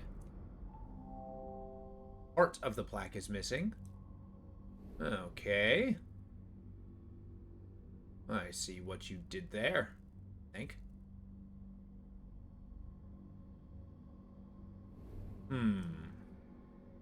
Where do I get a second battery? Surely it can't be this mess at my feet. Damn, I can't, like, just run a cord. from here to there. Will be the logistical nightmare. I mean, you all know how I play Factorio games. You think you saw something in the second drawer. Oh, there you go. Super Brain, the Eagle Eye. I totally missed that. And that's usually how it goes. I miss something for a good 20 minutes, and then... Oh, then I get an epiphany. Aha! And a brilliant man was he. I wonder then. I wonder. That mean...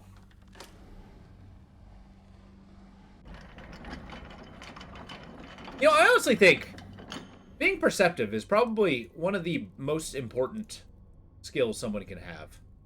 Ah, see? Boom. What do we got here? Beetles! Of course we have frickin'... I don't understand why that gave me a spooky sound.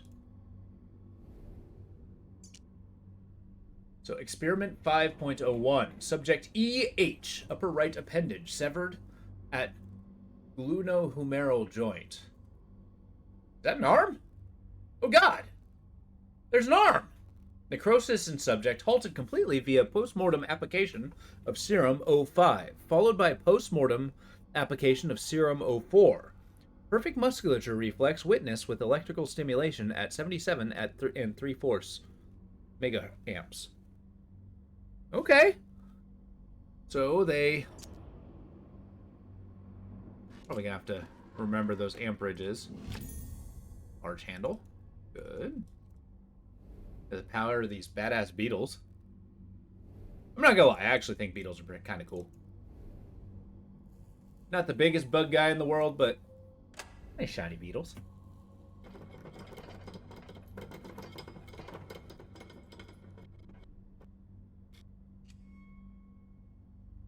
Of course.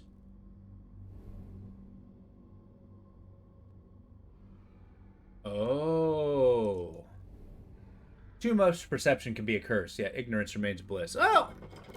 I still have yet to find evidence of that. Ignorance remains bliss. I haven't quite seen myself the mind-rending Cthulhian monsters. I'd be willing to see them. My curiosity is too strong. I'm, like, highly susceptible to them. I'm not above joining a cult. Okay, so we shine this on the beetle. I guess.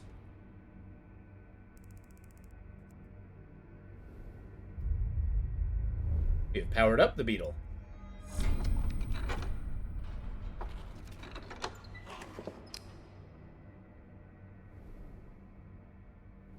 The room is turning into a scene. Kind of. Yeah, I wonder what happens if it's just a high-powered laser. I wonder if it's only light. If I walk through it, do I get cut up? Hey, another battery. Huzzah! A large rhinoceros beetle. Got some coffee in a jar, settling in different things. Maybe a very old pickle jar. Medical tonics. What is it? Your once-a-day malady elixir. For the ailments of both ladies and gentlemen. I can't see that the writing's way too small. Of course.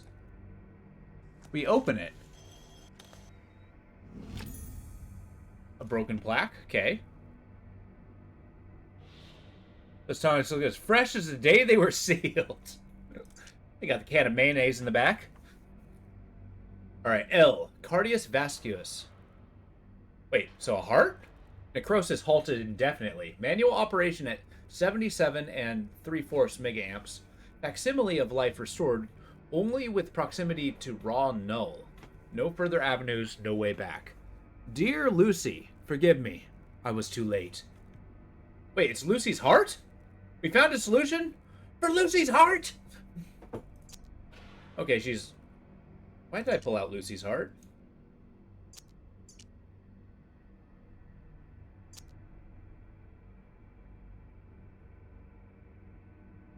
I think she died, and we were trying to find a cure to, like, give her eternal life. All right, we got a rhinoceros beetle. Delightful. Now we got a battery. We charge that. Oh, wait. No. We want to go to 1 with the plaque.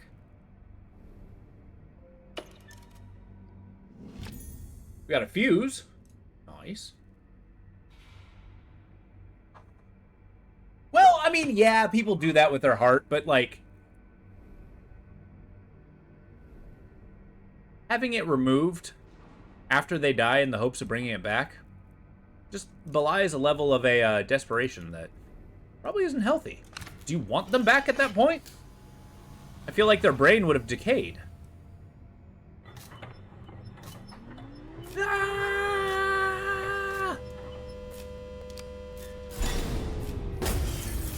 And I blew a fuse. By the power of Flathead. Burnt out feud. I'll discard it.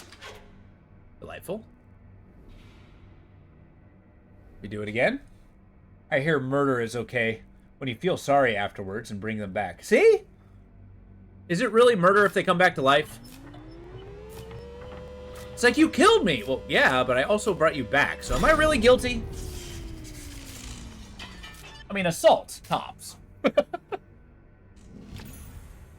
it wouldn't even be attempted murder. You did murder them. Maybe resurrection would be a crime.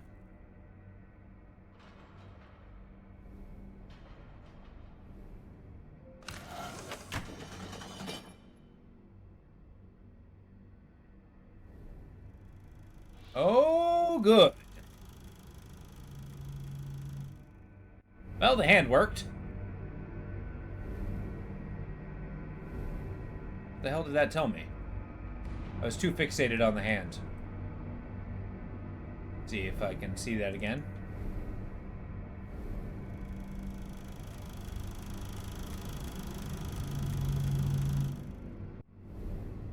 I didn't see any, like, answers to puzzles.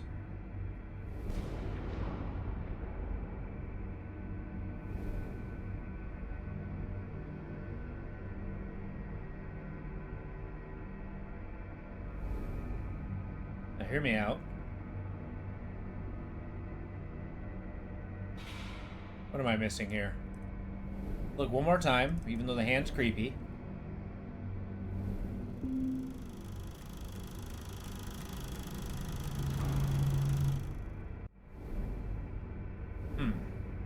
Okay. Well, we have the device.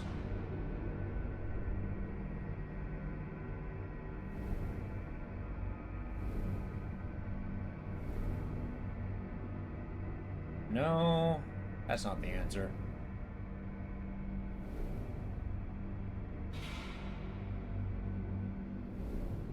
Gotta find a way to get this rhinoceros beetle.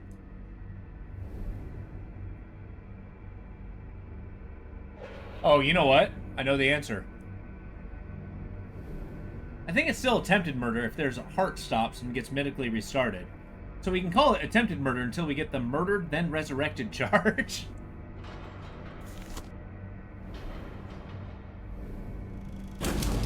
And I broke it.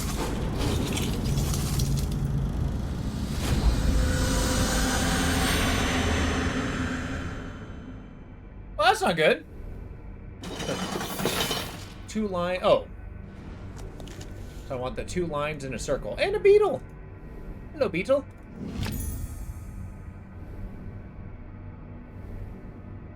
Just a bazillion slides. So 2 arrows in a circle that goes over here. This electrical arcane thingy.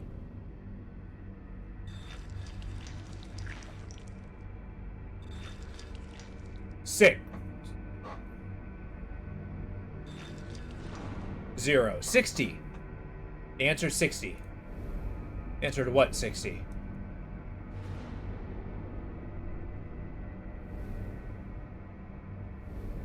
Well, if we need a number, we know that it's 60.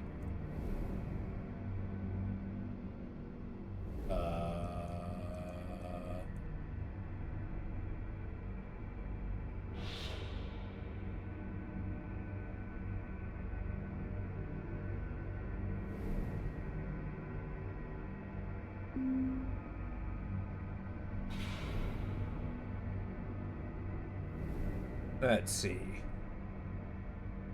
1 and 2.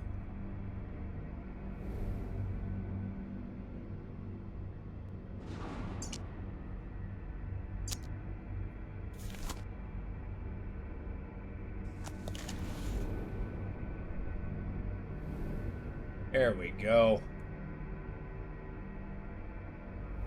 I thought I did too. My Oculus here is kind of my ability to see null, though, so... It's our second one. We broke the first one in the first game.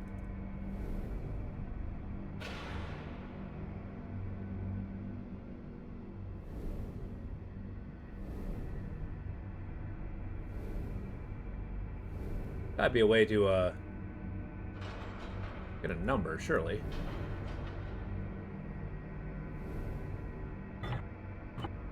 I don't have anything plugged in.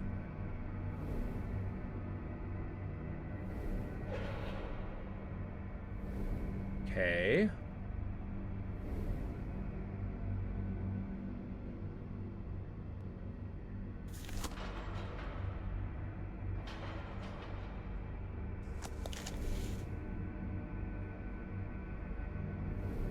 I seem numberless.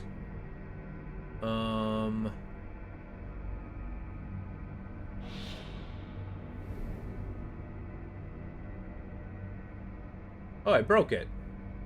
Not moving anymore.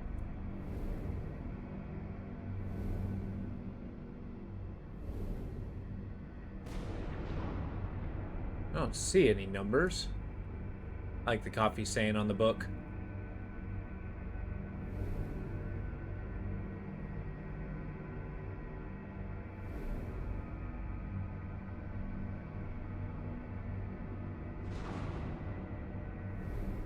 No. Where do I apply 60? Let's see. Gotta be here. The one thing we're not really... Wait. Hold up.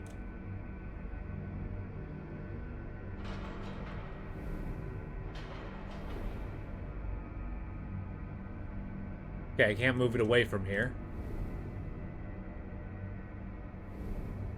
So that wasn't the answer.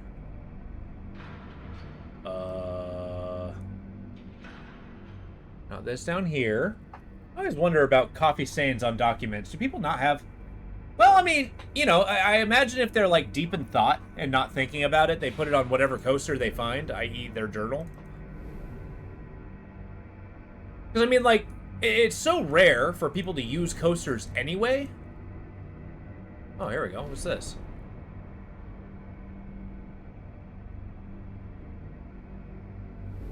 Yeah, clumsy from too many late nights, yeah.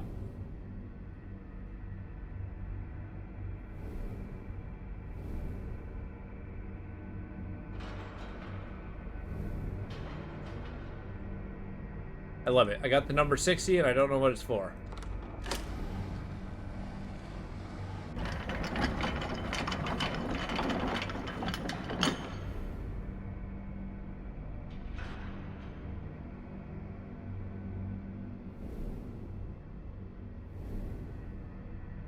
Really, there's something I can interact with that I'm missing.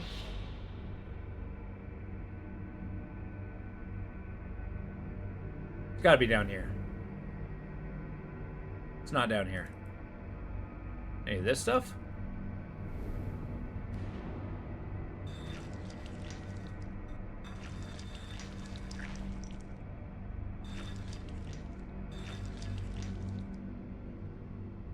Six, 0.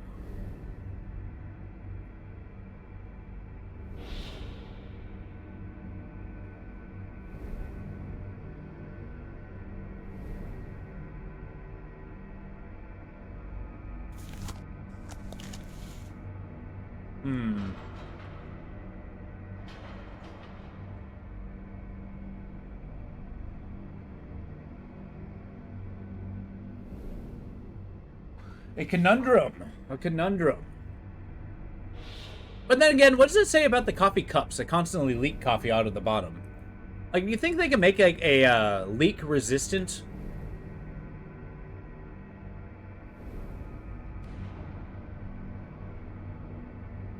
container?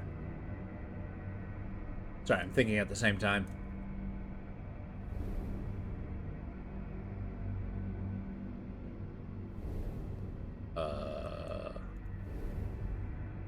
What do we have that actually takes numbers? Like a numeric code?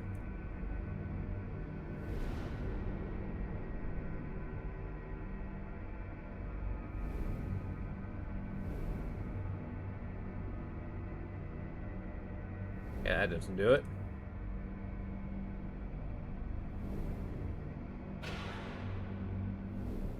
Humph!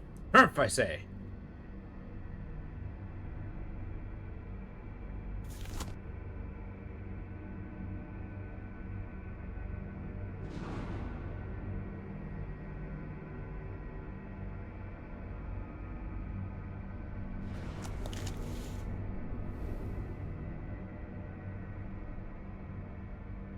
It's gotta be this stuff.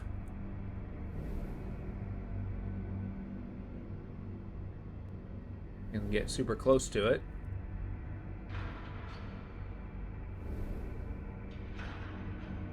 Hey, a star-shaped thing.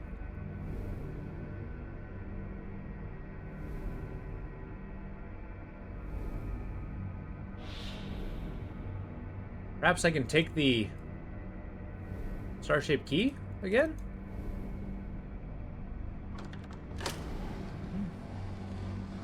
Huh.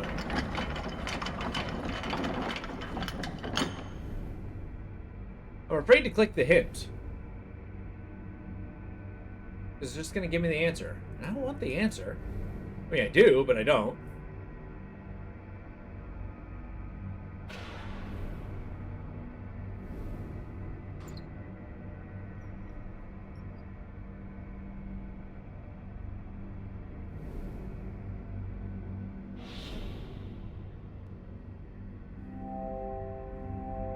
Bug missing on the labels.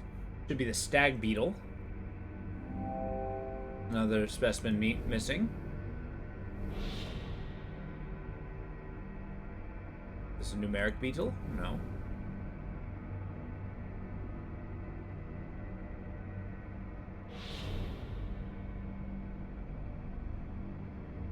I love books like this.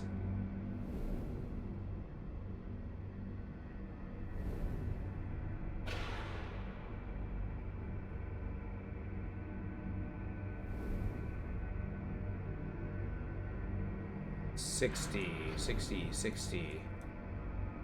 Get the whole drawer.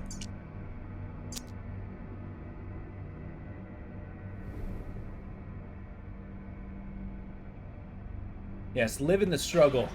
This is where you want to actually be. Through the epiphany of danger, you should access a solution you knew all along. Exactly. So what you're saying is my life is not nearly in danger enough. That's why I'm not finding the answer. I understand now. Alright, to the window! The window! As I careen down to the bottom of this tower. Ah, I see now.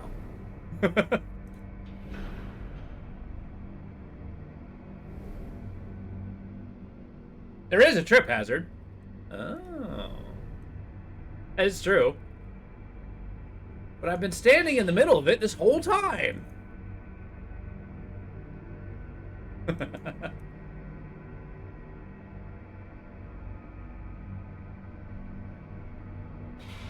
Oh, I know. It'll be the solution eventually, I'm sure.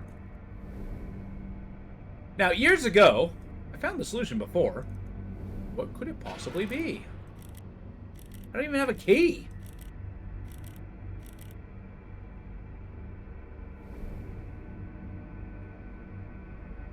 Or perhaps a drawer or something here?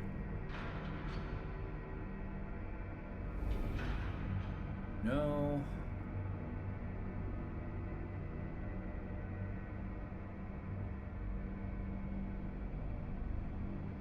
That's the kind of puzzle games that get me, is the puzzle where you have to find the puzzle.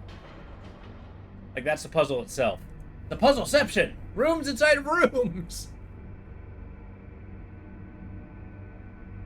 Oh, there's an arm in there. I just realized.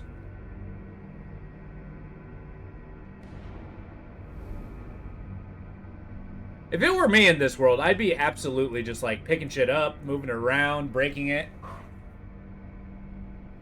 We have not, actually.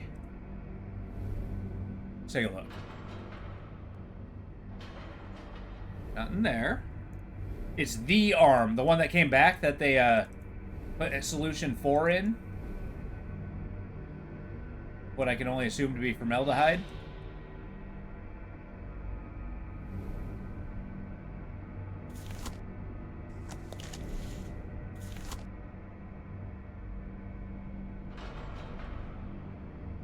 We can see the laser.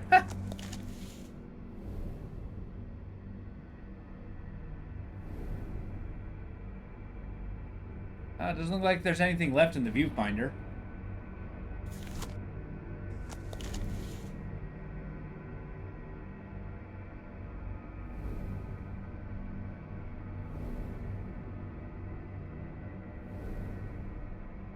Is there a way to manipulate the amperage?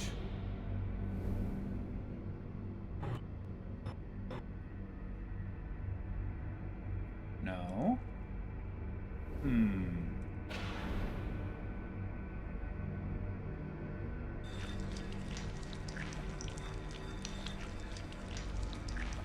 Why the triangle?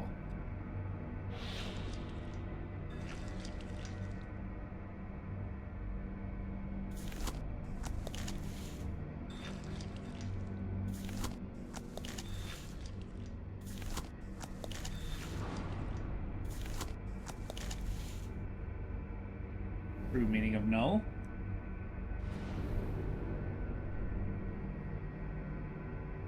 Alright, we're doing it.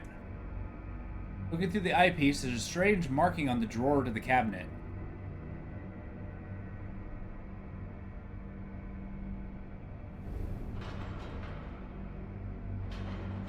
Strange marking on the drawer?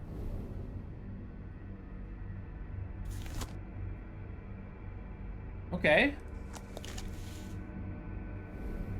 That certainly pointed me in a direction. What the hell's down here?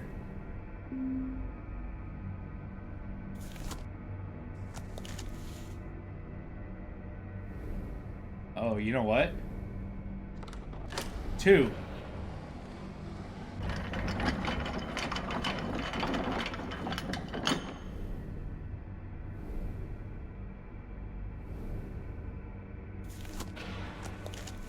No? Hot damn.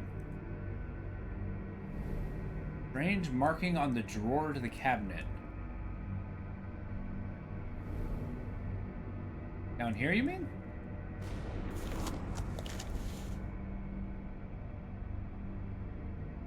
I think that's the lock to the door. On the drawer to the cabinet.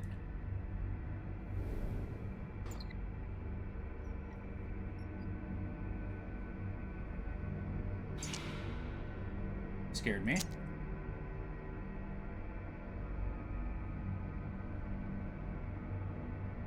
Don't read this chat message because it says how Dansky is the worst streamer ever. If you read this chat message, it says how Dansky is the worst streamer ever, and that's your own fault for reading this chat message. Rude, Mad Hat. Oh, wait. Hello.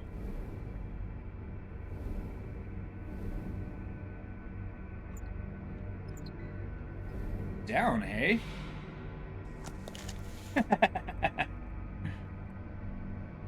How you doing, bud? It's good to see you.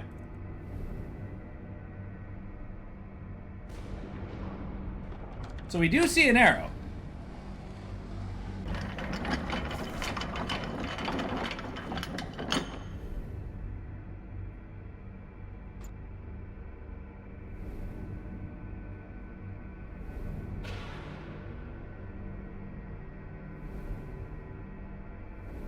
What does the arrow mean?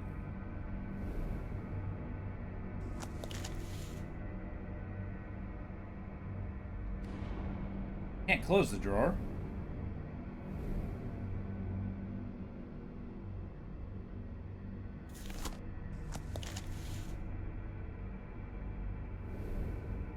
Literally the first 4 words.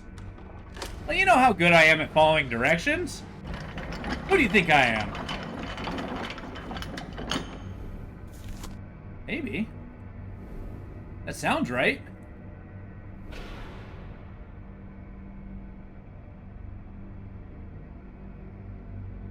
What do your Alpi see, Legolas?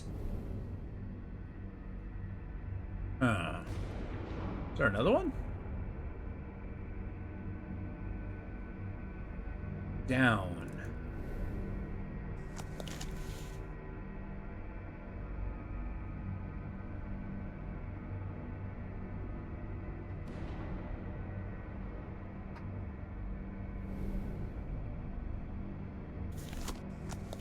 Well, now we know where the 2 hours took. Showing you where the gravity's pointed. Oh, yeah! Man, I thought because I was standing up it would be up there. Glad we got that sorted out. But what goes down? I can't manipulate anything.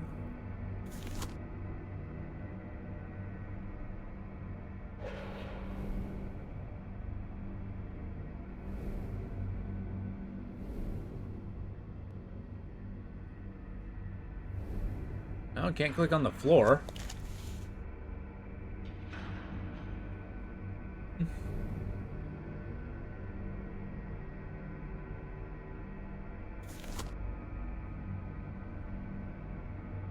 An arrow down is the only clue I got.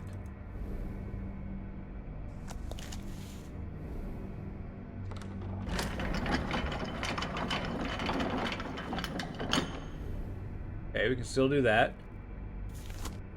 The arrow's still there.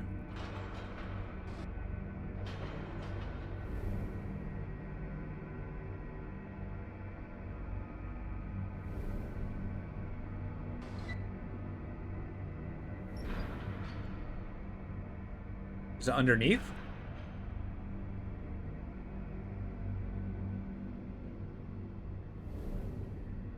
Like if I were to flip it to 2, would I have to look under it? It's always left. It's always left. The beetle! A giant water bug.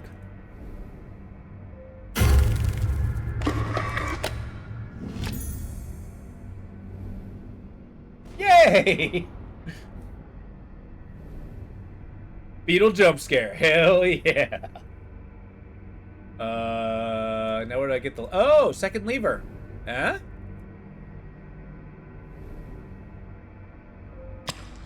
I knew it. Alright, we got an amoeba.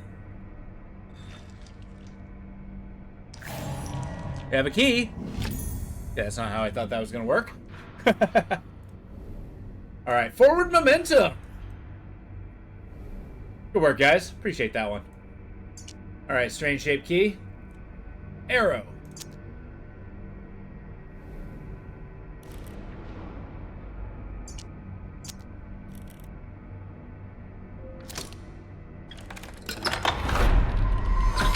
Beetle!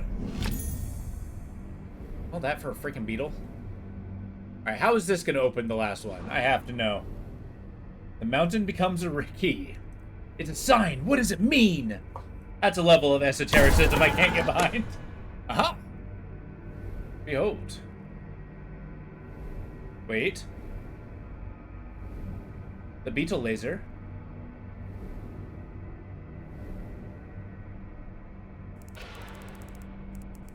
Oh yeah, right in our eyes. Love it. I always like esoteric things. Merging with science and stuff. I don't know. Like, I don't believe it by any means, but it's always nice. It adds a level of mystery to the world that this isn't normally there.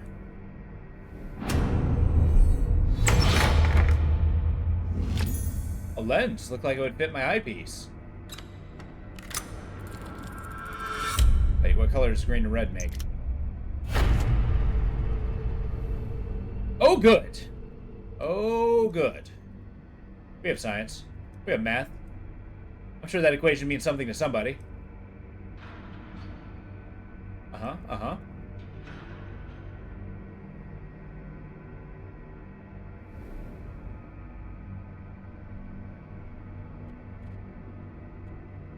But what does it mean? Alright, well, let's look around the, oh boy.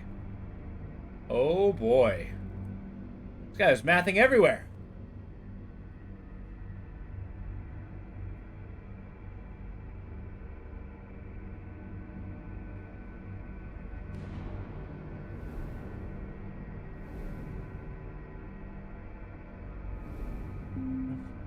Got Eldritch symbol and cursive words. Yeah, I'm sure these Eldritch symbols, I guess they're just letters in cursive.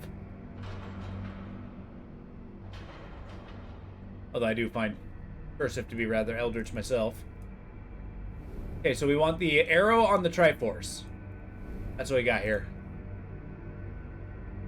Arrow on the Triforce. How do I manipulate this?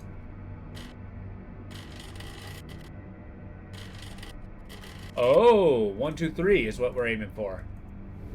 Hold up. Okay. Let's suss this out. Looks like some binomial equations. Yeah, but what do the binomial equations actually relate to? Like, what do they do? And that's all I got. I got arrow to Triforce. To a layman, this just means, like, nothing. Looks like magic. Like an idea that I work in Eldritch world of math using symbols and arcane transformations. Okay, fair. But then again, the numbers have to represent something. Or, sorry, numbers, letters. I mean, they're variables. This looks important.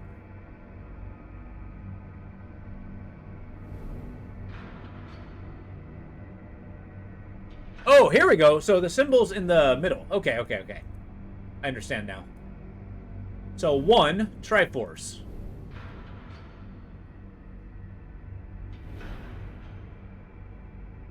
3 is the polyhedron.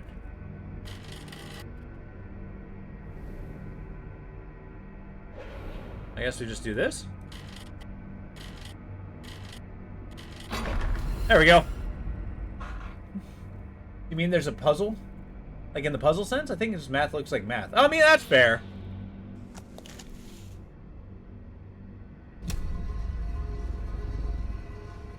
That's a heart.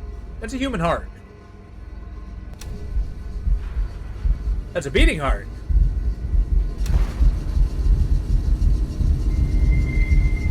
That's an agitated beating heart.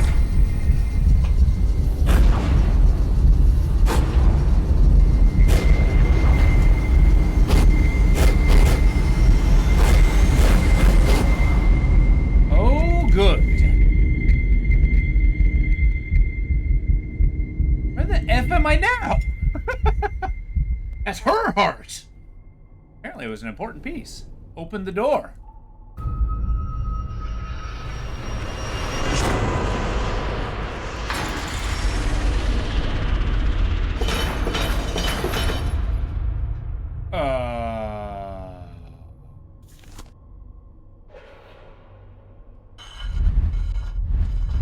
Whoa, we can control which door it's taking us in.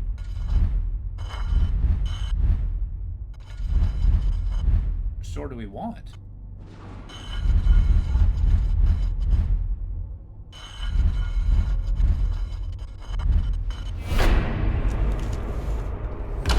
Well, I think we've been hell the whole time.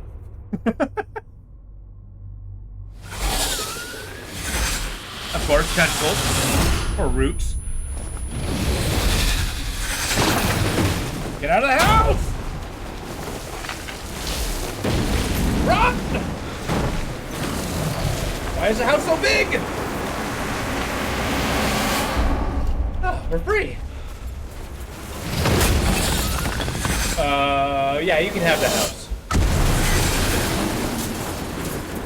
The gnome monster. Congratulations, you have completed the room 2. There are many have faltered. You have succeeded in discovering the many mysteries held within this most unique space. You fled the laboratory and escaped the confounded house where it all began. After much scientific study, I can only conclude that there's an absolute impossibility that the null sample under my custody is the only one in existence. It stands to reason that there must be a great number of somehow coordinated samples which exert some form of control over these curious events. Professor de Monteficon, November 1903. Okay, so I assume we are Professor de Montfaucon. That was awesome! Why do you always stop and look? Well, I mean, how else do you see it? Thank you for playing and purchasing Room 2. We hope you enjoyed it. A small independent games developer, we truly believe in the power of word of mouth and goodwill from everyone to play our game. So please, let us know what you thought about the Room 2 by recommending it or writing a review on Steam page. We sincerely value your support and feedback. Nice. Thank you, Fireproof Games. But that was the Room 2! What'd you guys think?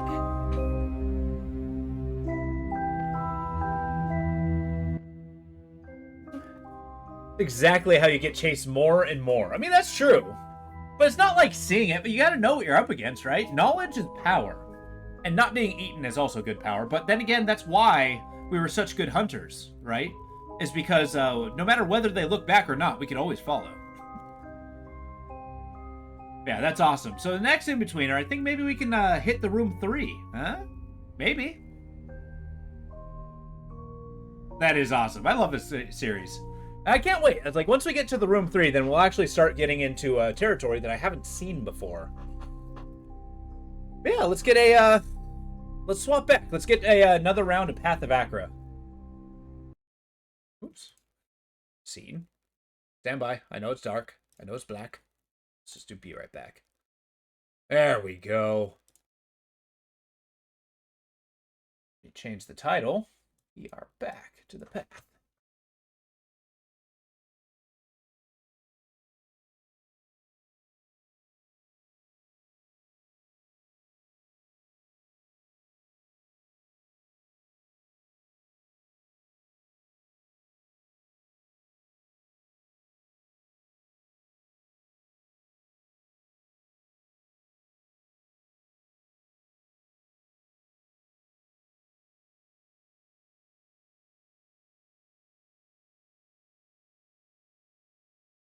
There we go. Let me go POA. Boom. Turn on the game. Get a capture going. I never turned off the room. Jesus. Turns out you can turn on 2 games at the same time.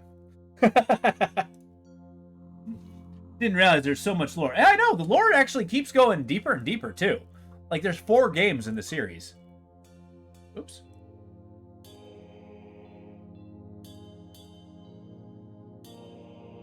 There we go. We got the POA. Boom. Oh, so this one will be a little more low-key, but it is a great game. One that I've been struggling with so hard.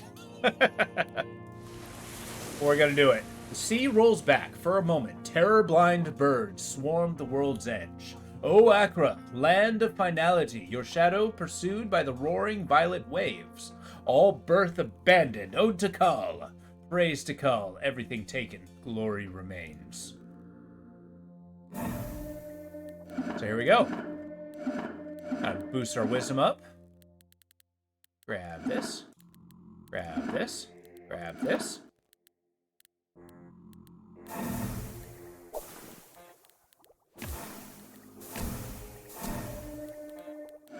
Okay, we might alter our strategy a little bit depending on the equipment that we get.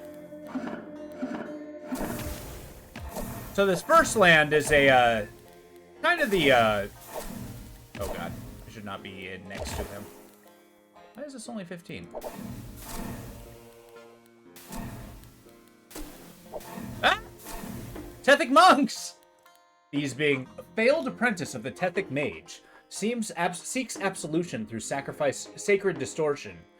Attacks with corrosive teeth. Sacred distortion, huh?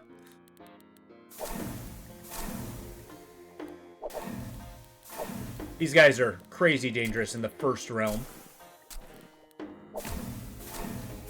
But the Cobras stand strong. got to get our Dread Legion. Then we'll see what we want next. Yeah, maybe Masteries? Herbermancy? Summon a number of creeper familiars, only on prayer, though. Hey, how many of you guys have actually played Path of Achra before?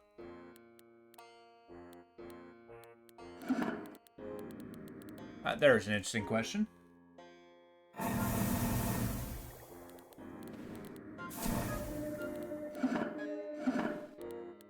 This game is actually, like, by far my addiction. I love this game. You have not.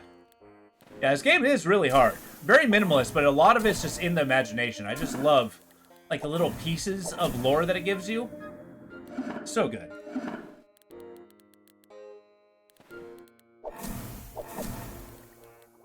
Okay. So we're gonna raise this guy. Become our Wormborn.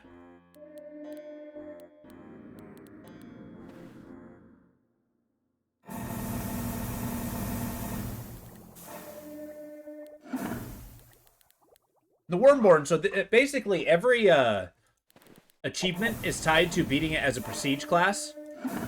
And as you can see... Oh, I can't change it right now. As you cannot see at this point in time, there's a lot of prestige classes. I think there's about, like, 50 of them? I could be wrong. Maybe 100? I think there's, like, 102 achievements.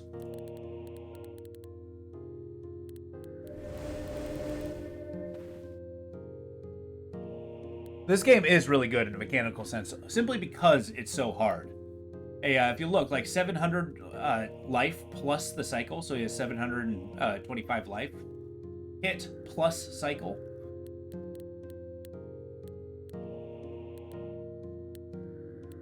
What item do I need? I don't really want any of this.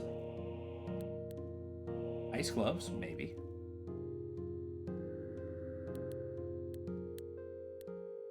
Maybe we do that. Maybe we go for the ice gloves. Now, as we spawn, we see various monsters, like this beetle. It's basically an ice beetle, an enormous skittering beast driven from the northern ice caves. So yeah, as the waves are washing, the entire idea is that we're going across this island. There's a wave of the ocean kind of consuming the world behind us. And does it actually show us? No. The world behind us, and we're trying to capture these towers to get to the obelisk. And that's the path we're taking. We're fighting any enemy on our side. We're gaining glory, which makes us more powerful.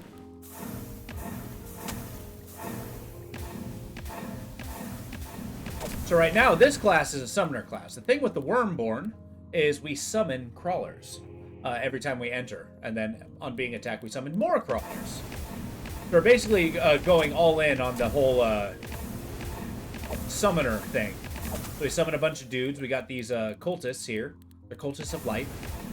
They mend everything else. We got our Dread Legion, which is an honored skeleton. And because we're a druid, we get a serpent. A cobra. And the cobra is actually quite strong. We got 3 stats we got to worry about. It being strength, dexterity, and willpower. Willpower governs your magic, your healing, and your how many you can summon. Okay, so we got these. A fanatic soldier from tunnels above the infernal plane.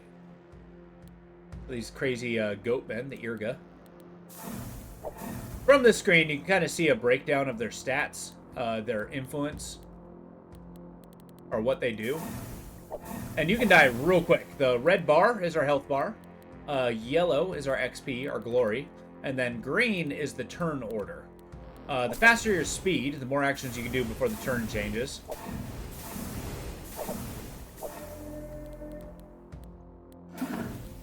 And that. Dexterity governs your accuracy, your speed, and several weapons. And then strength governs your hit points, how much you can carry, your encumbrance, and then the damage you do when you hit things.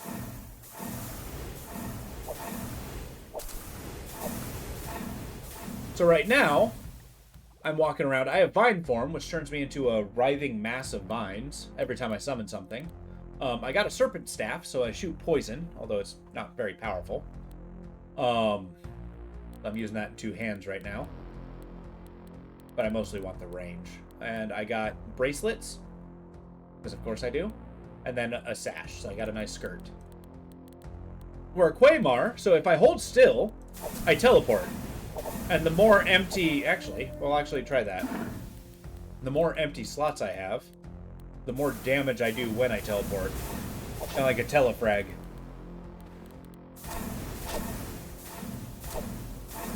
Hey, Multimum! How you doing? Good to see you, man. How you doing? We're playing some Path of Achra. Have you played this one before?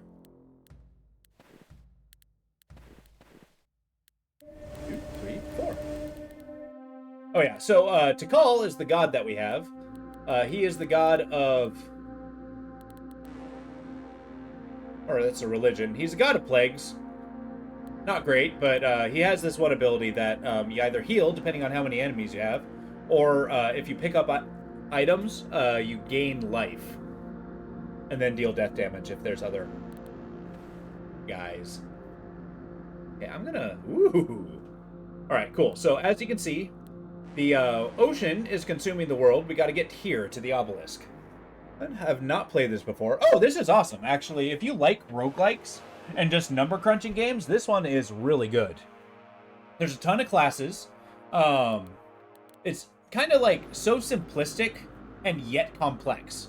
Like, all the items do special things, so you can have different interesting builds. Oh yeah, we're definitely going here. You, like, all the skills, there's tons of elements you can be, and then they each have their own tree. You can mix and match to get different synergies. Each class and religion has different builds and stuff. It's really interesting. And then the lore is given kind of like in small things. So you gaze upon the green tower. So as we're kind of like going forward, we see this green tower. The rocks are smeared with dung. So, you know, a terrible stench. So, you know, we see poo everywhere. There are wide footprints in the dust. As we're walking by, we see those. And that's referring to this enemy. Travelers claim the nameless blood once ruled here. So that's why we see these idols. There is a crumbling, vine-wrapped altar. Travelers speak of the wings of death. So yeah, each brick here, oh wretched hunger.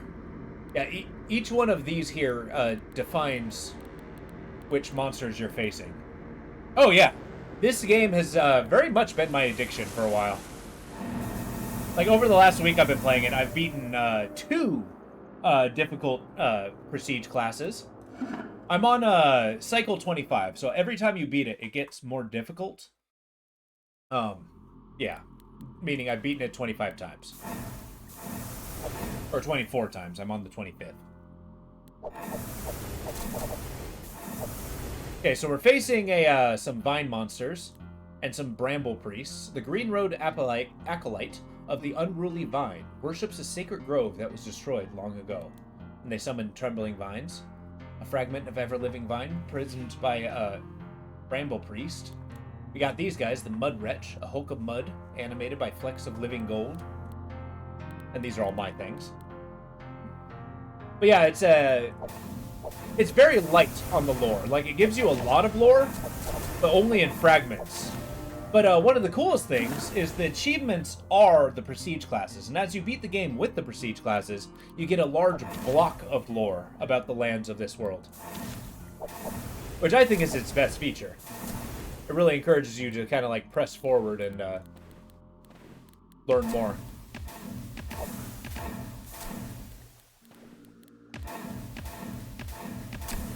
We're doing our pitiful poison damage. We're going to boost up our strength a little bit so that we can actually, you know, take a hit. Or carry stuff. It's also, this game is very, very hard. RNG does take a factor. You can actually play the entire game perfectly and still lose. Just from like one miscalculation or an unfortunate enemy that you're fighting. I think that's part of the charm. You gotta like think your way around problems. Right now my solution is I'm standing here, slowly poisoning this vine.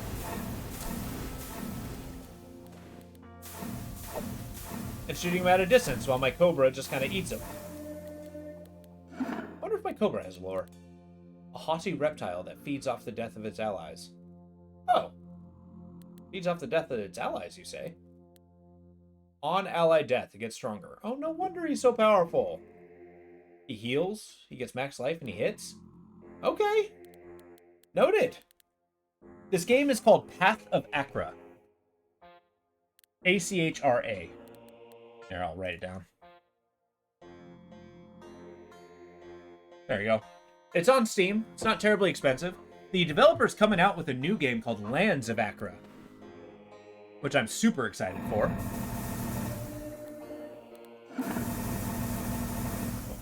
As we spawn, we do poison and death damage to our enemies, which I believe is our staff doing that. Yeah, on summon, deal 50 poison damage to the closest enemy. That's actually quite strong.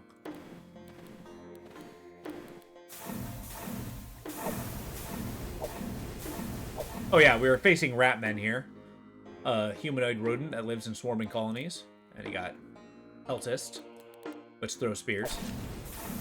But they have like 1 hit point, so they die really fast. Our character actually specializes in many low defense enemies, but struggles with some of these high resistance ones. Oh god, did I just teleport? No! Okay, so I've reached my willpower limit, meaning I can't actually summon more enemies. But that's okay. As we go, we'll raise our willpower more. And eventually we'll fill the whole screen with dudes. Get them, Wormborn! Get them! Are these guys familiars? No, they're summoned. Familiars are not restricted by willpower. I will have as many as they will let me. So the snakes are familiar, so I'll always have them, and then these dread guards are familiars. And they're actually incredibly powerful. Each batch of them.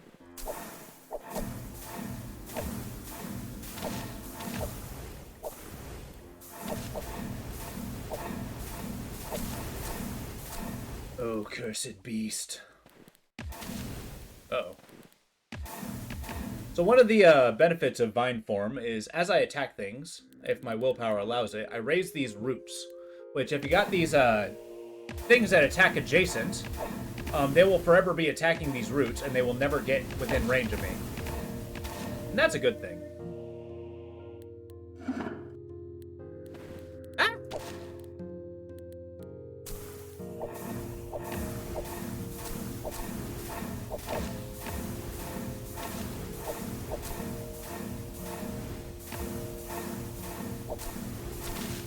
I can stand here all day. As you can see, my Dread Legion's having a fight of their life down there, holding the line.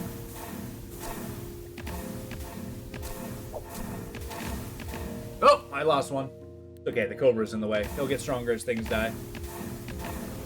And every time this guy hits a root, the root basically dies. It has, like, what, 10 hit points? 20 life, does it say? It entangles things. It doesn't tell me how many hit points it has. Not many. Oh, yeah, it does. It has 445 hit points. You do 5,100 blunt damage. So, yeah, you kill a root every time you see it. Which means my Cobra just stays alive.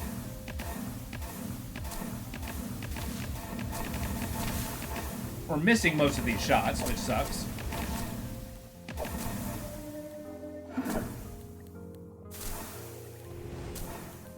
Back, shooting this guy.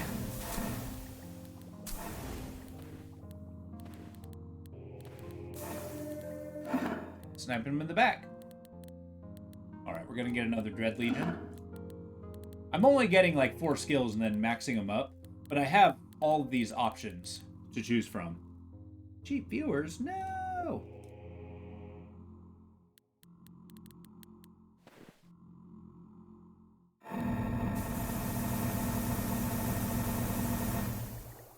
Where are we? We're this blob. Go get him. I'm gonna get the mages first before I get these guys. What do these mages do? Entangling aura. Everything gets entangled. And then they summon vines. Okay.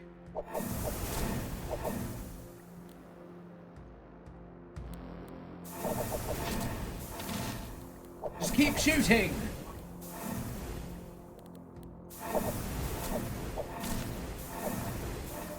It's a shame. We're getting pelted by these spear rats. I'm raising my willpower, which gives me the quantity of spawns, which is good.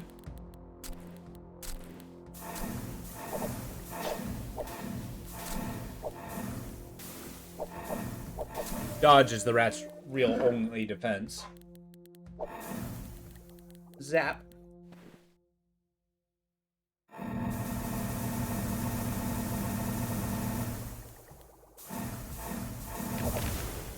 Okay, so we got these gore nests, which are basically a cursed idol built for a nameless god of blood.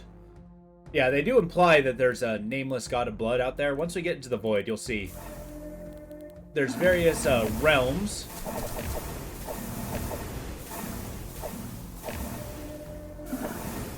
That you can kind of get more of an idea of what they are.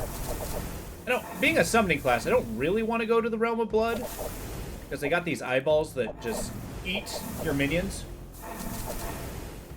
But you know, for the sake of showcasing, I might. We'll see. I will burn down that bridge when I get to it.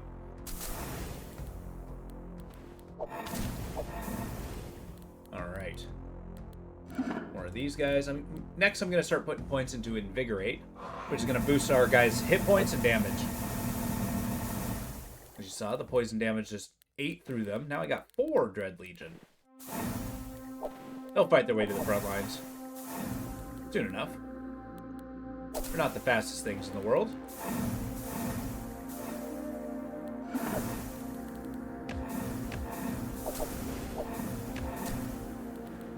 Go get him, Cobra.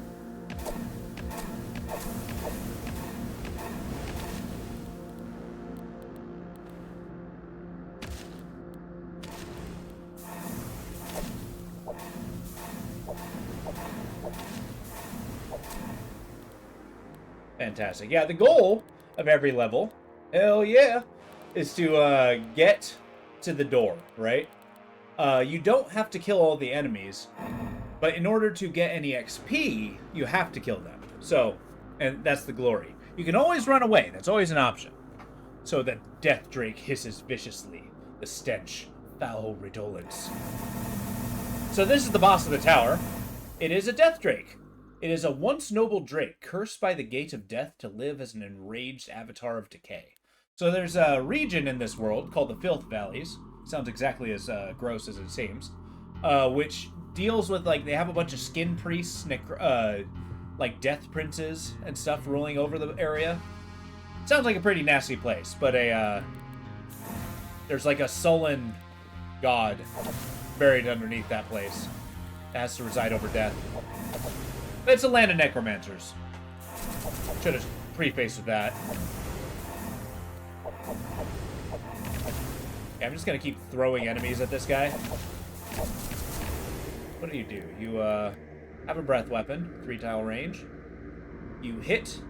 It's a lot of doom. A lot of doom. Just doom. That's all you do is doom. Doom is the death elemental thing. Which we do a little bit of doom damage. Or we would if I invested in it.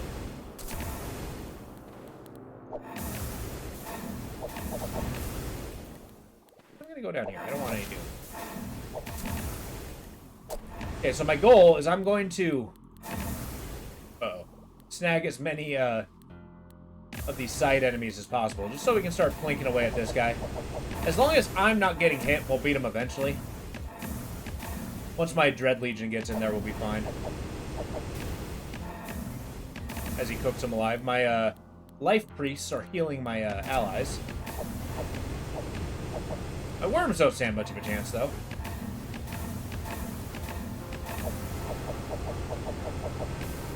How much damage does he do? Or he's got a lot of health.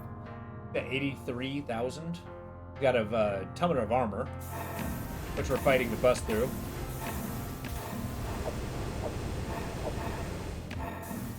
Okay, the snake's in. worry, it's over. We got our tough guys in there. It can only get better if our Cobra moves up here and our third guy gets up here. Now it's just a matter of blinking away at him.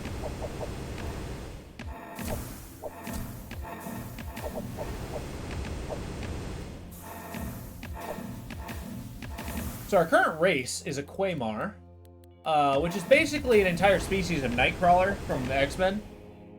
Basically, if I ever hold still, I'll teleport somewhere randomly. Which is sometimes a pain in the ass. Others, this actually helps me out, because you can actually strategize where you're going to teleport to.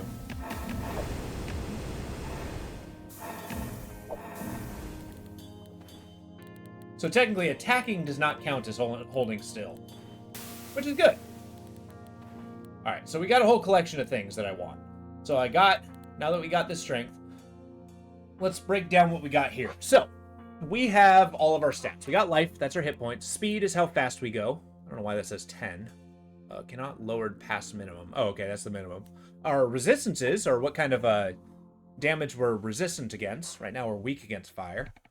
Our dodge is basically, it has an entire calculation as to what dictates, but when somebody swings at me, there's a chance I can dodge it. Block is basically just like dodge, except you're using a shield. So if hit, if it's equal or greater to than hit, it's blocked. Armor, basically if it's greater to or equal to, it's shrugged off. And you can make a lot of different characters specializing this. The percentage is, I think, saying that I have a 40% chance of blocking. Encumbrance is how much weight I can carry.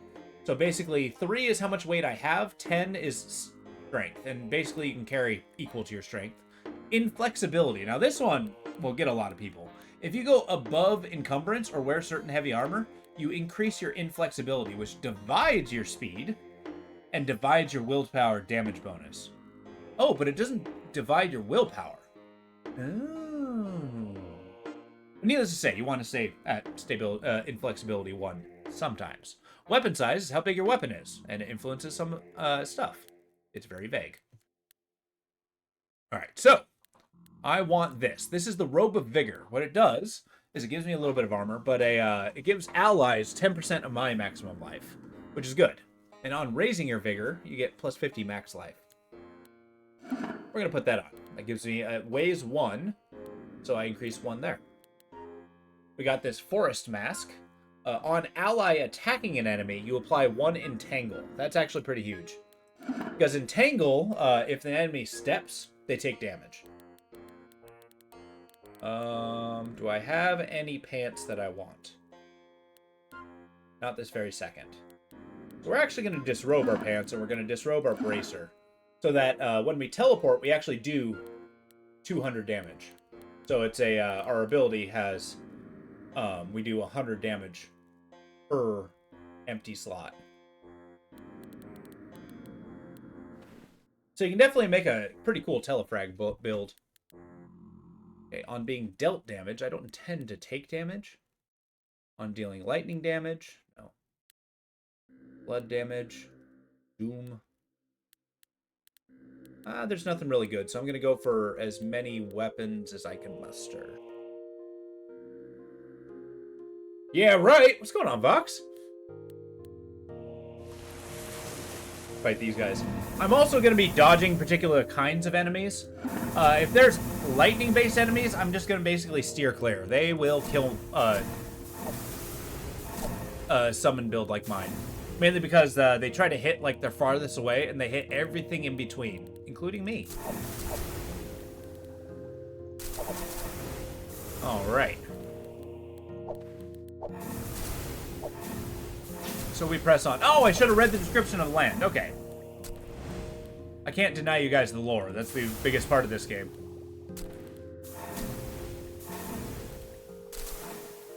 At least for me.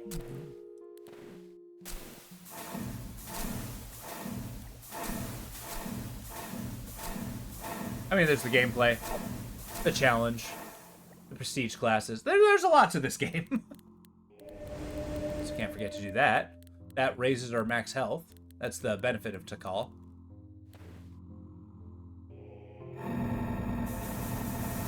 Alright, now I'm casting poison to the closest enemies. So I'm just melting these guys. These guys are the Slog. They're the forest people. The Swift Marauder, riding an enormous war dog, a champion of the Slaw Horde, and then a Slaw Skirmisher, a sadistic raider from the deep forest, a member of the Slog Horde. So yeah, they're basically forest Mongols. Or Mongolians. Finally finishing to listen to the book you were going, Neural Mind. Oh yeah? What do you think?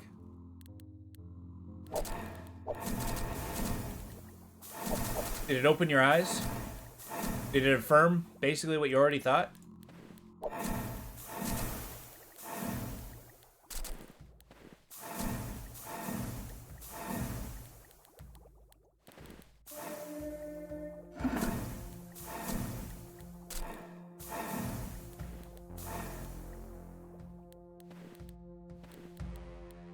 Okay, let's get some of this.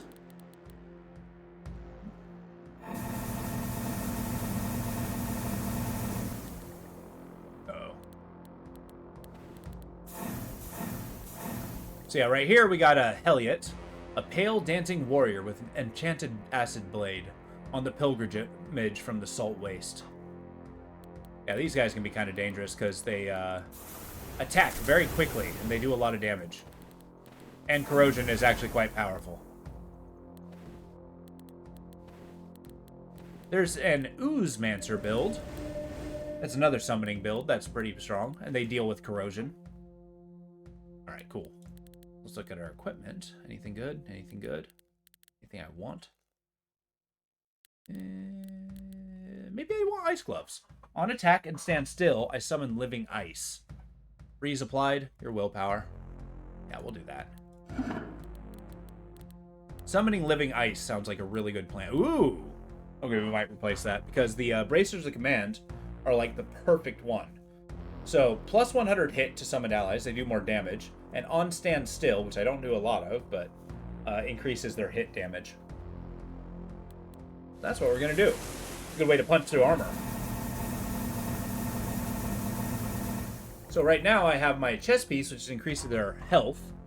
And then I'm aiming for some bracers that will enchant our armor. So these... God damn it, I forgot to read the lore. Humanoid Brute and Child Eater driven from the deep forest. That's these giants. And then we got a Ferod. An elemental mass of malicious vines serves as the vengeful will of a sacred forest that was destroyed long ago. Sacred to whom? Oh, and I'm summoning living ice. A conscious spire of frost summoned by the Ice Shah.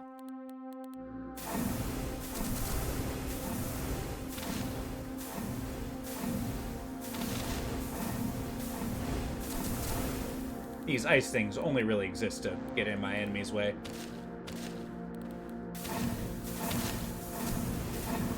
Entangle the Ferod. It's basically a life elemental.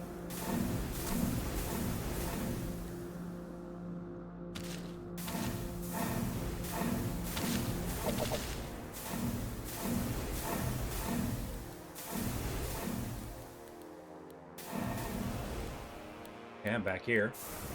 That's the thing, every time I teleport, I kind of have to find where I am. It's pretty much elaborated further on some things that you already assume based on continued related reading and listening. Yeah, I believe that.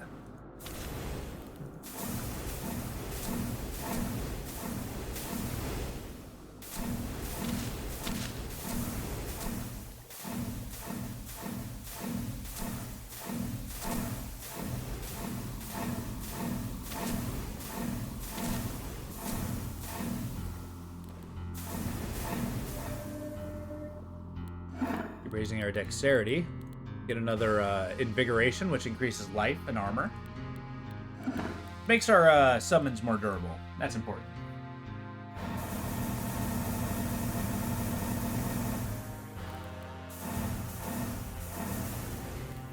Alright, I feel it. This is the one. Depended on me finding some good stuff, though. I haven't found much in the way of weapons that I want. I mean, I guess I did find weapons.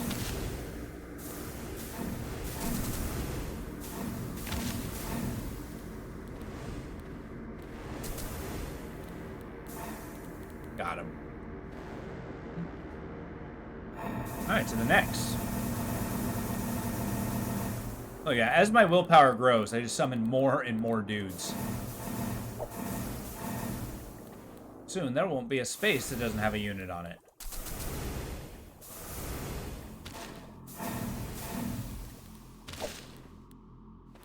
Which, believe it or not, is not an automatic win.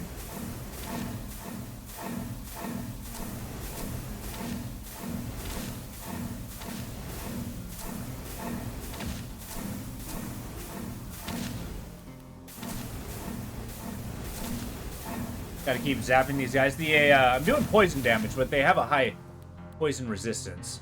It's 90%. I'm only doing 10% of my damage. But we'll wear them down. Worry not. I was like my vine standing there slapping them around. We will summon them infinitely. And our Cobra just gets stronger and stronger. Where's he at? It does not say.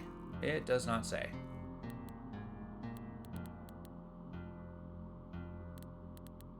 Wait, familiars get a chunk of my stats? Not limited by willpower. Per point of willpower, it goes faster, hits more, dodges more. Hell yeah.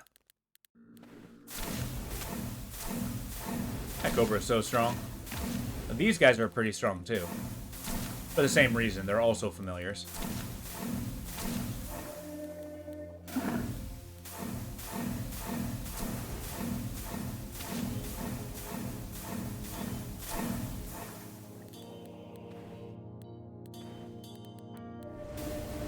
Alright, braces with command. Let's put those on. Yeah. In fact, I'm not going to change those. So, another mechanic is as you gather more equipment, you can sacrifice them to make the current things you're wearing more. So, arm pieces, level up arm pieces, basically.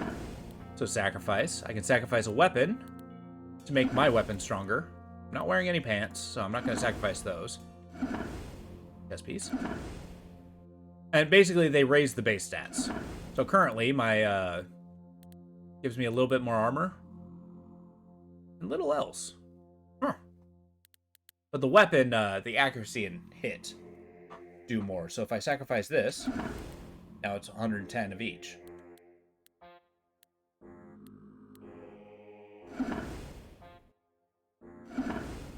Sacrificing my weapons to my staff. And bracers to my bracer. Which is a bummer. I think they only raised my armor by 2. Huh. Maybe that's a waste. Oh well. A little gain is a gain nonetheless. Right, what do we got here? We got Blight Helm. No, but that's guarded by these lightning guys. Will kill us. They're awful. Under Priest. We're gonna go this way. You gaze upon the forest. You see a skull etched with the carving of a dog. There are huge nests of acrid-smelling moss. Acrid-smelling moss? I can't imagine what a poisonous moss would be. I have a hard time imagining, I should say. I believe I can imagine if it comes down. Really? Where the hell am I? Okay, I teleported here. Surrounded by these slog. Gonna stick my worms after them. Grow my root vines in the middle of this forest.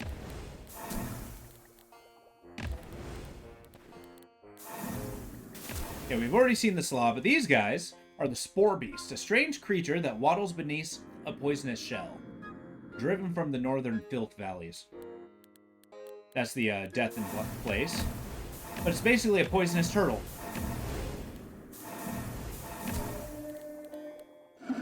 Basically, turtle stegosaurus.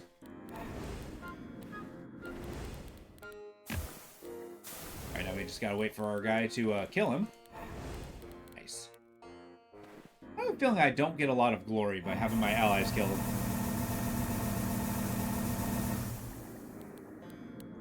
Let's see.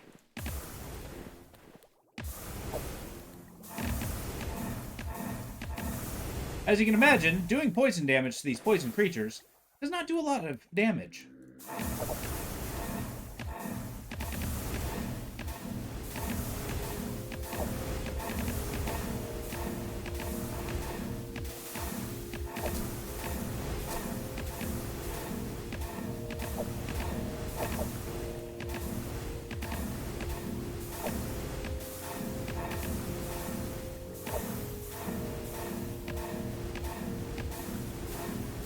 Gonna let our honored dead do the work.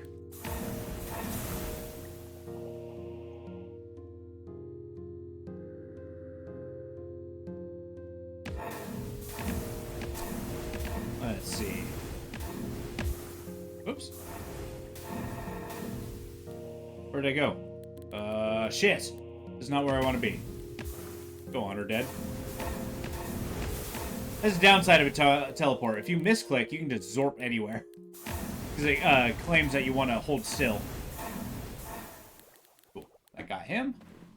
Onward.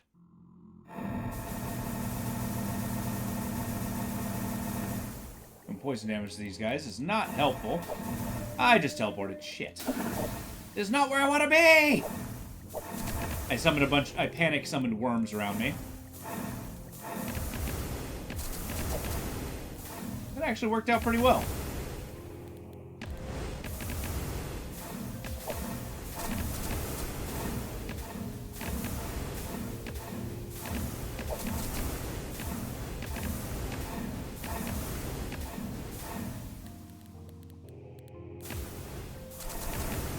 Yeah, they're considered undead. Okay.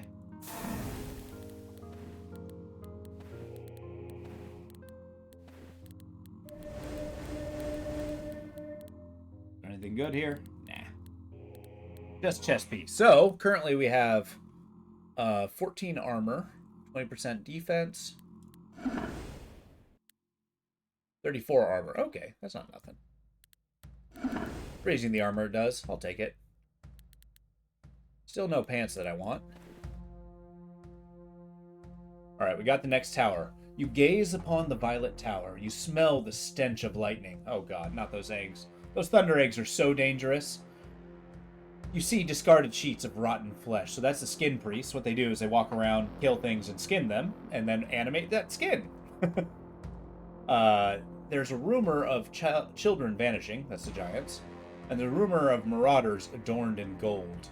Strange red and blue fires shift through the air. The doomed lands are silent. We're going to be raiding this tower. So our top priority is killing these thunder eggs if we can. They spawn lightning guys that force electricity through your units. Yep, there we go. Ow!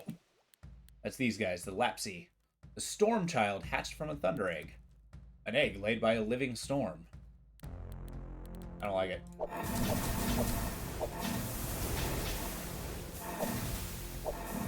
Yeah, I think I salvaged it. Killed them as quickly as possible. That's really the only thing you can do against those guys, or else they will cook you alive with lightning. Better accuracy?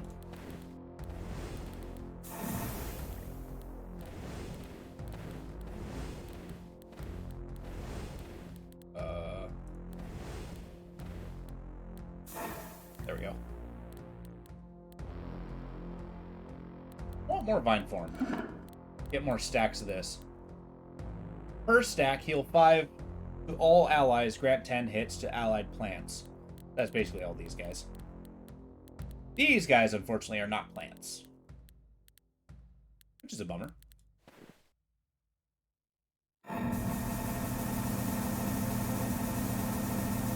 Maybe that doesn't do much for me. I really shouldn't... Unless I have a reason to... Oh my god. Let's teleport. I just telefrag that egg. Just like best case scenario.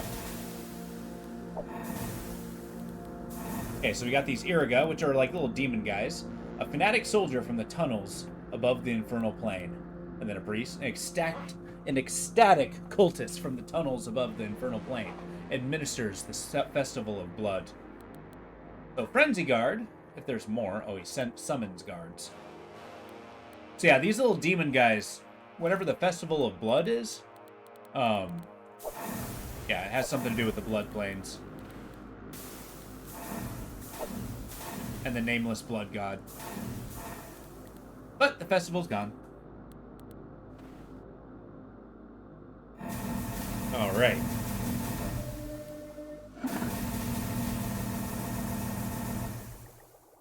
I think I poisoned the egg to death. Oh no, there's more.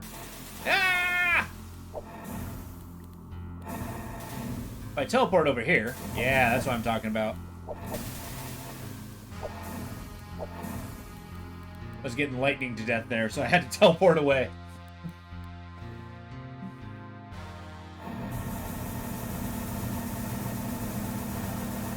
Alright, cool. What do we got here? One lightning egg. That's not great.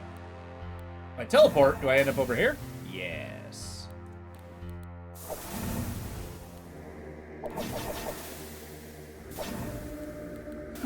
I got the egg. Now I need the egg child. They're killing all my guys!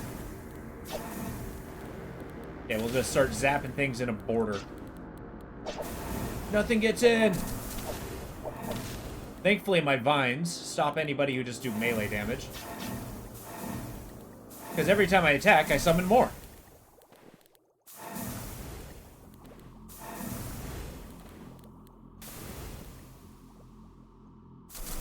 This is very unfortunate. Can't really get to him. Okay, there we go.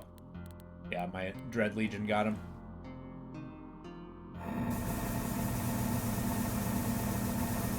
Alright, what now? There's a Thunder Egg somewhere. Let's teleport and find it. Oh god.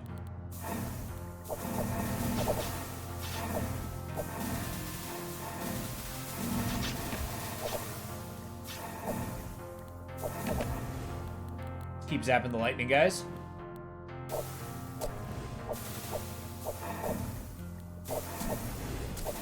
Good positioning. That's really all you can muster against those guys.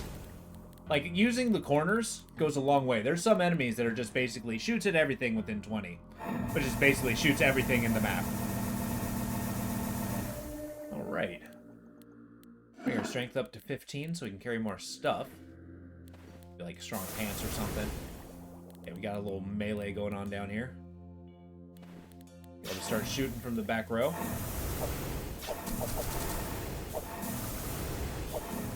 And every time something dies, like roots kind of erupt from their corpse. I like to imagine that I'm just filling this entire tower full of vines and stuff. And me being in vine form, I'm like this, you know, humanoid mass of tangle of vines just walking around. There's a bunch of undead crawling out of them. You know, maybe these worms kind of pour out from the angles, start biting things. You're not sure whether they're vines or not. Just kind of hacking and slashing, trying to get away.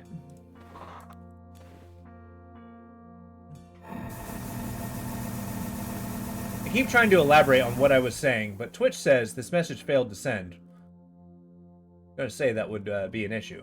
Oh, that sucks. Apparently Twitch doesn't want to want you to believe that your brain controls what you do.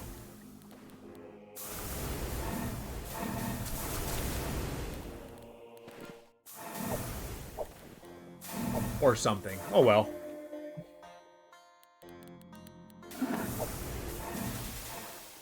But we can always elaborate about it in person later.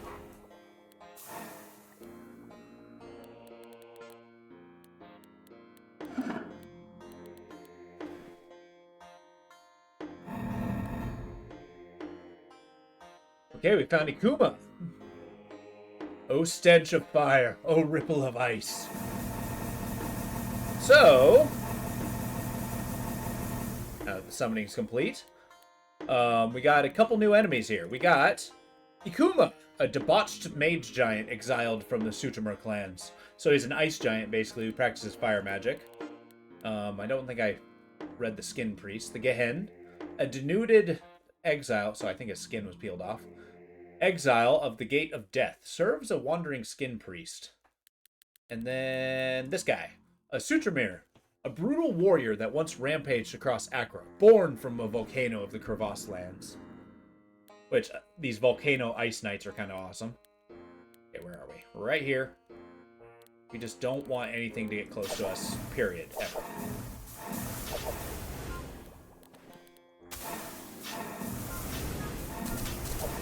Okay, we shoot everything we can. This guy, he has warding. He summons.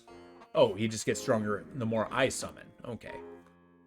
So melee hit, game turn. Game turn, a Frost Aura. So stay within 3 tiles of him. Summon Sutramers, and he... So basically he's just melee, but he has got a 2-tile range around him where he kills things. Which is bad. 1, 2. If I stand here...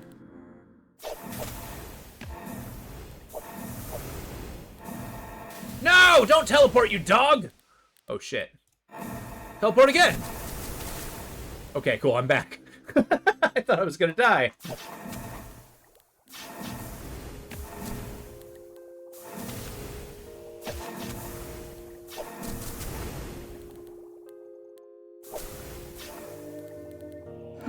Let our guys deal with that knight over here.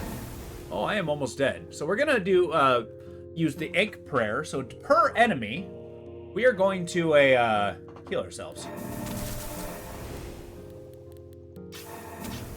And I'm gonna ask him nicely to stop shooting at me. No, not again. I might be dead. I might be dead. I can't get far enough away.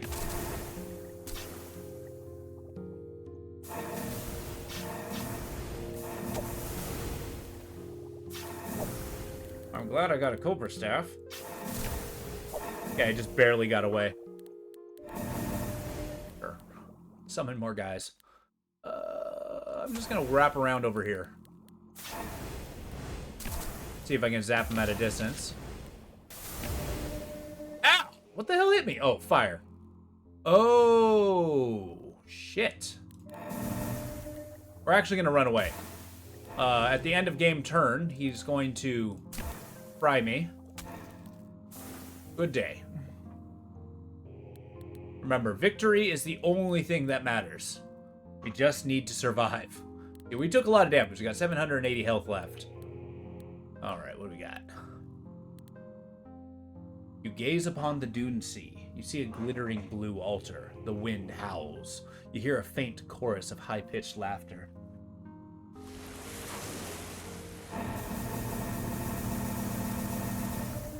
And every time we summon something, we gain life, which is a strong point in ours.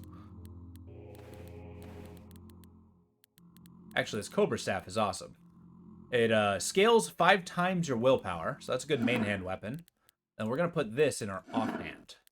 Meaning we do a ton of poison damage, although we take a hit to accuracy. But if we keep raising our dexterity, our accuracy should go up a little bit. Our offhand accuracy is much better. Well, we'll just do this. Sacrifice the weapons to the Cobra Staff. We can also benefit from one of these, maybe. Like 110 sickness.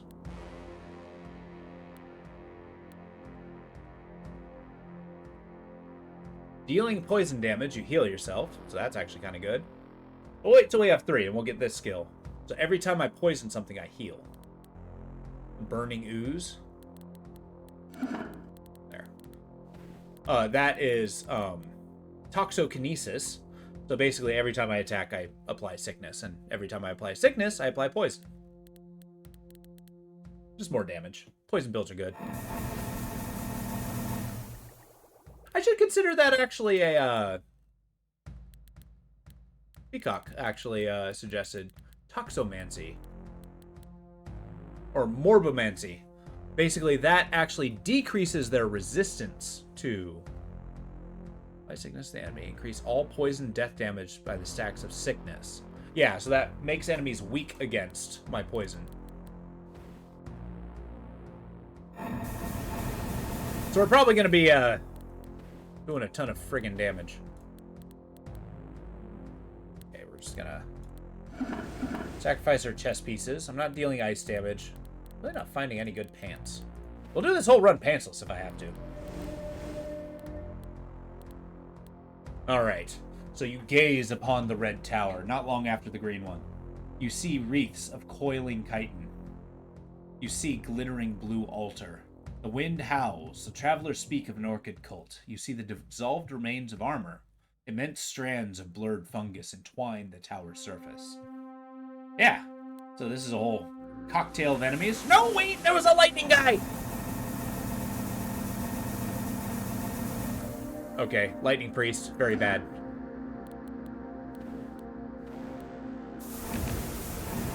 So we got a whole new set of enemies. Right now we got a Zahrat, a bond guard of the Orchid Cult. Wields a penetrating golden-hued axe. So the Orchid Cult is the arcane faction. It's a cult that deals with like distortion and stuff.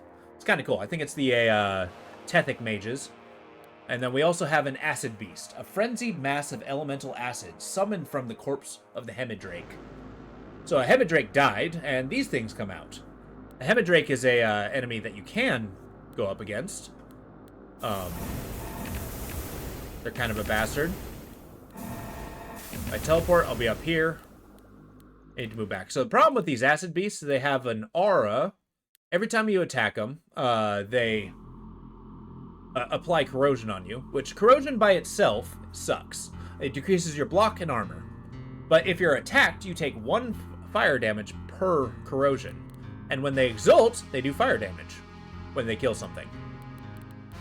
I'm gonna stay away.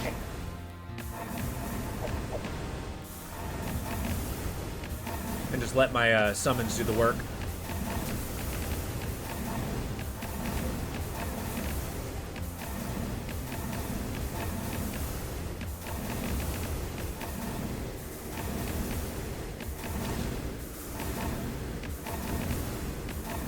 Get him.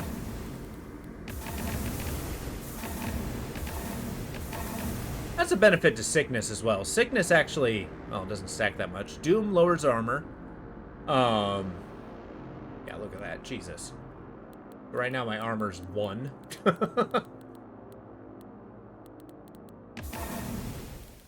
Basically, if something were to hit me now, I would just immediately die. But once you go into a new room, all your stats, it's basically a clean slate. Although your health doesn't automatically regenerate. Oh, God. Teleport towards him. Get him! Oh, God. Okay, I powered through that. I used Vigor to fill up my health, and then my poison procs were actually getting them there. Good times.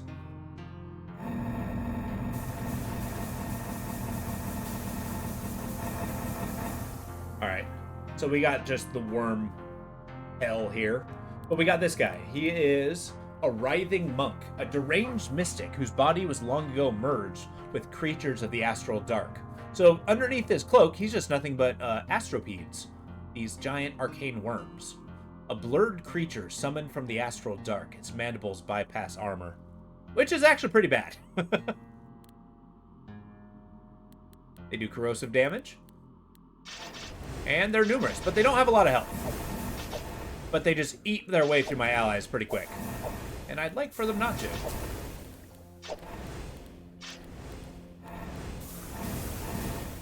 Just gotta get them, or else they'll eventually just keep summoning guys until I get overrun.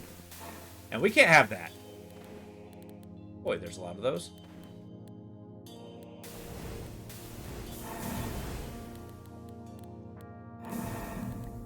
Oh, it's hoping to teleport to him. Nice.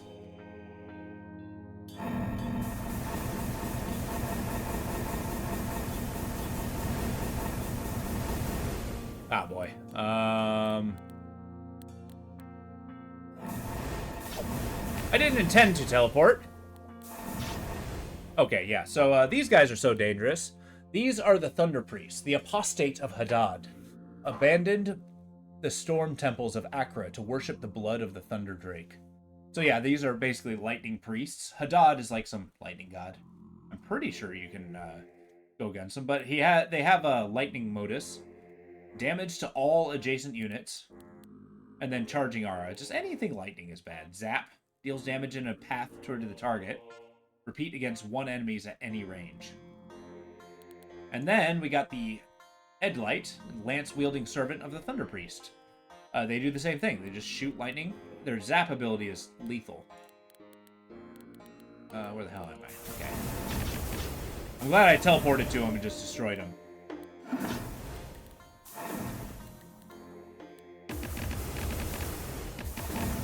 That's the benefit of being a Quanar.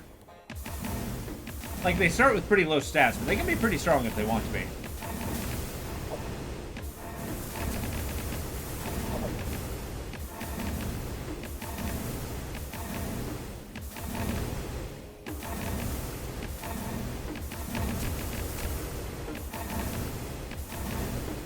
I wonder if we can actually... Yeah, Quanar. Oh, they don't give the lore bit. Never mind.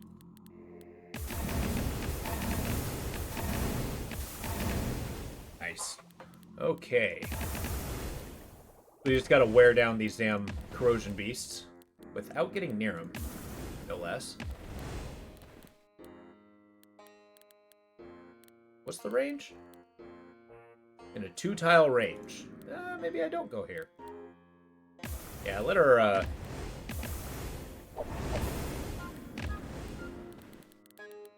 Honored Dead fight it out.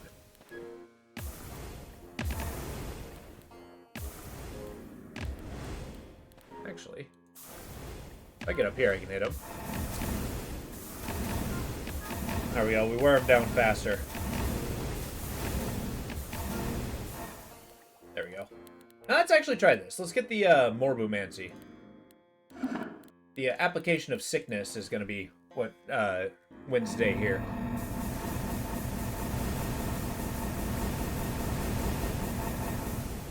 Oh God. I think I'm going to teleport, because that's going to teleport me here, which I can kind of fry these guys. I don't like being close to this guy, though. I don't know where I am. I didn't move. I didn't move! Pray. Ah! I just got lightning to death. Those things kill you so fast. Oh, priest, witness me! Ah, damn it. Another dead run. Star Dancer from the Astral Wall. We got our Druid. As you can see, I've beaten it with most of the classes.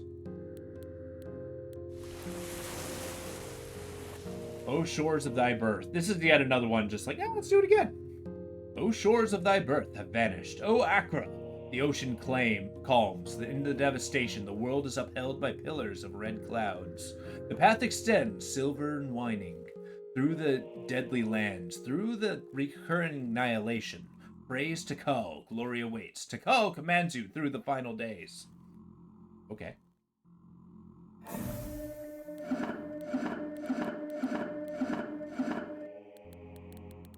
Alright, we're going to start with Invigoration.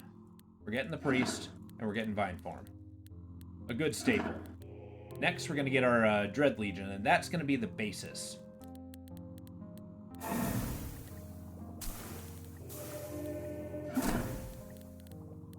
Dread Legion.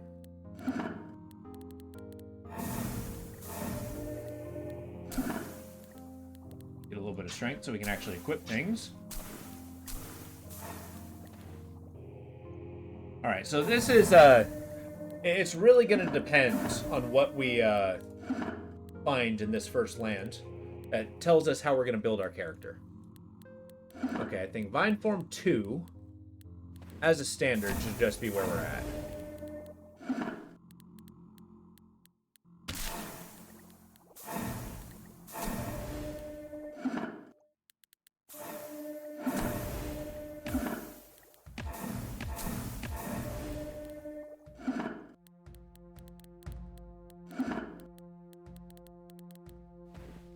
Right? Next.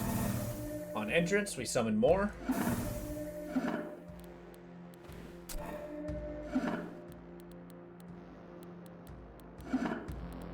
And now we can be our Wormborn. Make thy choice. But as you can see, there are a ton of prestige classes. And I've beaten it with quite a few. Then the Executioner, Dan Mai. The Dan Mai was actually really hard. Death Knight was a struggle. This one I struggled with for a long time. Frost Knight was easy. Flame Knight was easy. Champion, really easy. Yeah, there's a ton. But we're doing the Wormborn. At least for this achievement. As we're going on the path of 100%. One day I'll get it. Too good of a game not to.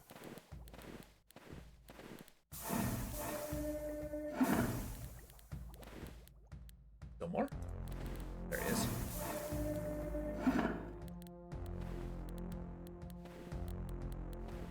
Okay, cool. So we actually got some pretty good items. Right now, we start with this. That's a fire staff, deals fire damage.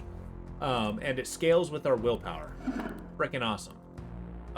The star staff is normally very good, but it requires you to stand still in order for it to be good. So, meh. Still want this in my offhand. Then I want to wear this, because this actually gives me 10 speed and gives plus 5 speed to my allies. And if I ever stand still, it'll increase the speed of my allies more. And speed's pretty important, as you can imagine. I will drop this. I will drop this.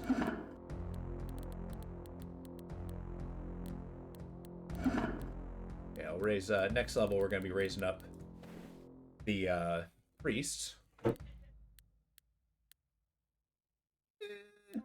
If nothing else, this one's pretty good. I don't mind fighting dragons. The forest mask of deep green belonged to a vine sage who wandered the once endless forests of the west. I forgot to give you lore of the items. A pair of ice blue gloves worn by Anuga, warrior king of high glaciers. Do I want to summon more? Nah, I want the vine hat.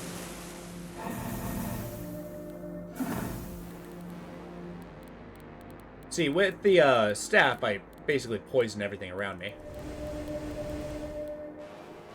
We'll do our round of prayers. Raising Tikal.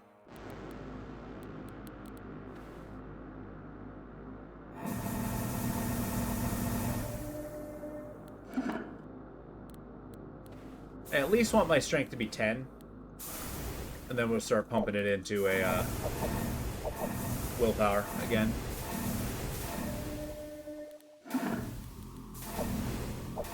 For slaying dragons, right now we have these green worms, a green-scaled beast that roams the wilderness, spews fire. Yeah, they do a lot of damage. They don't move. Which is nice. Are they actually stationary? Doesn't say. Deal damage in a spread of random tiles toward one enemy, delayed by 1 turn. Oh, nice.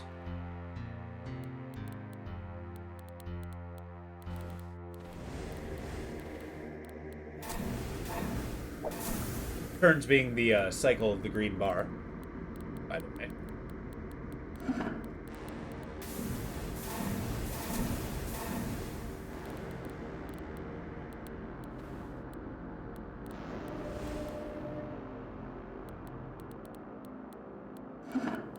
Put on our vine mask. All right.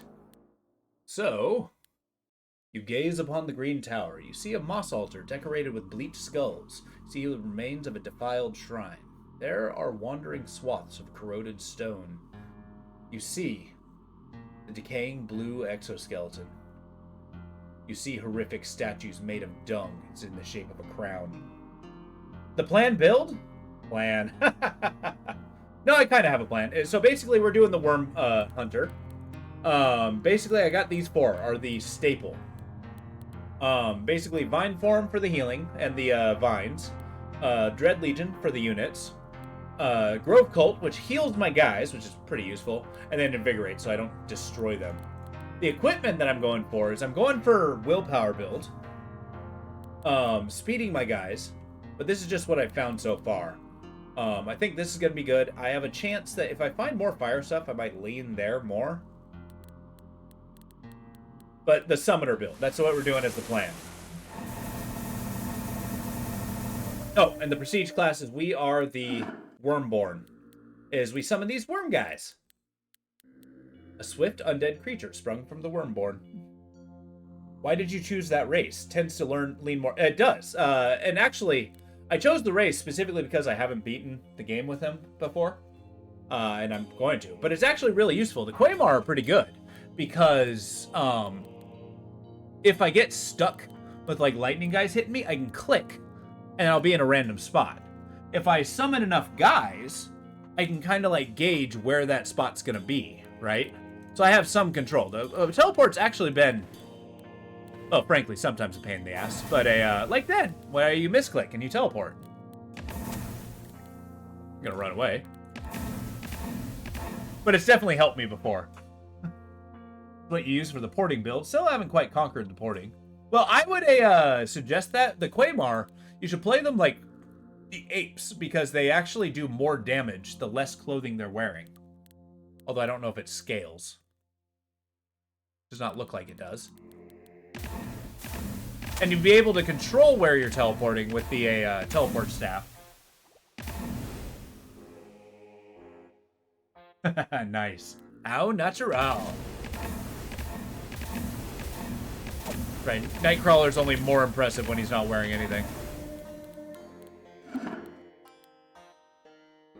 I want as many of these as I can muster, because they are so strong. Familiars are incredibly strong. All right.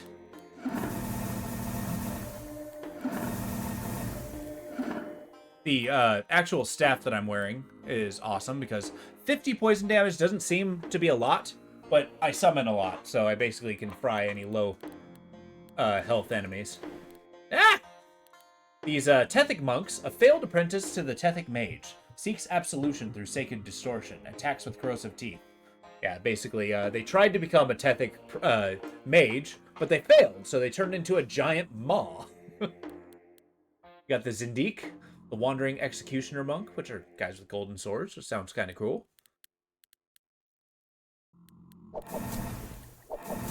What sucks about these Tethic monks is they can show up on your first run, and they will destroy you. With very little effort, actually. Okay, we'll go for 5, and then next we'll raise the Grove Priests again.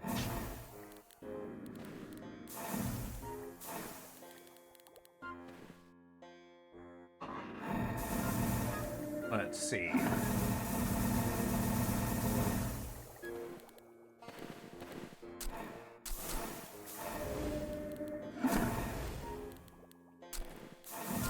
I don't want to get close to them, because they just eat things alive.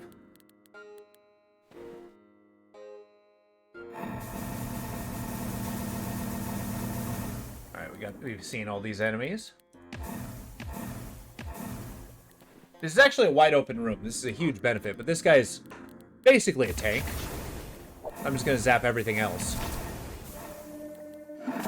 Basically, tanks are there to protect the damage dealers. So if you kill the damage dealers first, instant win. Now he's surrounded by these guys. I pretty much abandoned doing doom damage, just because I don't feel like it does a lot. We're just going straight hit.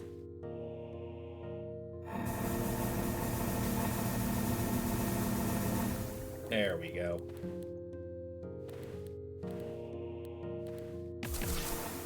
Zindiq said.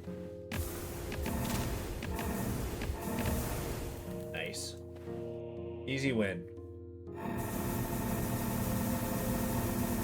Hey, we're destroying the majority of the low health guys just by teleporting in.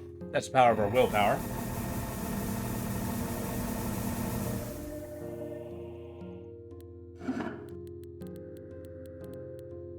But these guys are, well, not invulnerable. Oh, God.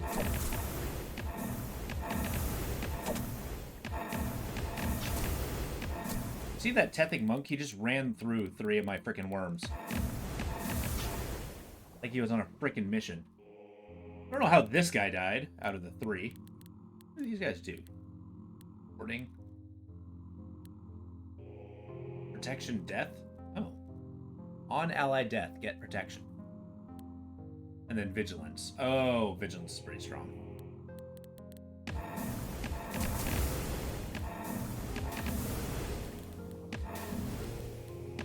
These beetles suck because they have a bazillion armor.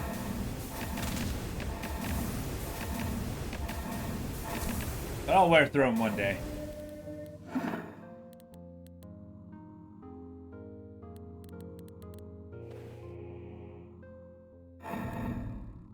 All right, the Burrow King rises from his pile of dung. Squeak, squeak. Such horrific nobility.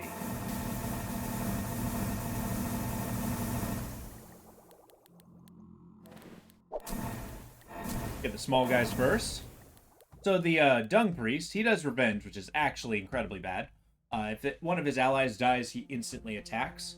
But one of the advantages is he's only a melee guy. So if I just choke the area up with vines, I'll never die. I can just shoot him at a distance.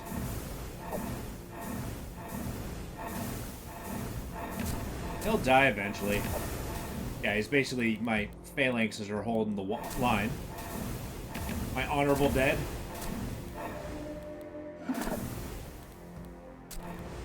There we go. Got a bunch of cool items.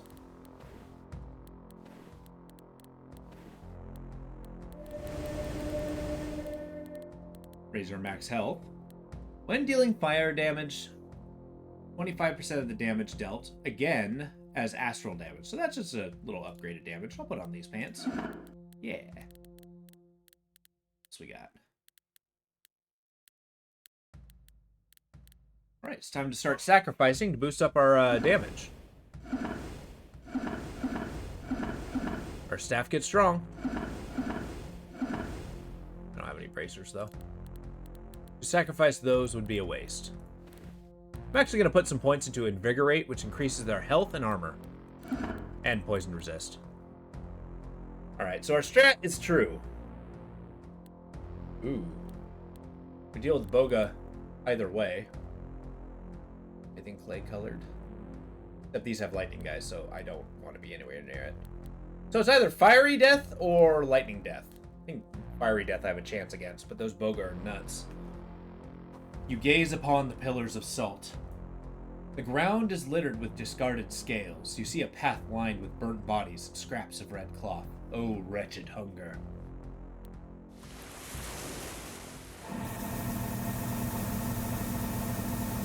And that's the Boga. I need to get within shooting range as quickly as possible. They are eating through my allies!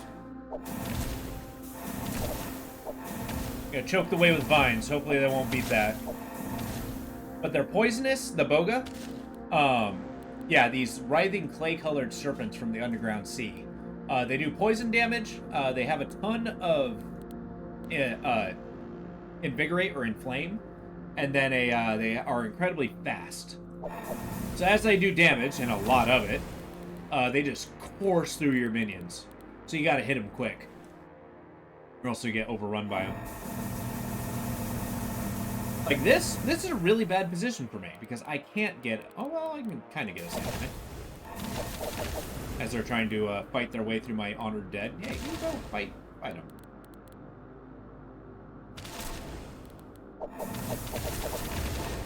Hold the line! One of them died. Oh god, where am I?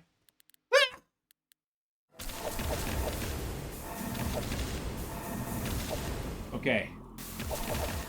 There's panic sprouted vines everywhere. As you can see, they're actually killing the majority of my enemies, or my allies. So I prayed, and then I summoned snakes. That's a good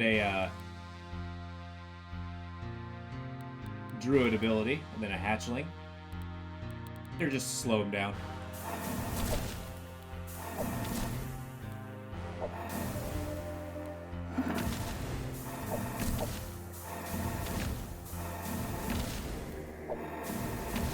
All right, glory.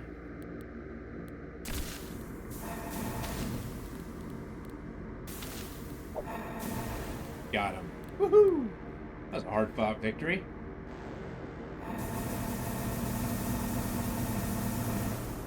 Oh, these fire guys suck.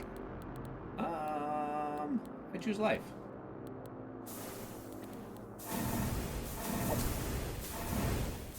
Oh, yeah. Obuda's Flame is all you really get from them. The Red Fire Priests. And then the Destructive Animus of the Torch Priest. A burning body.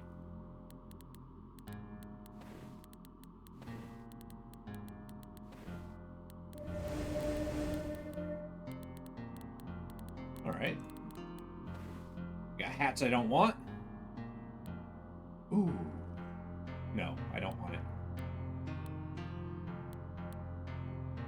You gaze upon the dune sea. There is a rumor of children vanishing, and said pale warriors lurk here.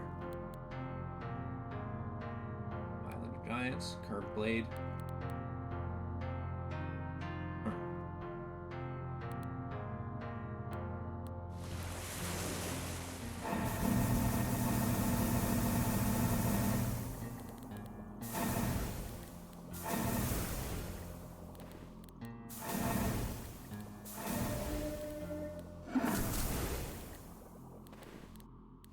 Oh, he's hidden by the dunes.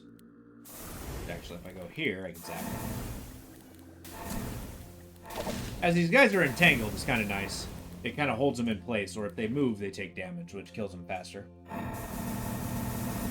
But thankfully, the giants are slow.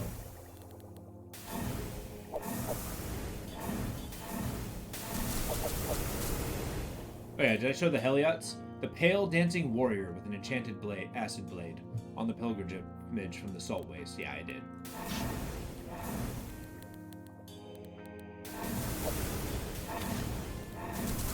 If we can get past the obelisk, we get to see some really cool enemies there. These are just terrestrial guys that we're fighting against. Let's get this. Air D20.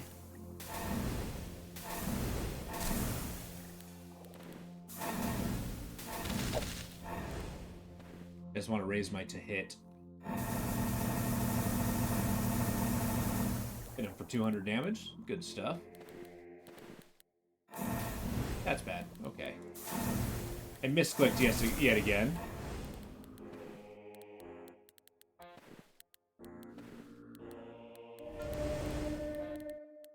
Alright, onward.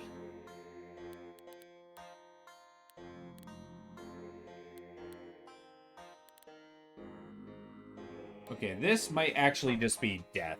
I don't want to go this way. But that mask. 3 stacks on kill, apply 2 scorch to all enemies. Now within a range. Yeah, I choose life. I'm going here. You gaze upon the forest. There is a rumor of marauders adorned in gold. You find the remains of strange iridescent shells.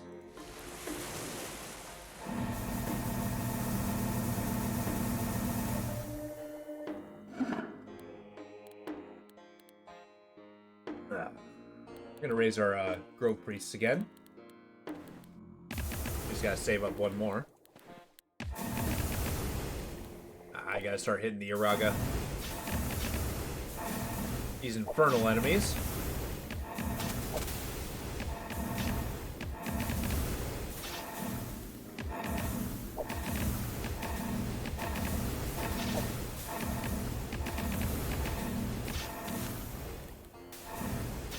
Yeah, I actually think my worms cast Doom to my enemies. Yeah, Doom Touch. Hell yeah. Good Doom. Oh yeah, that actually shows me what Doom does. Life 5 Doom. First stack, Doom does 5 death damage on being attacked. Maybe I should be casting Doom on enemies. Yeah, we'll let our worms do it. Nice. Alright. So we'll press forward, see if I can actually get a line of sight with any of these guys. You know, before they're all dead.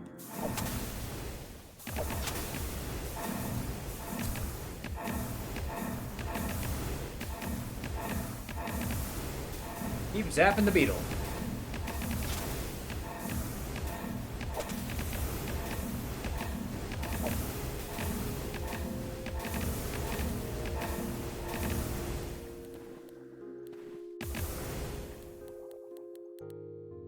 Grove Cult.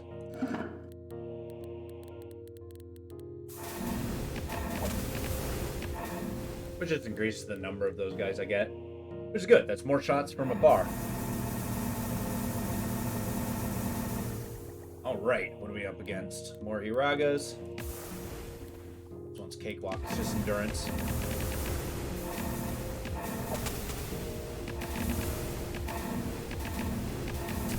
Oh yeah, these Chimera beetles are enormous beetles brimming with unstable magic, born from the underground swamps. So yeah, they actually do 3 elements of damage, which is their quirk. It's every time they stomp, they have an aura of it. Oh yeah, they're also resistant to everything.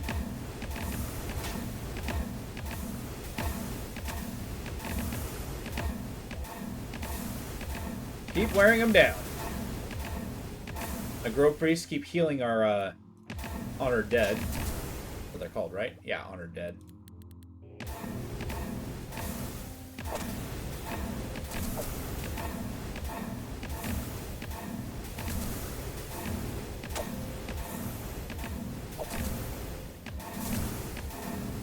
Stand! Hold the line!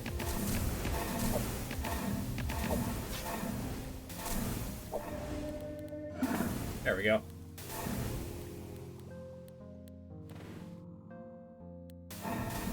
I'm not sure where I teleported. Okay, right here. Noxious Dagger. Agni Helm, huh? Deals fire damage to myself. I'm still weak against fire. Self-damage is unaffected by resistance. Divided by increase. On prayer, heal yourself. That sounds like it's going to kill me. Although, I get this. Master Scorch.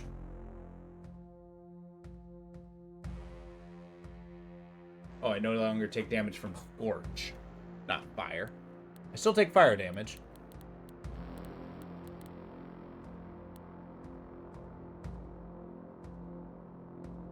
It's equal to... Yeah, this guy would kill me. The willpower is super high. I was thinking about it, though. That would be really useful. But I don't want to deal with the yellow gold demons.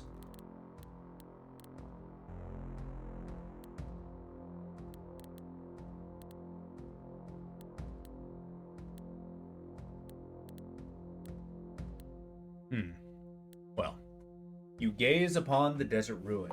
There's a rumor of children vanishing. There are huge nests of acrid-smelling moss. Oh, honor. Oh, debasement.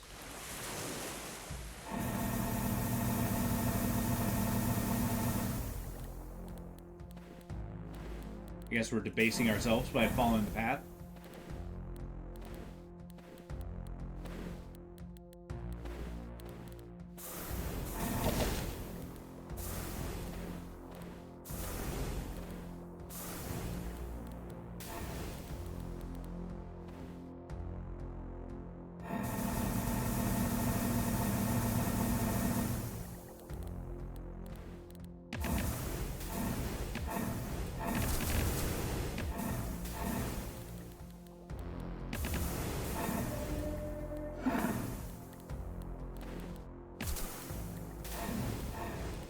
There we go. I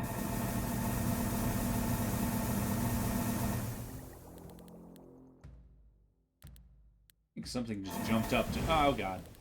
Jumped up to, like, 48,000 health.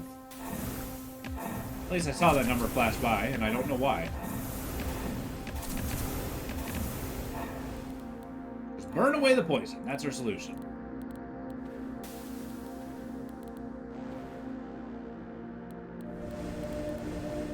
No. Okay, this enemy, the Jahara, this will absolutely end your run. This enemy is so bad. I hate them so much. We're not going to be fighting that. I'd rather fight the Thunder Priest. I feel like I have a chance against those. You gaze upon the distant sea. You see glittering blue altar. Wind howls. Otherworldly humming fills the air.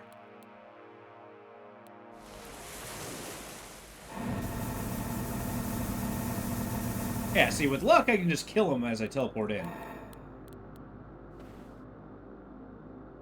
Can't imagine that's always going to be the solution, but I'll take it where it is. Yeah, keep summoning. Oh, God. Woohoo! Okay. Good thing they, don't have a lot of dodge.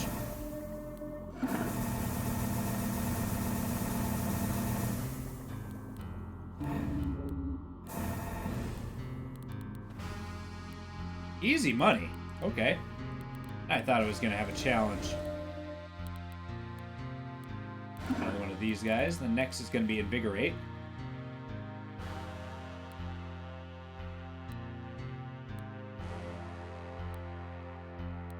See something I haven't seen before. I like the idea of this. I'm doing death and poison damage. Evasion per stack, 20 dodge. But there's a lot of survivability. I'll be sacrificing some speed. Do I gotta? Yeah, I gotta.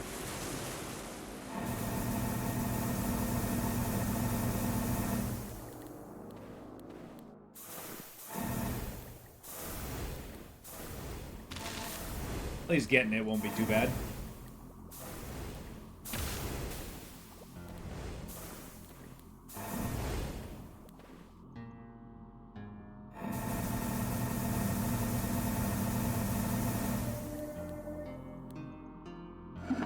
Alright, I haven't really showcased the enemy. The Taurid, a wild descendant of the violent beasts of Marduk. I'm assuming is like a carnivorous bull. Which is kind of insane.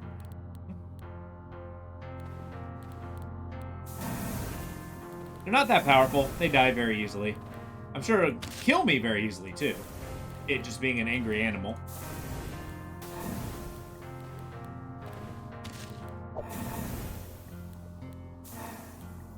Interesting.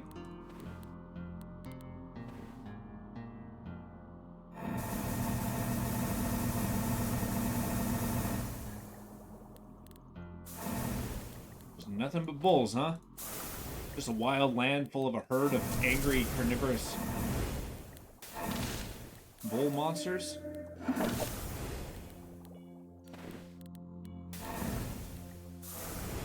Why you don't feed your cattle meat. Alright, so I just got the item. This is a must for any kind of poison build that you have. It is the March Trabia. So basically, anytime I do death or poison damage, I apply 1 evasion, and I remove sickness or doom. So, and evasion just gives me plus 20 dodge, which makes me unhittable. The more damage I do, the better. So we're just gonna be amping that up pretty fast. I also got the Jade Bracers, which are really good. They just allow me to summon a Jade Soldier. Gonna go with that. Gonna swap my weapon so I can amp up my staff a little bit.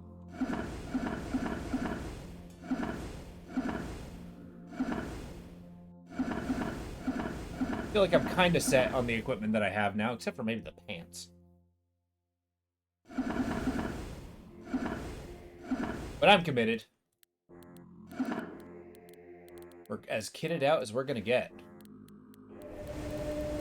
Boost up our health. And next, what are we up against? This one. You gaze upon the dune sea, see the dissolved remains of armor, and you hear the rumbling of hooves. I just want more upgrades. More things to sacrifice.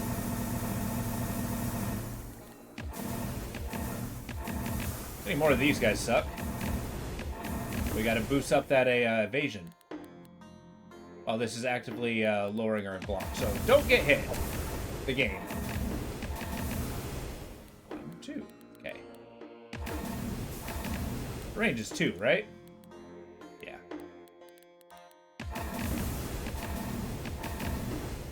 Gotta get the frickin' acid beast dead, as they just cook everything around them. Ah! Look at all the fire! But it all heals.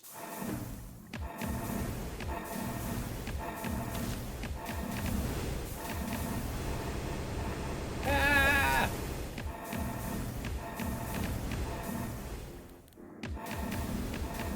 Yeah, the goal with these guys is just stay as far away from them as possible. You'll be fine.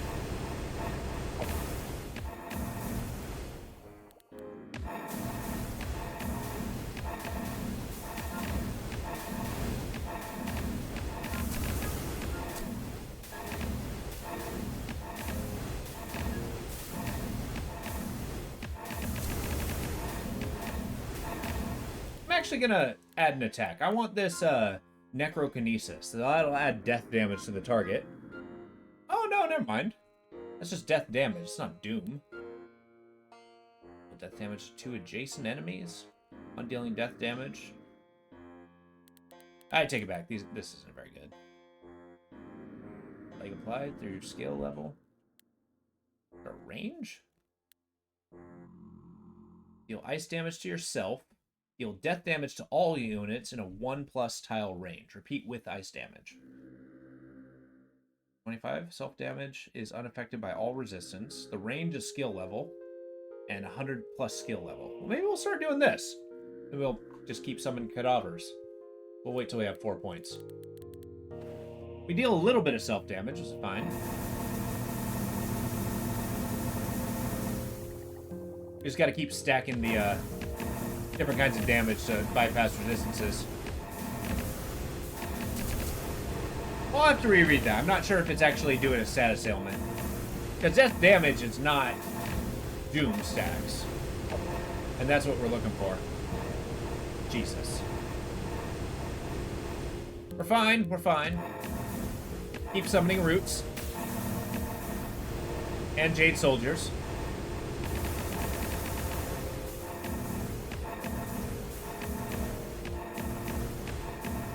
That's from the bracelets. It's basically a soldier conjured from the glint of jade.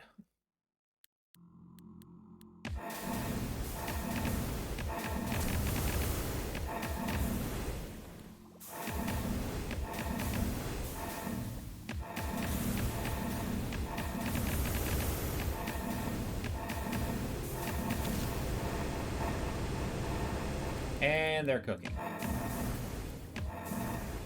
Sweet. All right. We're doing okay. We got a good run going.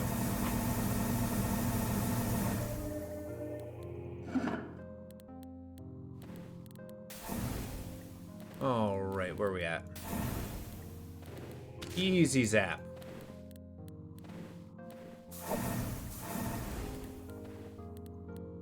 Mod pendant.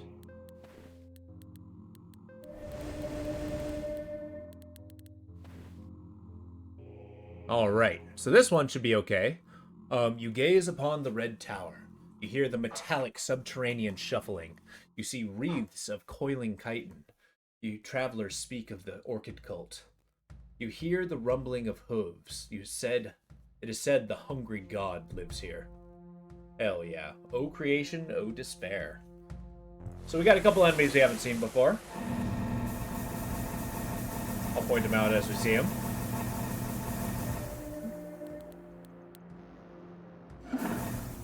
Keep the willpower coming.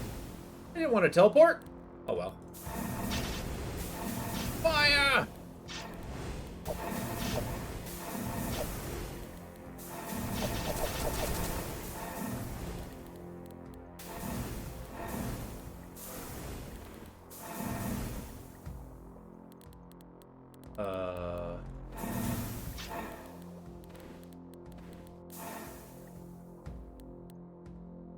I'm actually going to get Toxokinesis again, because that guarantees the poison stacks. And that's actually going to boost our evasion.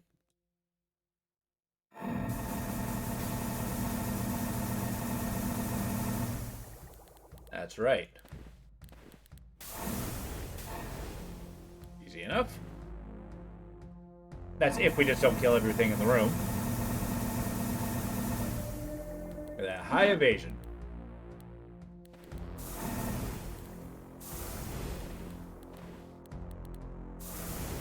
This item was critical when I went with the my poison dexterity build.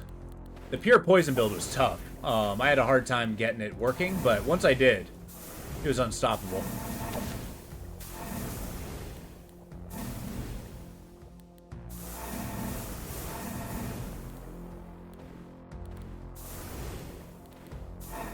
Cool. Easy enough. Oh, I still haven't seen any brungles.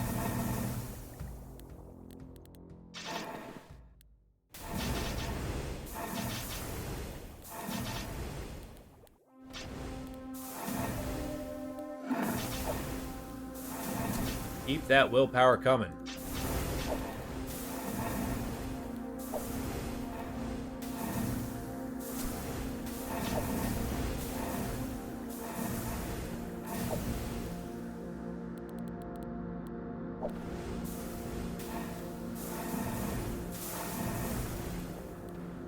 We're actually blasting holes in these guys. This is awesome. Doing quite a bit of damage. Nice. Wore him down.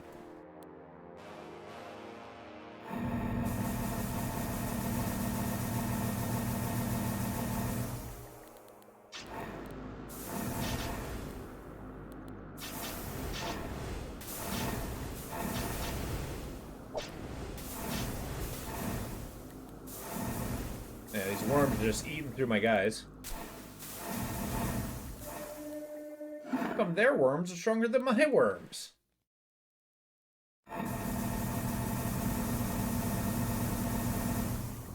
Oh, we summoned another wave. Oh yeah, our Brungle. So this is a tunnel dweller of incredible strength. Worships a nameless burrowing beast. Yeah, it's just basically an ogre with a mud ogre with a flail. Called a Brungle.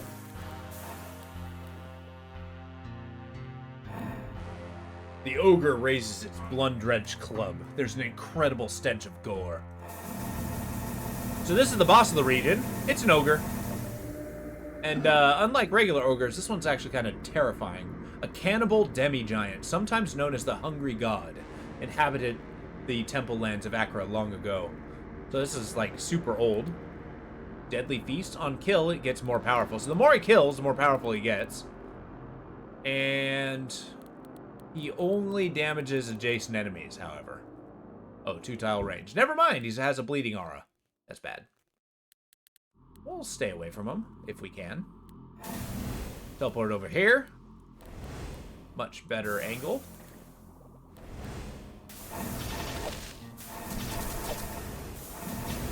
And we're going to do everything in our power to make sure we don't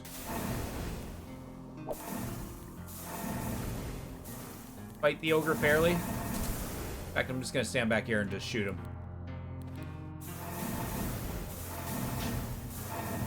Got him.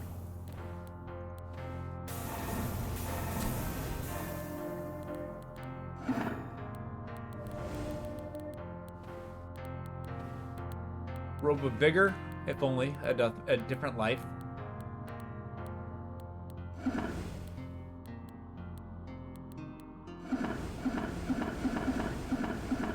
Make sure the sacrifices keep going into the right weapons. Increase that vigor. See, we're already filling out the entire room, which is awesome. Let's go against this. You gaze upon the pillar's assault. You see billowing lines of orange smoke. The path is lined with strangled, half-digested corpses.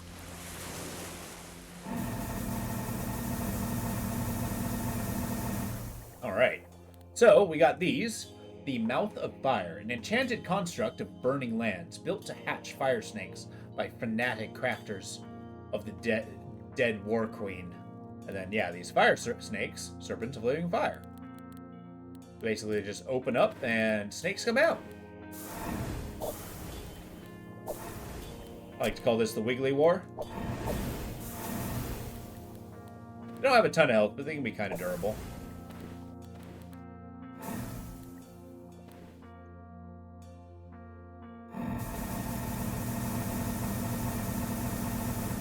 Alright, and then these. We got the Achra Serpent, the massive serpent from the Dawn Marshes, unleashed by Keliot to exhaust their prey. Not sure. I keep thinking I know what a Keliot is, but I'll have to look into like the prestige classes or something. Let's go this way.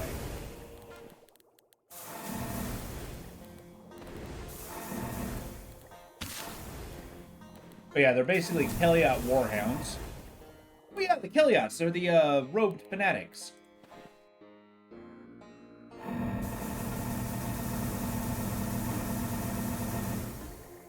Alright, poison didn't do shit to him.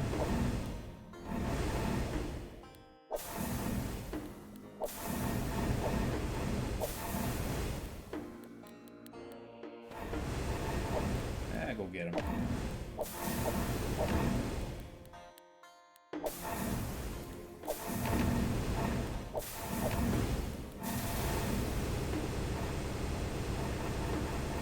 teleported somewhere and I don't know where. Oh, I'm over here.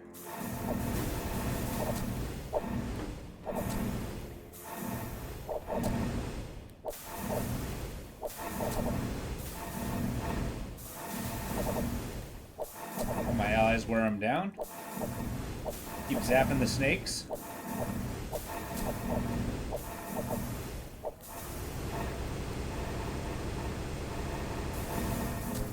Whoa, he actually cooked my, Cobra.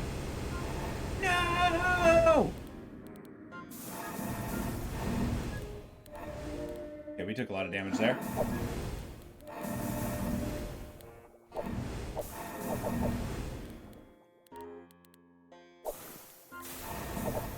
Okay, once the mouths are dead, the rest follow suit. Nice. What a battle. Jeez. These things do so much fire damage. Which is impressive, because the Cobras get stronger the more damage they take. Or the more enemies, allies die.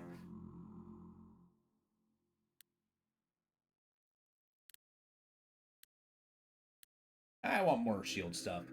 So you gaze upon the dune sea. You see billowing lines of orange smoke. You hear a ferocious insectoid buzzing. You smell smoke. Yeah, fire bees sound like the worst. Poison's actually pretty good here. And while I am weak against fire, my undead allies are not. Hold the line!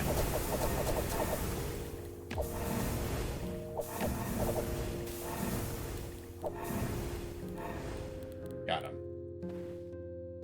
So they don't do poison and fire. Like a burning venom. Alright, shit. Hold the line! There's yet another enemy that just presses in if your allies don't have enough health. That becomes a problem. Luckily, the Grove guys heal up my allies pretty quick.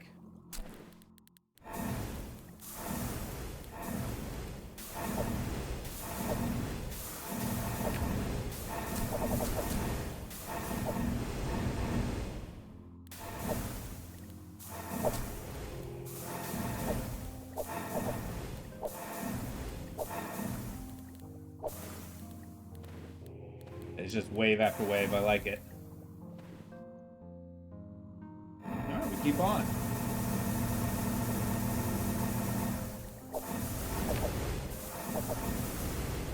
As you can see, this is a very chill game.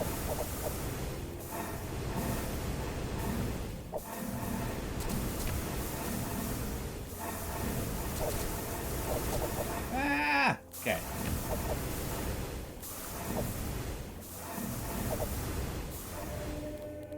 Fire damage is kind of insane. Alright, we're okay.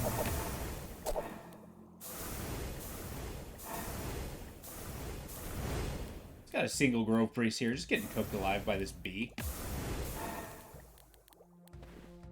Yeah, I never actually looked at him.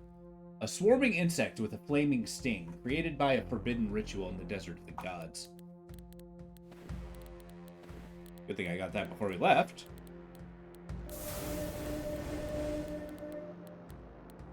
Awesome. Let's make our flame staff that much stronger.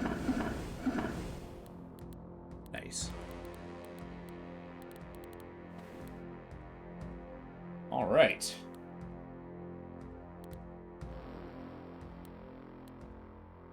Once again, in another life, I might have gone that way. You gaze upon the dune sea. You see trails of quivering fungus. You see an emerald banner depicting a thorned tree.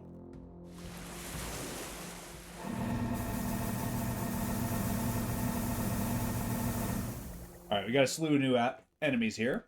We got these guys, the Agarites, the cultists empowered by strange mind-devouring fungus. Which, yeah, gives them mind powers. We got Moroid Knights. A fanatic warrior priest from the Filth Valleys worships an inscrutable entity known as the Stinging Tree. Filth Valley. Sounds amazing. The Moroid Zealot, a stooped follower of the great stinging tree. Which I believe they've only really hinted at. The Moroids and the like. But they're basically life knights. It's kind of cool. I like the idea of a bramble knight. Kind of what I imagine a hedge knight to be, but it's not actually what it means.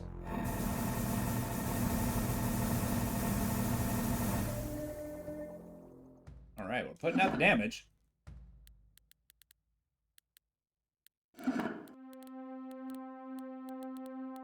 Still enemies. Somewhere.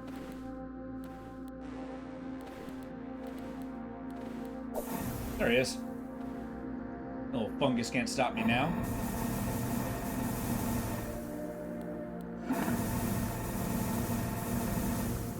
But these fungus priests are kind of freaky. They're kind of like the cordyceps zombies, except led towards worshipping things. Like some astral entity.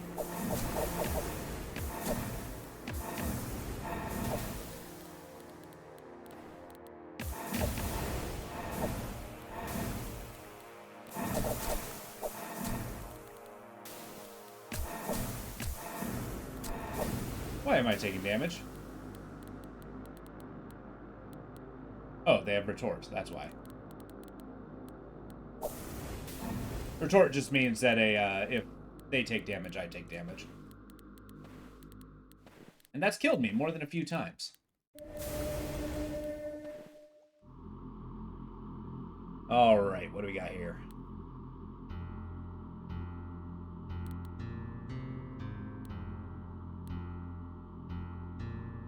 Forgot to tell you earlier that your stream game is showing the room too. Oh, god damn it.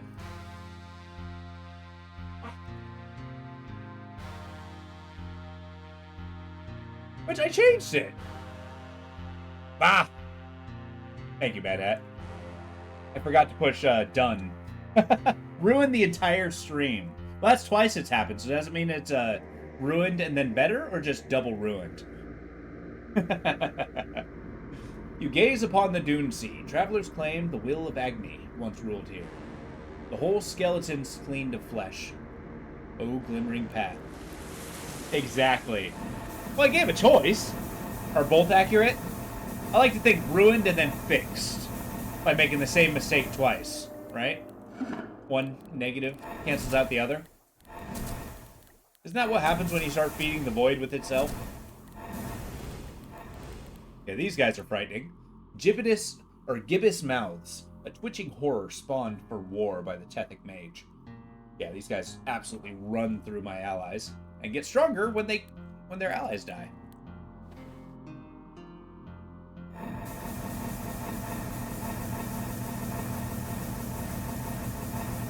We got one of these. An Agni idol. A shrine of solid bronze that harbors an astral flame. The conduit of ancient destroyer god Agni. Okay, where are we?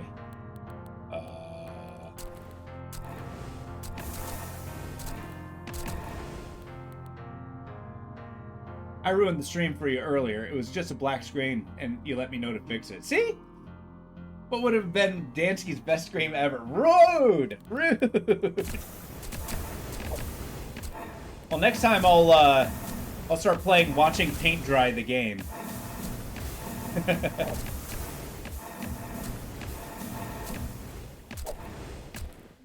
Gotta burn down these idols. Oh god, I just teleported. I don't have my wall of allies! Okay, we're fine. We're fine. We're fine.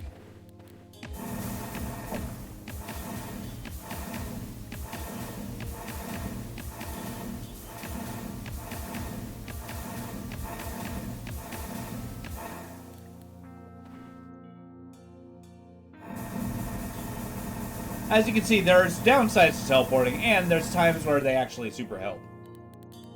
I just need to make sure to click the right spot. Don't let these mouths eat my allies. Maybe I'll get around to that game I talked about developing, sitting in the middle of an empty room doing absolutely nothing. Wouldn't be playing the game be doing something? That's your foray into game development, huh? Yeah, I helped work on a game. Doing nothing. Oh shit. You gaze upon the obelisk. Travelers claim the will of Agni once ruled here. You see antlered effigies covered in blue rags. You see pink sigil. There is a disturbing swampy odor. You see strange diagrams of ice.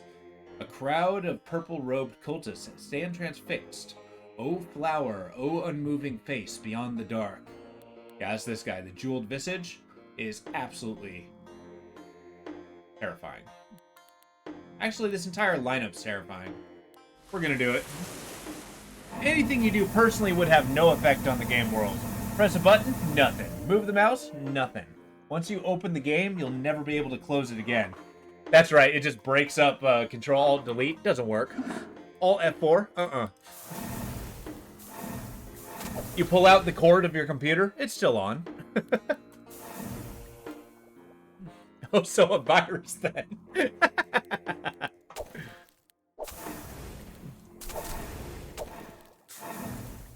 Now you called it.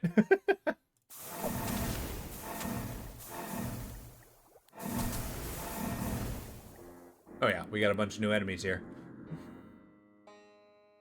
Frost with the virus. Yeah, curse virus is even worse. Alright, so we got Ice Priest. Oh, ice! Oh, shining annihilation. Then we got a Kigak. An orphan of the frozen waste, now bound in service to the Ice Priests. Now we got a Sebek Priest, a reptilian mystic from the astral swamps of the Wall Shadow.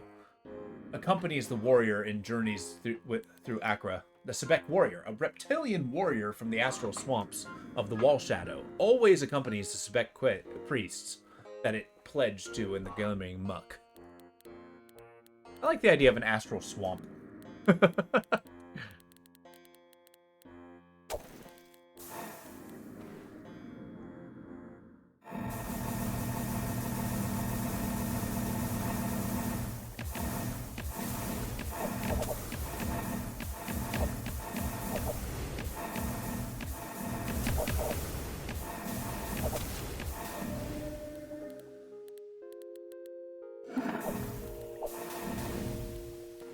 Keep the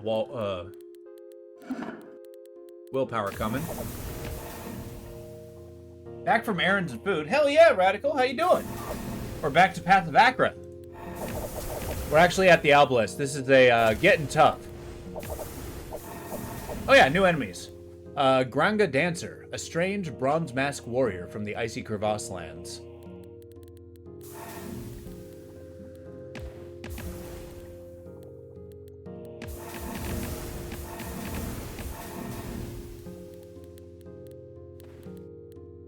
There we go. If you like this, you like Songs of Conquest. I think I will. I definitely going to be trying to play that soon. This is just the game I've been absolutely addicted to of late. And I have to beat this Prestige class. Like the first stream, the first game of this I did at the beginning of stream, I got to the very last enemy. And then I misclicked and died. It sucked. I was so close to winning.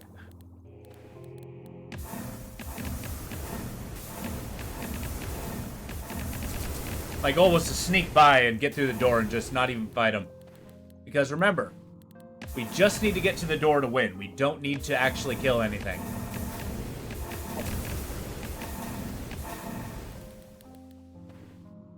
Yeah, this particular build has got me right at the like right in a nose hair of victory so many times, and yet it's always slipped through my grasp like sand. It's like trying to hold on to water.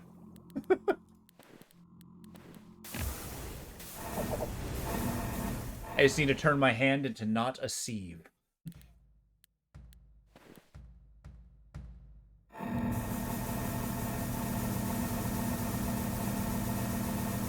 All right.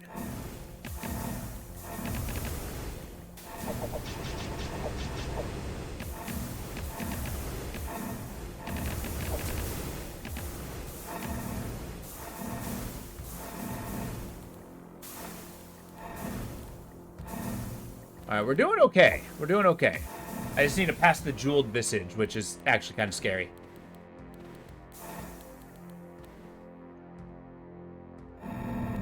And there it is. The jeweled visage rises. Oh, wretched sight.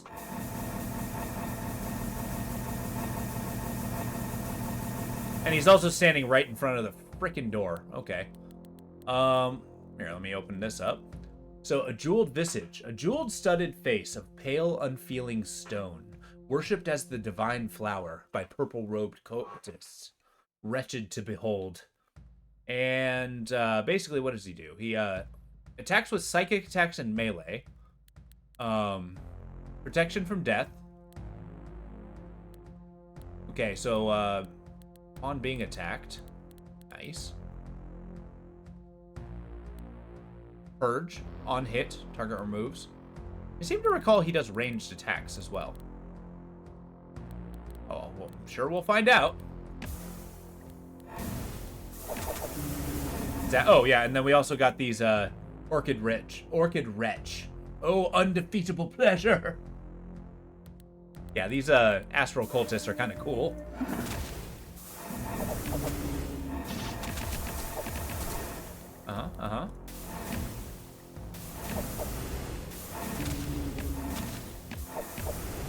Okay, just keep.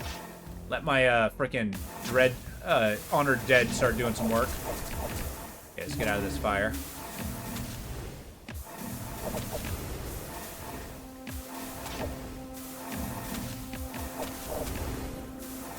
Alright, one down. Sweet. Now we just need to clean up.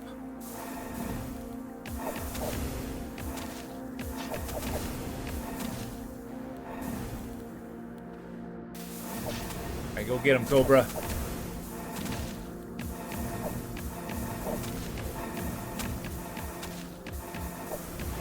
Need to zap these freaking towers before these squares pop off. Because that'll do a lot of damage to my allies. Ironically, that'll make my Cobra stronger. They're cooking my guys alive.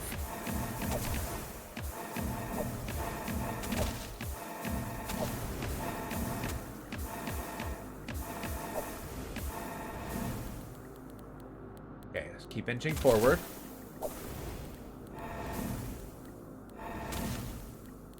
Keep inching forward.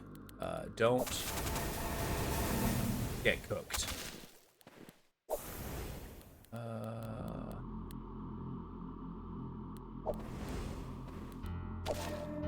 Awesome.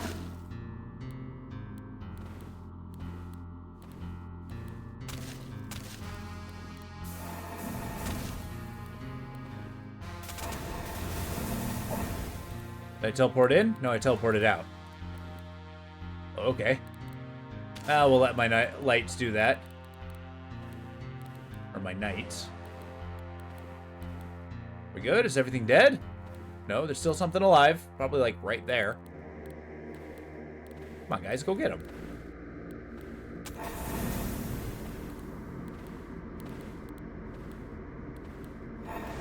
Got it. Alright, that's the obelisk done. We have reached the major milestone of this. Now on to the astral plane, where they have legendary items, game-ending enemies, the Jahara. Woohoo! Yeah! Okay. No path is good. Each of these is awful. This is the least awful thing. Man. Guess we just add more poison. That'll increase my dodge.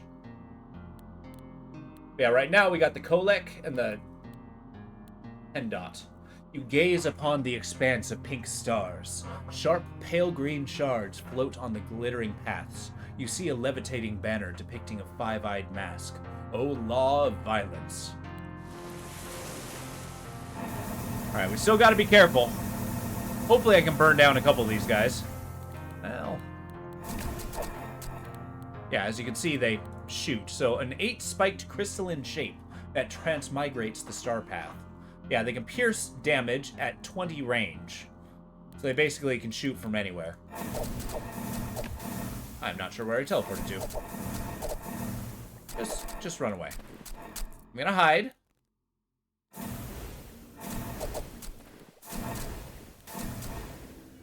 And let my fire do its work. Got him. Hiding is the best plan. Okay, burn down one. God, I hate these guys. Ah! Take cover!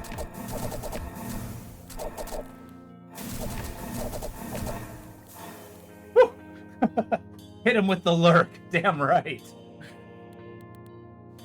It may be inglorious, but victory is victory, damn it. Okay, so these guys are new. They're the Pentots. The ascetic, five-eyed warrior of the Star Path wields a destructive astral blade. These guys are dangerous because they, if there's a blank space next to you, they'll teleport behind you and immediately attack. Which is bad. That's why having these guys summon is particularly strong. Or having summons all around here is particularly strong. Now I'm gonna go, oh my god. I teleported. Is it better? I don't know. I am still alive. Go get him, knights. The Honored Dead's got this guy. Get him. Got him. Thank you, Pet Build. Ugh. Okay, Staff of Chaos. Then Gorehound. Which sucks less? Let's go these guys. You gaze upon the expanse of pink stars. You smell a decaying star. You see streaks of fiery light. You hear the flapping of ethereal wings. Oh, fleck of light.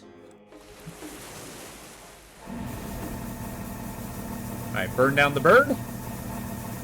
Burn down this other bird. Okay, he's not dead. So this is a firebird, a fire beast of the Star Path, a wild refraction of the goddess Phoenix, who once brought light to Achra. So it's like a sun goddess. A giant firebird flying around the sky. Sounds amazing. We got this Ococorpus, a many-eyed horror spawned from the corpse of an eaten star.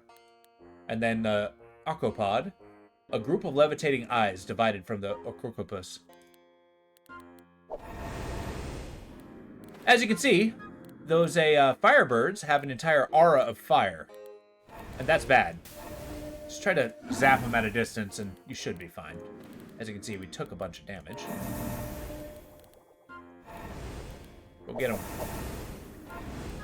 I'm just hiding in my little cubby here, hoping I don't die. I think we're out of firebirds, though.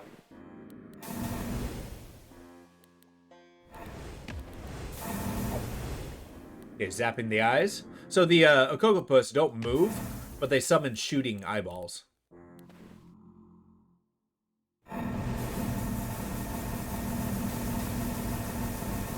Nice. Poison burned them down again. That's good.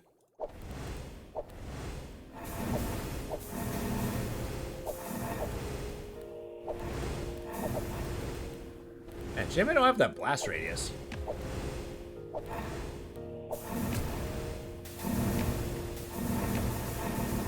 Kill the summoner, get the rest. Fantastic. Good strat. Ah, not the firebird. Okay, I think I burned him down.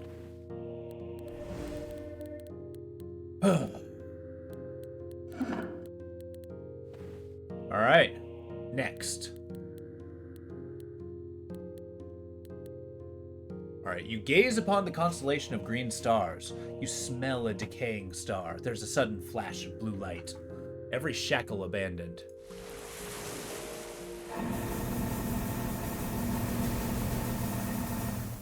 So we've already fought the Cocopus. They're kind of the easiest enemies of this star realm, which is full of very terrible enemies. Got these, a violet demon. A sparkling demon born from the chaos that buffets the astral wall, the wind between the stars. These guys are rough because astral dancing, they teleport to random locations. When they kill, they get faster. They absorb time. Prescience. If I stand still, they gain meditate. And then they project damage on the ground that I have to be careful of. And what is this map? Yeah, this is like the worst sightline map ever. I don't have line of sight to anything. The Astral Swordsmen do sound awesome. The ascetic ones, five-eyed guys. And that's what I really love about this game, is like they give hints to what the story is. And just like the world seems so interesting and unique. And as you beat it, every faction gives a large brick of like a couple paragraphs of the world as well. Just teleport.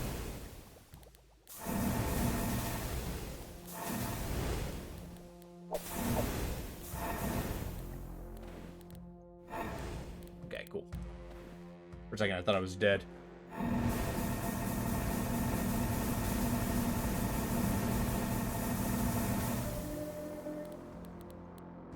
Boost up our decks.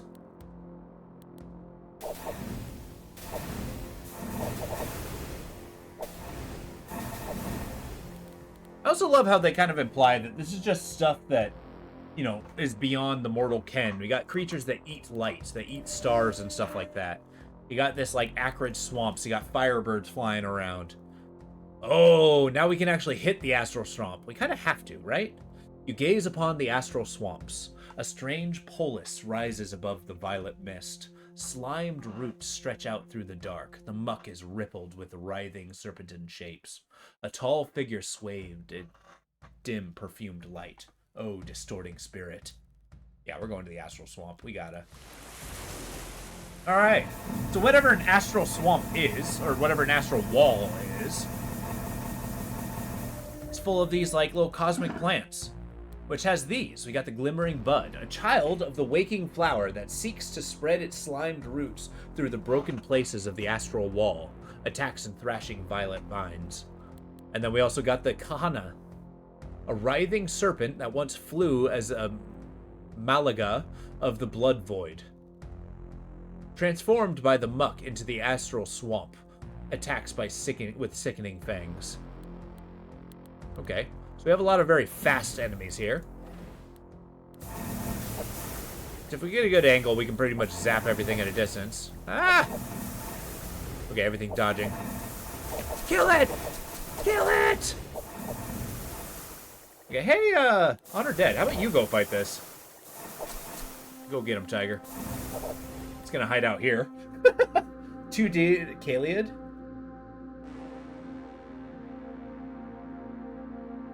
What do you mean by Kaliad? That sounds cool. It sounds like Souls. Or Elden Ring. The, yeah, there we go. Scarlet Rot. I mean, Scarlet Rot's a perfect example of a, like, you know, an eldritch infection. Okay, they are eating through my, allies. So let's summon more. Okay, okay. Let's just fall back. Don't do it! Don't kill my... Okay, he killed my snake.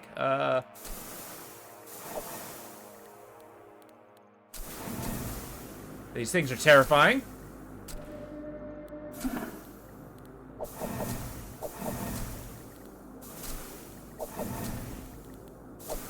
I might be dead. Ah! I survived! It's crazy that the Scarlet Rot also gives birth to things. Well, I mean, that's... Isn't that the, kind of the concept of rot itself? Like, rot is decay and death and all stuff like that, but it's also just... It's just life. It's mushrooms. It's growing things. It's a bunch of growing things. It's just, you know, not necessarily healthy for the host.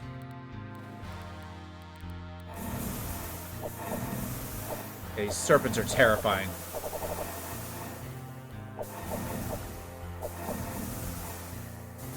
Get him, Tiger.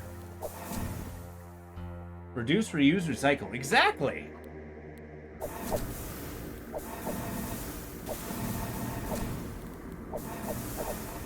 And that's kind of a, I mean, I don't think the story of Melina is a, you know, going for the praise of the rot, because I'm pretty sure she was trying to find a way to be away from it at first, and then just became the goddess of rot. But I mean, yeah, it's like basically the very image of rebirth is you know, things decaying. There's so many snakes. I don't like that. But we also got these guys. We got Ulga Sebek, a many-armed warlord of the Sebeks, permitted to hold authority by accepting a fleshy distortion by the waking flower, wields a mighty shield. Then we got this, a Sebek priest and a Sebek warrior. And these effing things. I hate them. Oh, that's right. Resist poison 90. Okie dokie. Gonna get worn down pretty hard.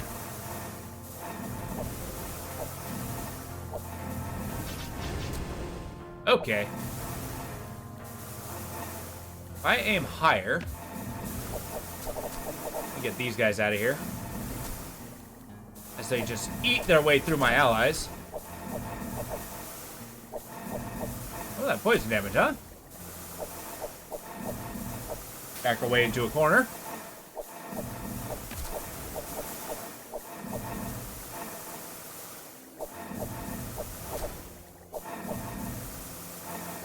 Oh my god. They're unkillable!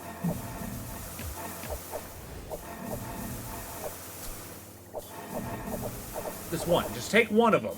Thank you.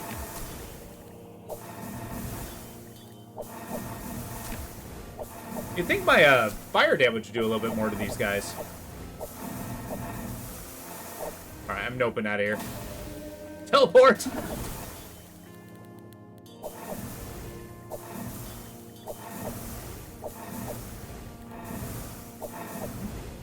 Obligatory, damn, this Grim Dawn update is crazy.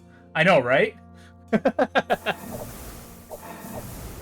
You know, if this was what Grim Dawn 2 is like, except an ARPG, or ARPG, I'd be so into it. Hell, I'd take a mud of this game. That would be cool. Like an RPG. Okay, I didn't think I had that one. That was brutal. Okay, the waking flower stands up. Oh, strange gust, violet mist.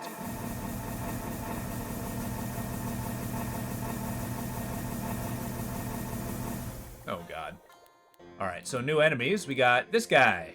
The waking flower, the moistened edge of the astral wall, was once the vital estuary between the starlight and the flesh. The waking flower now claims supremacy. By its perfumed fruits, a glittering dominion is spread. That sounds so cool. He doesn't have retaliation, does he? Proliferation? No, he doesn't. Get as many of these guys as we can. Oh, we're actually damaging them?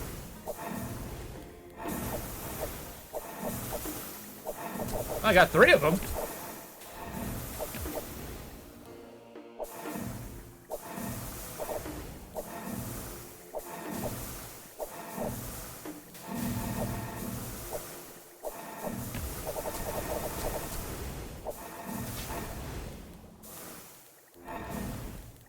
Want to get these priests out of here. Wear down these serpents. They always felt like they're our biggest threat. Now we got the buds. God, I love the idea of cosmic flowers. And he keeps summoning them.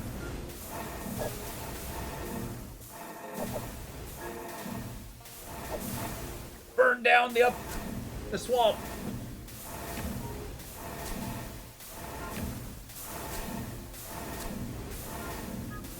This isn't even the final boss. Psychedelic mushrooms are kind of like cosmic flowers. Kind of.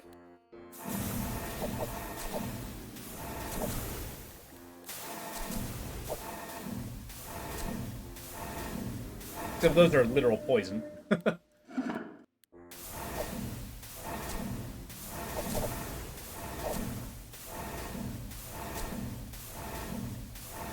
I'll just inch my way into killing this guy as my knights just kind of, you know, inch my way towards him, and we just fill this way with my roots. I'm gonna turn myself into... What about the Lotus Eaters from the Odyssey? You know, that's a good question. I think The Odyssey isn't the only place that's suggested lotus eaters in history. I kind of wonder if eating lotus is actually a thing that people do. I mean, opium is from poppy leaves. Is that similar to a lotus? I don't know.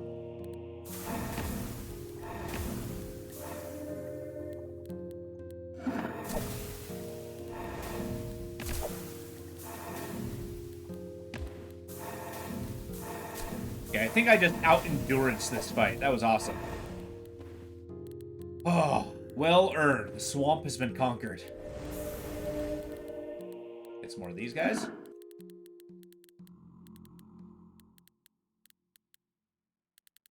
All right, next. And now, we're here. You gaze upon the astrolith. You feel a dimly perceive a vast bulk moving between the stars. You hear the sharp insectoid buzzing. You feel a vast chill. You see the levitating banner depicting a five-eyed mask. You see streaks of fiery light. You hear the flapping of ethereal wings. A lone figure stands atop the astrolith. There's a poison version of the King of Many Colors. The final boss.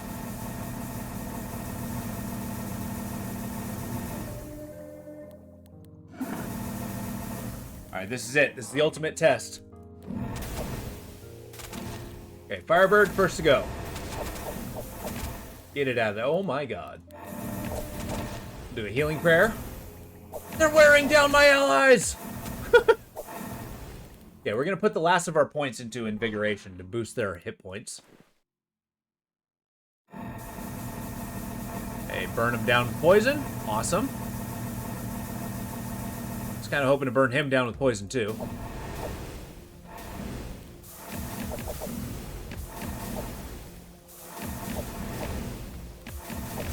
Okay.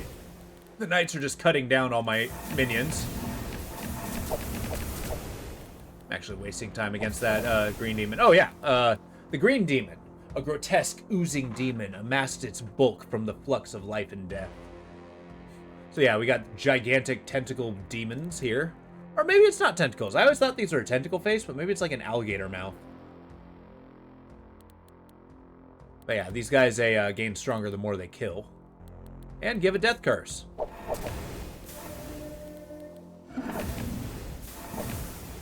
Stand down! Get no closer!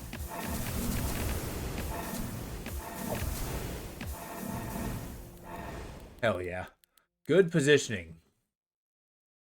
That's like the crux of this game. Okay, burn down this Phoenix. That guy. Oh, hell yeah. We got like 4 kills there. That's awesome. Just by summoning.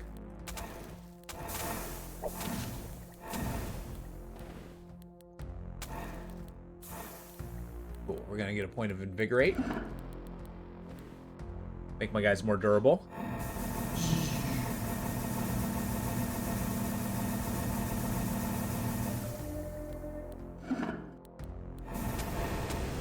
Oh my god.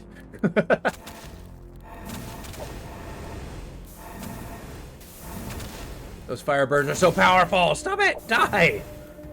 Okay. So, we had 3 Divine Interventions. I think we're lucky there. We were very lucky there. We got chunked out our health. I want to see if those Firebirds actually have, like, retaliation that I don't know about.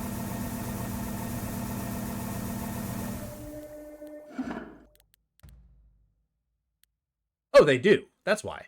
Oh, okay, that answers a lot. Retort means every damage that I do to them, they reflect back. A slow and insidious killer. Alright, here we go.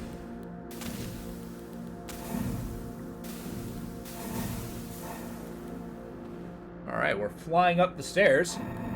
Oh, the King of Many Colors. All right. Let's take a look at the lay of land. This is it. This is the ultimate test. Okay, these guys... The Arbiters are no joke. These guys will kill you in one hit. The Golden Bodyguard of He Who Stands Above. Yeah, they teleport to you if there's any open spaces. projective force, so they project damage, so you got to keep on your toes.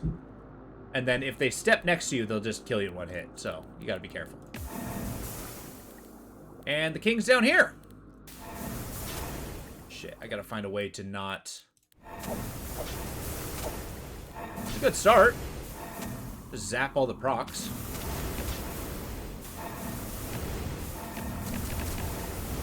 So the king, he attacks with poison damage at a 5 range. So he basically hits everything in a range of 5. Jesus. I just need to teleport over here. Right? Is that the play? Let's let my minions do their work.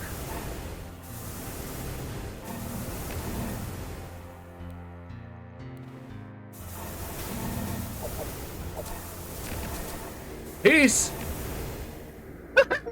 We won! Well, I wouldn't call it a fight. It's more like a runaway.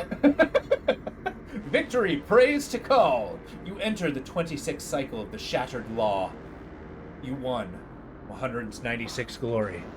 Holy shit. That was awesome. And we did it. We won. We beat it with the Wormlord. Or Wormborn. That's what they're called. So, we can look at lore. We got all these. Let's find the newest one. Get an absolute blurb. The Wormborn follow in the ways of an exiled grove priest. Upon facing starvation in the deep forest of the west, the priest performed a desperate, life-beckoning ritual. His body was fused with a multitude of emerald-hued worms, the swarming corpse-eaters of that wild place. Okay, so you got a little blurb there. Like Briar Mage, that's a pure life mage. Briar Mages are the friends of the Brer folk who dwell the secret corners of the deep forest. They stand opposed to the Bramble Priest who hunt the Brer folk, coveting their ever-living vines. One day, according to the Brer folk, the first grove will return, the forest will retake the world, and the vines will cover the mountains, and the terrible ocean will soften into clear, nourishing pools. Hell yeah. I think that goes the path of life. The path of life. All magic of growth springs from the first grove, the divine forest of the ancient earth, pride of the Green Mother. Her children dwelled in splendor, until it was destroyed by the Warrior King, who, seeking glory, felled the giant life-giving pines with legendary cleaver. This, it is said, is how the divine siblings, Ninhurs and Humbaba, filled with poison and rage, became king-haters, enemies of the obelisk until the last rising of the waters. Ferods and other monsters, vengeance-blind fragments of the grove's magic, now wander in the deep forests of the west, while the hidden nation of the Brer folk prays for the final apocalyptic return. Woohoo! Easy! Thank you! That was long-standing. I've been trying to beat that all week. But yeah, the goal, look at how many prestige classes there are. Basically, you can piece together the entire story based on these alone. And there's some really interesting ones. There's some that are tied to elements. I've already beaten all the purest elements. Oh, yeah, let's just do the basic victory. The Path of Achra, Island of Towers, is said to be the spiritual center. For those who ruled the towers claimed dominion over Achra. When the obelisk rose, last from the dune sea, history became another distortion of light. The astral wall was pierced. Beyond the star path, against the surpassing dark, a final dominion was claimed. So began the great night of Achra, of the roiling, world-ending sea. Here the pilgrims seek their glory as a terrible wind howls at the edges of all things. So basically, you're just going through this entire land, like this island, desert island, with an obelisk in the middle, as the ocean just keeps crushing its way in, as you're trying to race yourself to the obelisk so you don't drown, and just become more and more of a hero. But yeah, you got tons of different regions. You like the Path of Death. In the Gates of Death, Fortress of the Blight Princes, Goddess Corpse, where the Eresh squats, and dim grief death magic reign supreme. Those who truly walk the path of death are therefore said to have gazed between the teeth of Eresh. In the expanse of Achra, there are many who carry death's mantle, the ancient imprisoned cave god of death, sullen beneath the world, apostate skin priests, and their crowd of Gehen, with the pilgrim death knights who seek freedom from the cosmic struggle, wandering basilisks and withering imps, spreading blight paths, Wild drakes enrage between their decaying curse, skull wearers of the Achra priesthood, who seek power through violent rites. To the sages of the temple lands, death is the final element, vitalizing blot in the admixture of earth. So, like, each of these just tells of a different region. You got this, the astral purity. When the divine gaze first rained light throughout the void, stars lay upon Achra as glittering forests. In the blooming of dark, the gaze recoiled from its own radiance. All was drawn upward, the stars like beads on string. Thus, the star path was formed, as written in the track of Ikshana. Accordingly, those who seek the astral purity yearn to continually upward, from the wilds of Achra to the temple lands of the towers, the path, and the astral wall, but guards that beasts of the star wind and beyond. Aspirants, Astra Magi, questing knights of the crystalline warren, psychonauts, the wandering king himself, all have pursued their art towards legendary star path, often to their doom, where pentots and brutal violet-armored knights and great demons of nameless stature roam the passages of light. Hell yeah. But that's the kind of story we can kind of muster up. I don't know. I'm really excited. In fact, let me look at real quick. My Steam. What's the next? Yeah, only 8.3% of players got that one. Next is going to be the Liturgist. Let's see what the Liturgist involves. Powers. Liturgist. This guy? Yeah. So 20 points in any cult. So basically, this is a guy who focuses on cults. I'll have to think of a solution. And maybe a combination of any of these that might work. Drink foam to yourself on prayer. Maybe I can get this. Apply to anoint. Maybe it's the zealot. Grant 3 charge of each known prayer. This game is crazy, and it's a lot of depth. And as you continue through these cycles and kind of keep pressing glory, it gets harder and harder and harder. You'll stick to deadlock. I hear you. But yeah, it's a little bit early, but I think this is a good place to kick off. I'm pretty happy with this run. I'm actually incredibly happy with this run. Holy crap.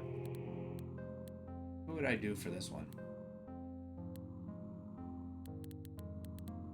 Also, what do you got? Sacred Skin Familiar? What the hell? A Morlock.